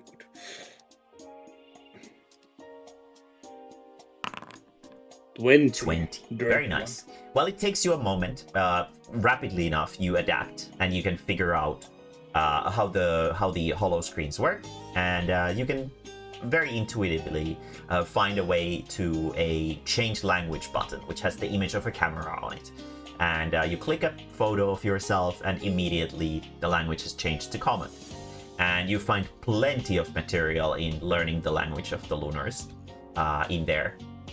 However, as you start studying it, you discover that it's a quite complex language system, and it's definitely going to take some serious effort to actually start learning it.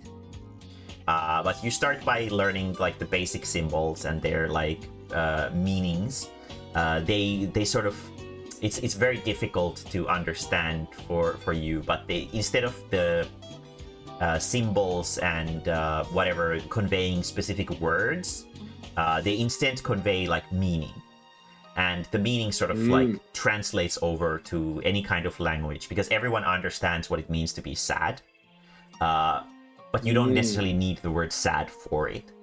So this is like a sort of like a higher tier language that translates intent and meaning into symbols, if they're in a correct kind of sequence.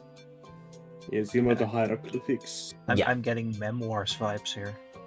For example, there is a concept of intent in the memoirs as well. Robbie, what are you looking for in the library?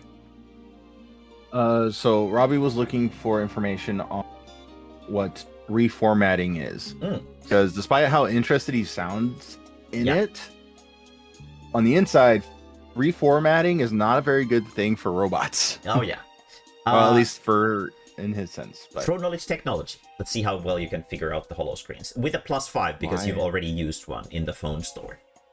Okay, so it's going to be 1d. Do this. Oh, hang on.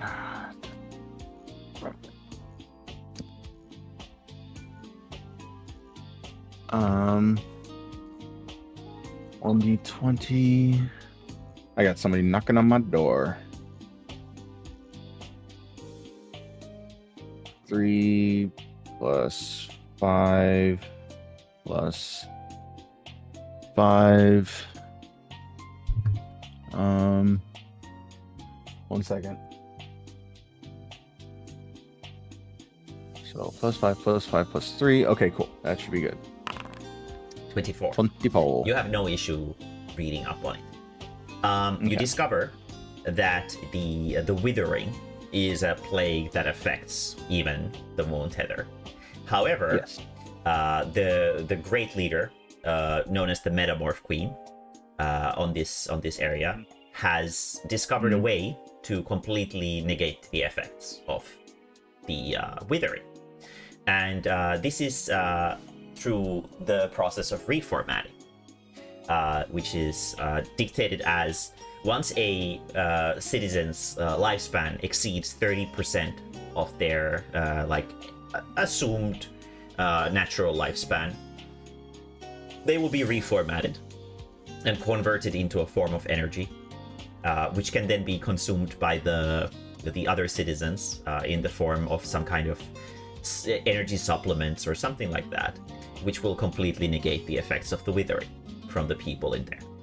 And it seems like everyone is in agreement with the fact that doing the reformatting is a good thing, because while it cuts their entire lifespan into only 33% of the natural lifespan, they can all live their lives by their own terms without worrying about the wither. And you discover that the average lifespan of a metamorph is about 75 years. So they live a lot longer than...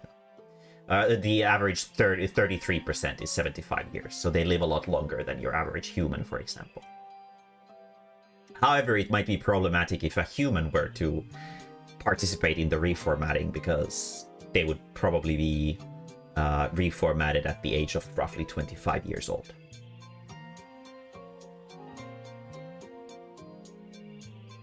Okay. So essentially, as becoming a citizen means that, this is from my understanding, is that becoming a citizen, or the reformatting process, is essentially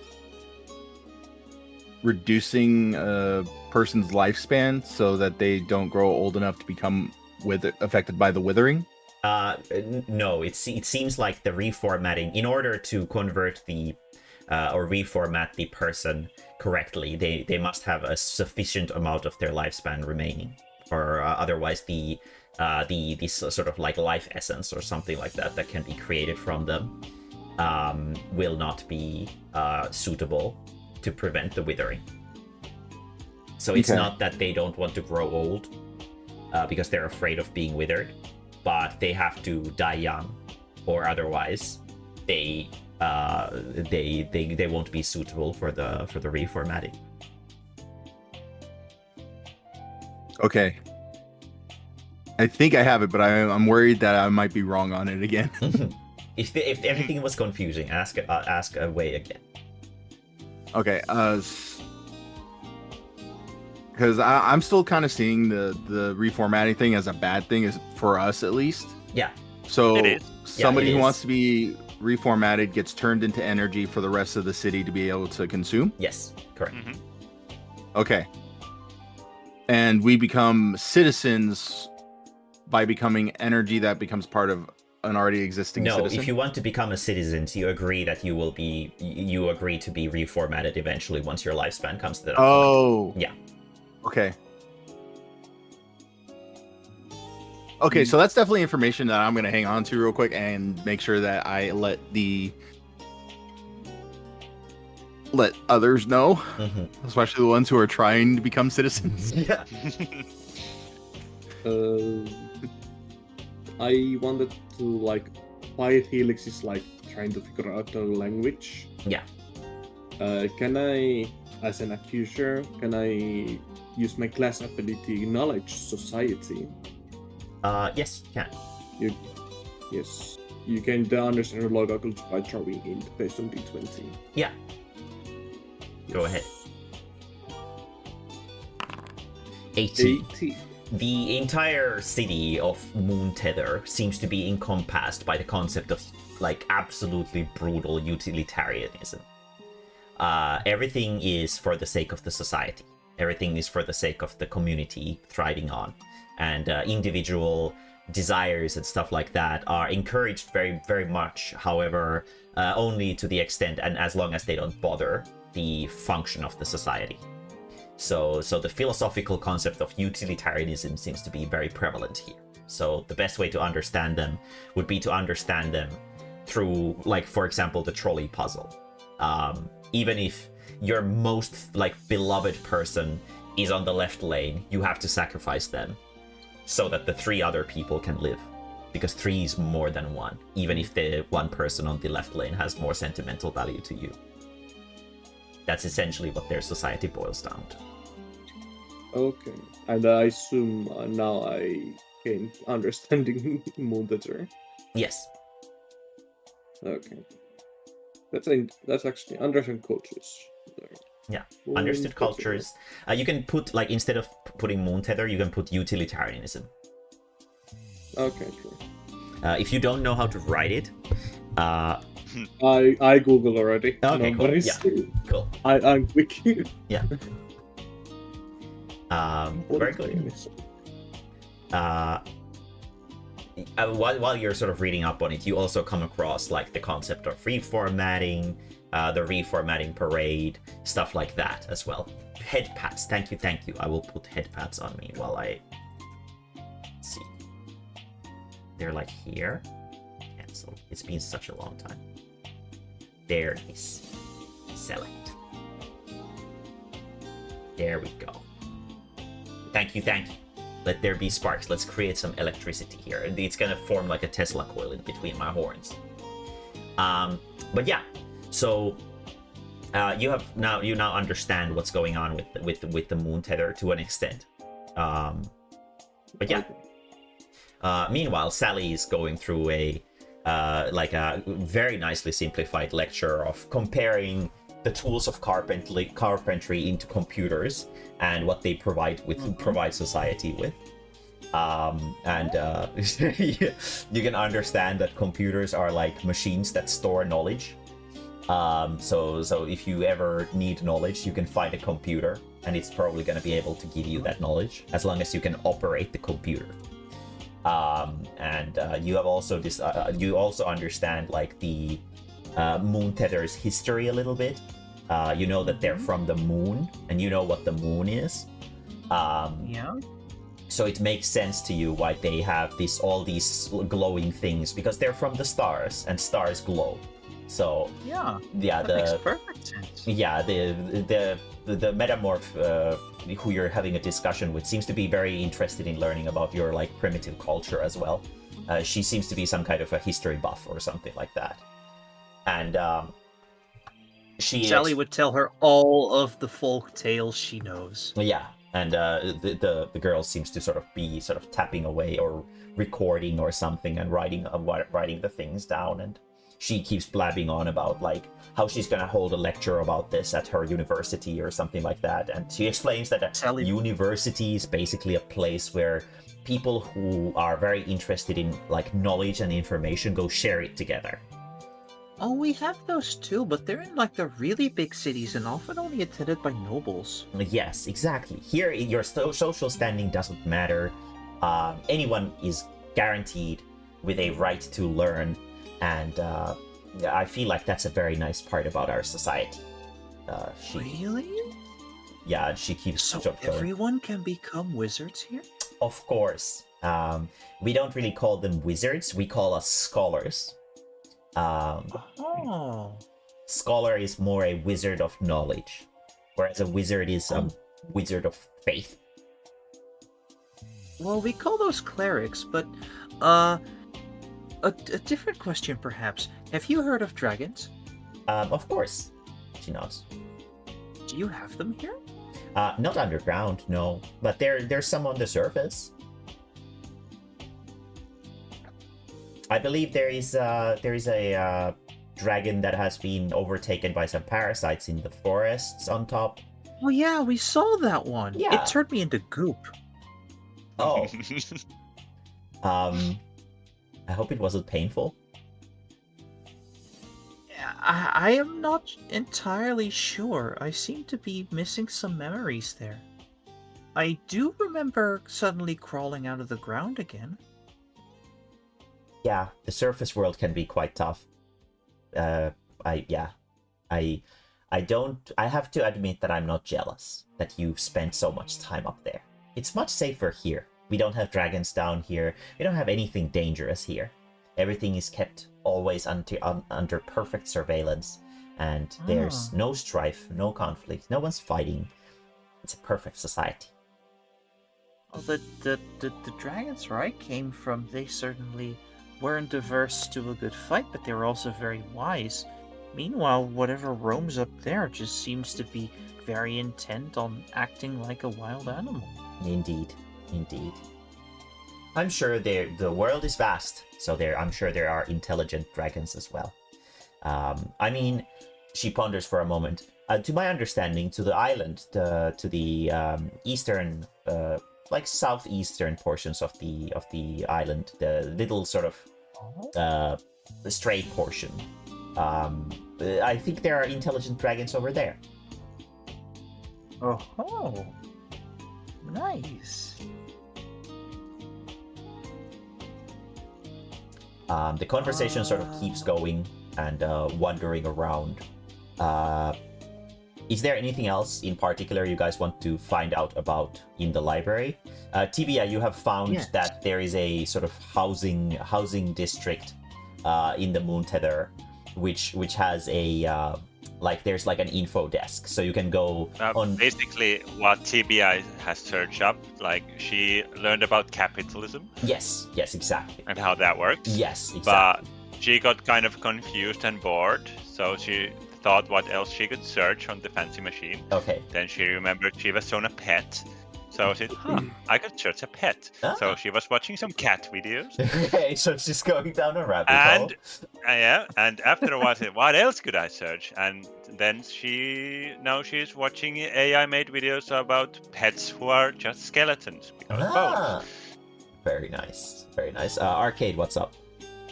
I do apologize. I do have to start get going. Okay, that's fine. I have to get out. Mm-hmm. That's fair. Yes. I hope you have a good day. If you guys still want to sort of study the library before we end for today, that's fine. If you want to end here for today, that's also fine. What do you guys prefer? I still want to study a few things. Yeah, Okay. we can study a little Okay. bit. Thanks for the game, and I hope you guys have a good rest of your night. Yeah, you too. Yes. Yes. Have a good Have one. a fun one. Bye. Okay. Ayo. Chattakun is sitting on one of the chairs, and he's watching brain rot content. And he's just like staring intensely at the screen. Kem's house got basically exploded, so he's not able to be here right now. But yeah, what was it that you guys wanted to look up? Mostly how to get a job in this city and how, based on what Sally now knows, how her skills of carpentry and potion crafting can be applied here. From the looks of it, the district, the employment district is the best way to sort of get into that. Obviously, you're not gonna find a book that's gonna tell you like how is Sally going to get employed the best. Because there's no books written for Sally. Right. So you're gonna have to go to the employment district to find that out. Okay. But it seems like there are jobs where you can use brute force, and just like physical labor jobs that might be suitable for Sally.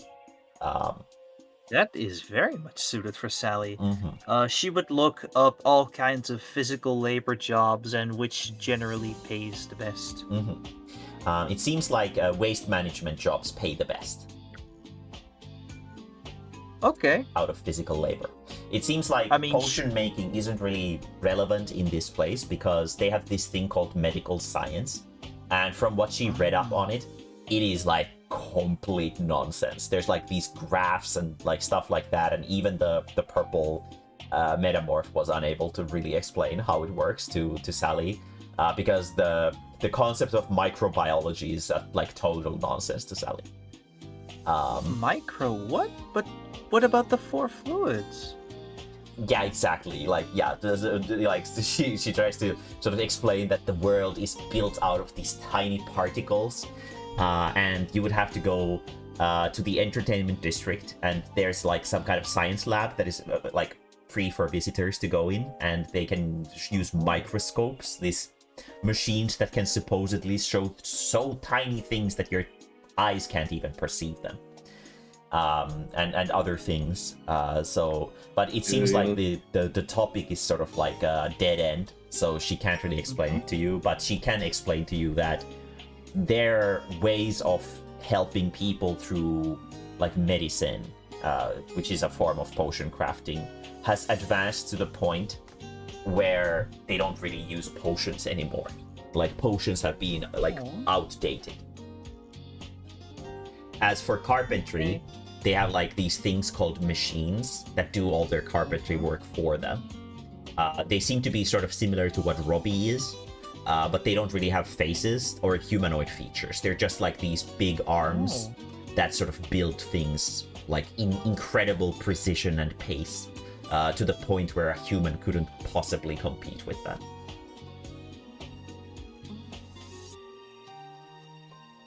Huh. Felix, what's up? I suddenly feel a little strange. They took our jobs. They took our jobs. There's this emptiness. They took our jobs. Yeah, it's like, imagine a fucking peasant who has spent their entire life making like doing like handicraft work and just suddenly plopping into the like sci-fi future and like everything is done for them. It's like, oh, I see, I'm worthless. That's cool. Like everything I do is like done better by machines. That's cool. She'll be like, well, at least there's still waste management. I am good at that. I spent 5 weeks making this immaculate chair. Oh, my printer did it in 5 hours. Yeah. Huh? Probably in 5 minutes. Yeah. And it's better than whatever you tried to make. What were the people called again? Metamorphs. Yes, Felix wants to like look at what the fuck are metamorphs. Yeah. You find out the metamorphs Biology and are stuff. creatures from the moon. They are known for their ability to shapeshift. They have a strong sense of like some kind of like aesthetics that have been apparently learned from the people who originally went to the moon through the moon tether. You can also tell that by the fact that this is called a moon tether, it means that you're probably like the entire moon tether is basically upside down. That's why the elevator was showing that it was going like up, even though it was going down. It's because you're like going up the tower, but the tower is upside down underground. So that's why you're sort of going down, and the cave is built in there. The energy that the city uses is most likely what causes the desert to heat up. It seems like there's some kind of vast generator that provides energy for the city all throughout day and night, which implies that it's probably what heats up the desert as well. The metamorphs have a society of like they hold like aesthetics in very great value. They like pretty things, which is why they all sort of look very similar, because their aesthetic sense is very similar. There are pictures of the metamorph queen in there as well, but they are all sort of like slightly obscured, and you can't quite sort of tell them like they're weirdly blurry. Like people haven't like seen the metamorph queen in like 4K for a long time. It seems like she's almost like a shadow government that is running the whole place. She's not really a public figure or like a dictator or anything like that, but more like just like an admin to a system that maintains the utilitarian society in this moon tether. And Okay, more of a background there. you can also discover that the silvery creatures that you encountered are called lesser metamorphs. They are people who have escaped from the moon tether. They are basically deserters. They are gray in color because they are towards the end of their lifespan. They are known for trying to make it back to the moon tether. However, in the metamorph culture, deserting is a very great sin. So they're not welcome back in. And the like lesser metamorphs that hang around the moon tether, around the ancient ruins, are those who are trying to find their way back in. But because of old age, their memories and sort of consciousness is so faded that they can't really find their way back in anymore. And those who can will be eradicated on contact, as you discovered earlier. So it's a little bit of a brutal turn of events. They are quite merciless when it comes down to people who don't sort of respect their society, especially those that they consider their own.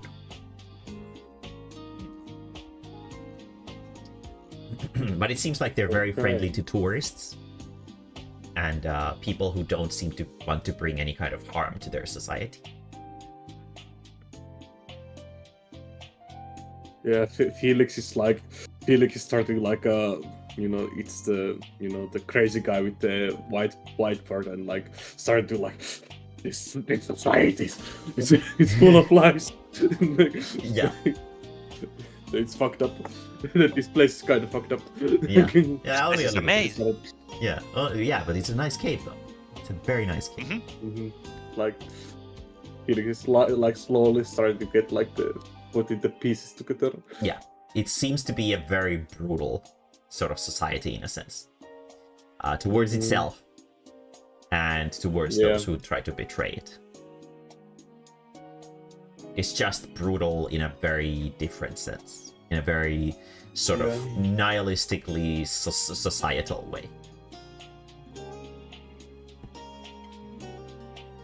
Anything else you want to read up on the library? Any other happy books? Nope. Okay. Happy books. Yeah.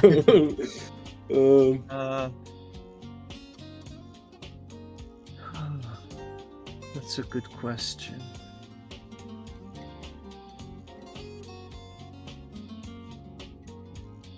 what are the common style of clothing and articles and other items of use Like here? fashion. Yeah, like fashion, but also like equipment and armor and weapons. They don't have equipment, armor, or weapons in Okay. Moontether because there's no threats in here.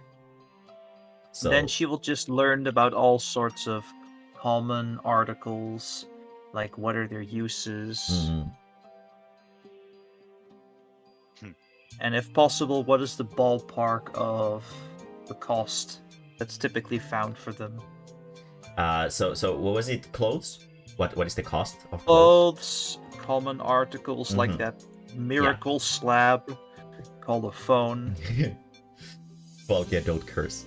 Don't curse in chat. That's blasphemy. Let's say it's today. Let's FRU clear today. The clothing is very sleek. It's made of something that you can't even pronounce. There's a lot of big words that you have never in your life encountered before, and you just can't really tell. But you can tell that the clothing is extremely sleek in design, and they are sort of like so clean looking that you can't imagine they were made by humans. They're just like strange. Like they feel almost like they must have come from the moon. Like the rest of these people. The metamorphs themselves, they don't really wear clothes. They have this sort of metallic protective armor piece or something like that that sort of covers their midsection and upper torso, but only on the front side. So its purpose is most likely not for defense, but for something else. You can't really understand what exactly its purpose is, but it seems like that's their sort of choice of fashion. And when they work jobs in like for example construction or stuff like that, then they sort of implement different kinds of like tools of like some complete nonsense understand, like you can't tell what the fuck they're meant for, but some kind of tools are directly implemented into their bodies, almost like a body augmentation that they can use to do their jobs better. But all of this is sort of like, it goes into the category where you're just like, I see, it's technology, but you don't really understand any of it. I mean, she would just do this under like art. She would just all file this under artifice. Yeah, it's like some kind of incredibly advanced artificing. That like your understanding of the line of work, the artificing work, is just not enough. You cannot comprehend. It is way beyond your understanding. However, you do understand what their sort of fashion sense is, and it's sleek, nice, sort of comfortable looking clothes. Although they are sort of like, the texture looks like it's so light that you don't really understand if it has any kind of functional purpose outside of just being light. But then again, it kind of makes sense, since if they don't have any threats here, it does make sense why they wouldn't have like defensive purposes for their clothing at all. That's true. And the metamorphs themselves are like completely incomprehensible in terms of their clothing culture and stuff like that. Anything else you guys want to look up in the library? You guys sure do look. Nope. TBI is done. Felix wants to like it's very low possibility to find anything, but he wants to look up if there's anything about the Goddess of Luck. If there's anything about the Goddess of Fortune. Yeah, Goddess of Fortune. You use the sort of search term for the Goddess of Fortune on the search bar. Sally join Felix at this point? Can Sally what? Could Sally join Felix at this point? Yeah, of course. You sort of wave, and the metamorph teaches you how to wave in their culture. It's like a sort of rotating your hands in a half circle. Okay. And you sort of bid her farewell, and she's left behind. And you find Felix in the meanwhile. And Felix is looking up anything regarding the goddess of fortune, and there isn't really a whole lot. She's mentioned as a religious figure, like a not real, like a fantasy religious figure that some of the overworlders seem to worship. However, the Moon Tether community doesn't seem to hold that kind of beliefs in very high value, because they feel that the only value of fortune is in entertainment. There is no other purpose for it, because when you're trying to get a job done, getting lucky is not the way to get a job done. They're very sort of like strict about that. So as long as fortune is for entertainment purposes only, it is very well respected. However, in the from a more sort of societal aspect, it is very frowned upon to leave things to luck. I see.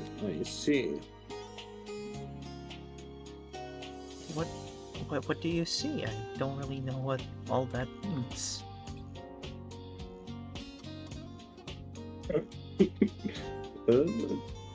Don't worry about it. Forget about it. Forget about it. People just they're not really hard workers. Let's just say that. They don't believe in luck as I do. Oh, but you were able to make so many wonderful things happen. Yeah, indeed. That's why I don't agree with her ways. Does Tibia return to the rest of the group, by the way? TBI is stuck to her screen. She's watching the how much it sucked to be born as a worm video series on YouTube. Yeah, there's like they're so colorful, and the story is very exciting, and like you are like, it's exactly like the sort of songs that you used to sort of experience in your childhood that your that like the tribe elders would tell you, except that they're long. They're like so long. There's like hours and hours of stories, while the tribe elder stories were usually at most like 20 minutes. These are like 20 minutes times 12. Yeah, so, with ads too. So they're like very actually. Tibia, throw let's see, what am I gonna make you throw? Make a will save.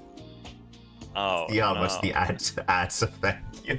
But yeah, Felix like explains the chart. Oh shit! 19. Nice. 19, you don't get the weird urge to buy yourself a back scratcher, so you're doing fine. Well,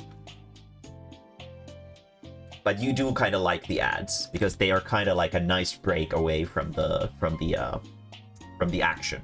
You just sort of learn about the culture of the Moon Tether while you're enjoying these incredible stories of heroes. It's just a nice little sort of, it's like having a snack in the middle of a movie, something like that, or a nice story. What was it that Felix was discussing with Yeah, Sally. Yeah, Felix basically explains that he figured out a lot of information how the society of this place works, and he's starting to get like a basic understanding, like a very primitive basic understanding how the language works.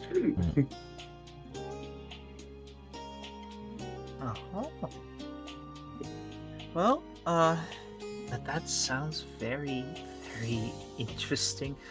I learned about all sorts of miraculous artifice that, also those things that Mae-mae seemed very enthusiastic over. I also learned some stuff about their clothing, and, what else? Oh yeah, and, that my skills are largely done by artifice far bigger and faster and better than I can ever do. still not quite sure how to feel about that, but at least I can work in waste management if I want to. Yeah, machinery taking away people's jobs. Yep. But that's Felix is familiar with this concept. yeah, but that's an unfortunate thing for people with skills like yours. It is? Well, Huh. Well, I gotta say, this is the first time I hear about any of this. I had no idea. Like fucking shock therapy. It's like being thrown from the small pond into the ocean immediately, like fucking survive, idiot. Yeah. yeah, even What even size even must it, their- yeah. Well, what size must their Artificers Guild be like? Oh, This is I crazy. I would imagine most people are, as you said, artificers, so they can make stuff more easily. Everyone seems so used to this. Yeah, Even you that being- guys. You can sort of glance from My- some of the from like behind the rows. TBS like just face is like fusing with the screen. just like Yeah, Felix is like, yeah, my home city's technology isn't this advanced, but like, these light screens are like really wacky. I'm also Oh. trying to get used to this.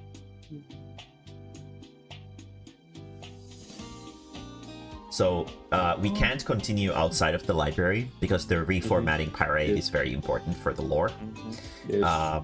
So if there is any other important information that you want to decipher before we end for today, let me know. Well, Sally would like to learn about the withering, really.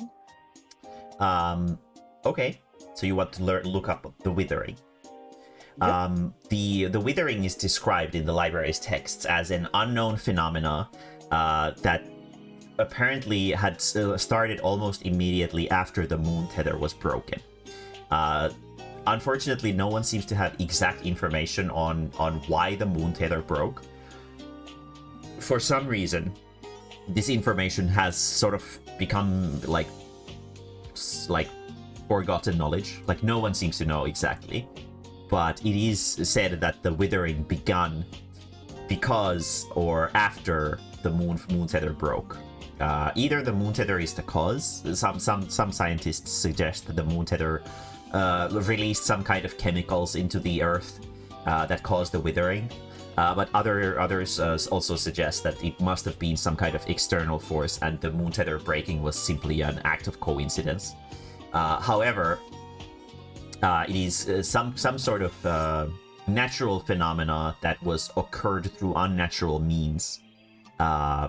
And basically its understanding is that it drains life force into the island for some reason. Only things that have some sort of sentience are affected by it for whatever reason. They don't really understand the withering a whole lot either. However, from the way the texts sort of describe the metamorph queen, it seems like she might understand something more about the withering that the rest of the island doesn't. However, this is sort of considered like forbidden knowledge or like a taboo, because apparently it's like somehow societally destructive. So it is kept under a strict sort of embargo.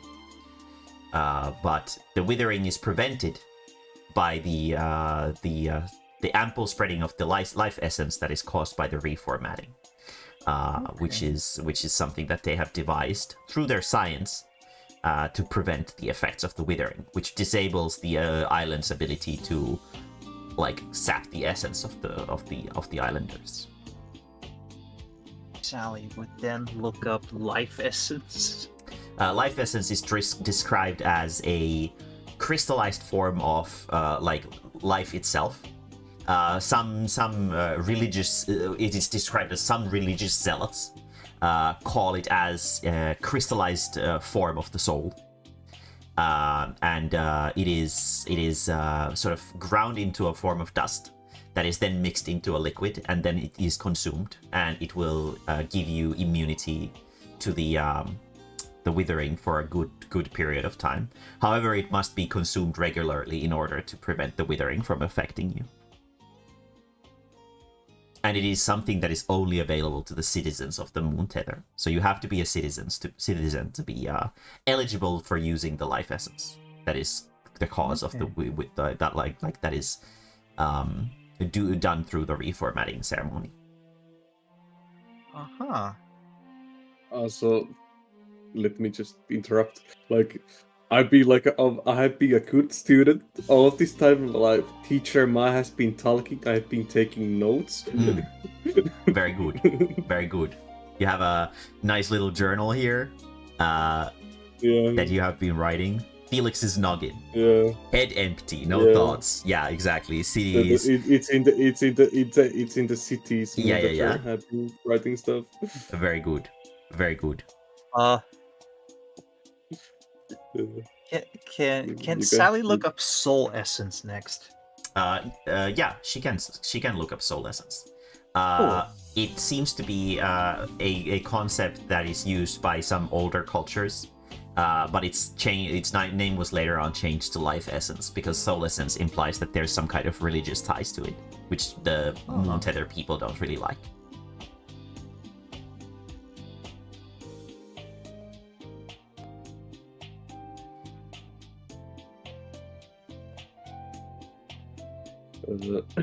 Felix, like his head is like too full of this stuff. He like finds tibia and throw readjustment. When you see tibia, throw readjustment. Love it. Wisdom. I have one rank in it, so plus my wisdom is so 2. 6. Yeah, no, you can't deal with, like, tibia's face has become basically like flat against the hollow screen. You don't even understand how that's possible because the screens are made of light. So she has like just started sort of shifting. Maybe she's becoming a metamorph too slowly. While she's trying to mimic the shape of the screen so that she can absorb as much information from it as possible. Both of her eyes are evenly focused, and sometimes they twitch into opposite directions to look at different details of the screen, and it's just too much for you, so you just fall over and faint. We're gonna continue from here next time.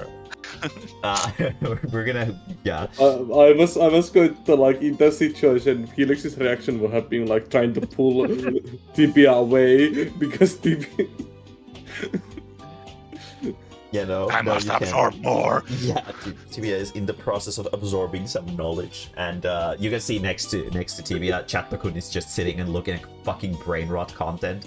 There's like fucking Mountain Dew fucking montage parodies, and there's like every toilet. single generation of fucking cringe. There's like skibidi toilets, and there's like all the fucking brain rot bullshit. Season 250. Yeah, exactly. There's like everything playing at the same time, and the noise is just like awful. Burger King food lettuce. Yeah, Burger King food lettuce. Like just all the brain rot at the same time, and Chattakun is just like staring at it very intently, like he's a scholar studying like the nonchalantly looking at it. Yeah, does he have some sort of like sound bubble around him? Yeah, he probably does. Yeah, he probably does. But you can just see from the edges of the bubble how much it's vibrating.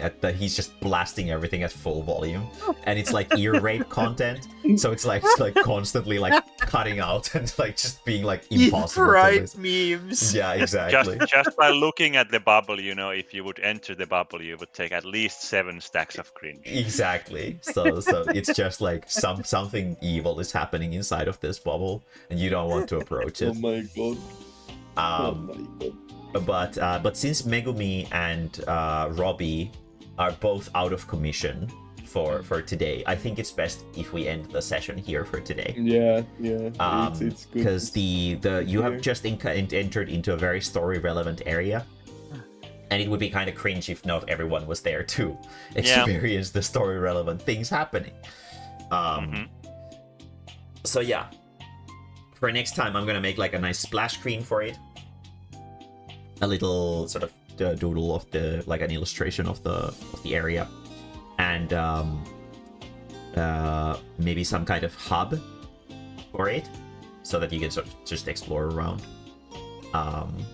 And the sort of other zones for this area have already been made, but they don't have like the walls and stuff like that ready for them yet. So I need to sort of do those first.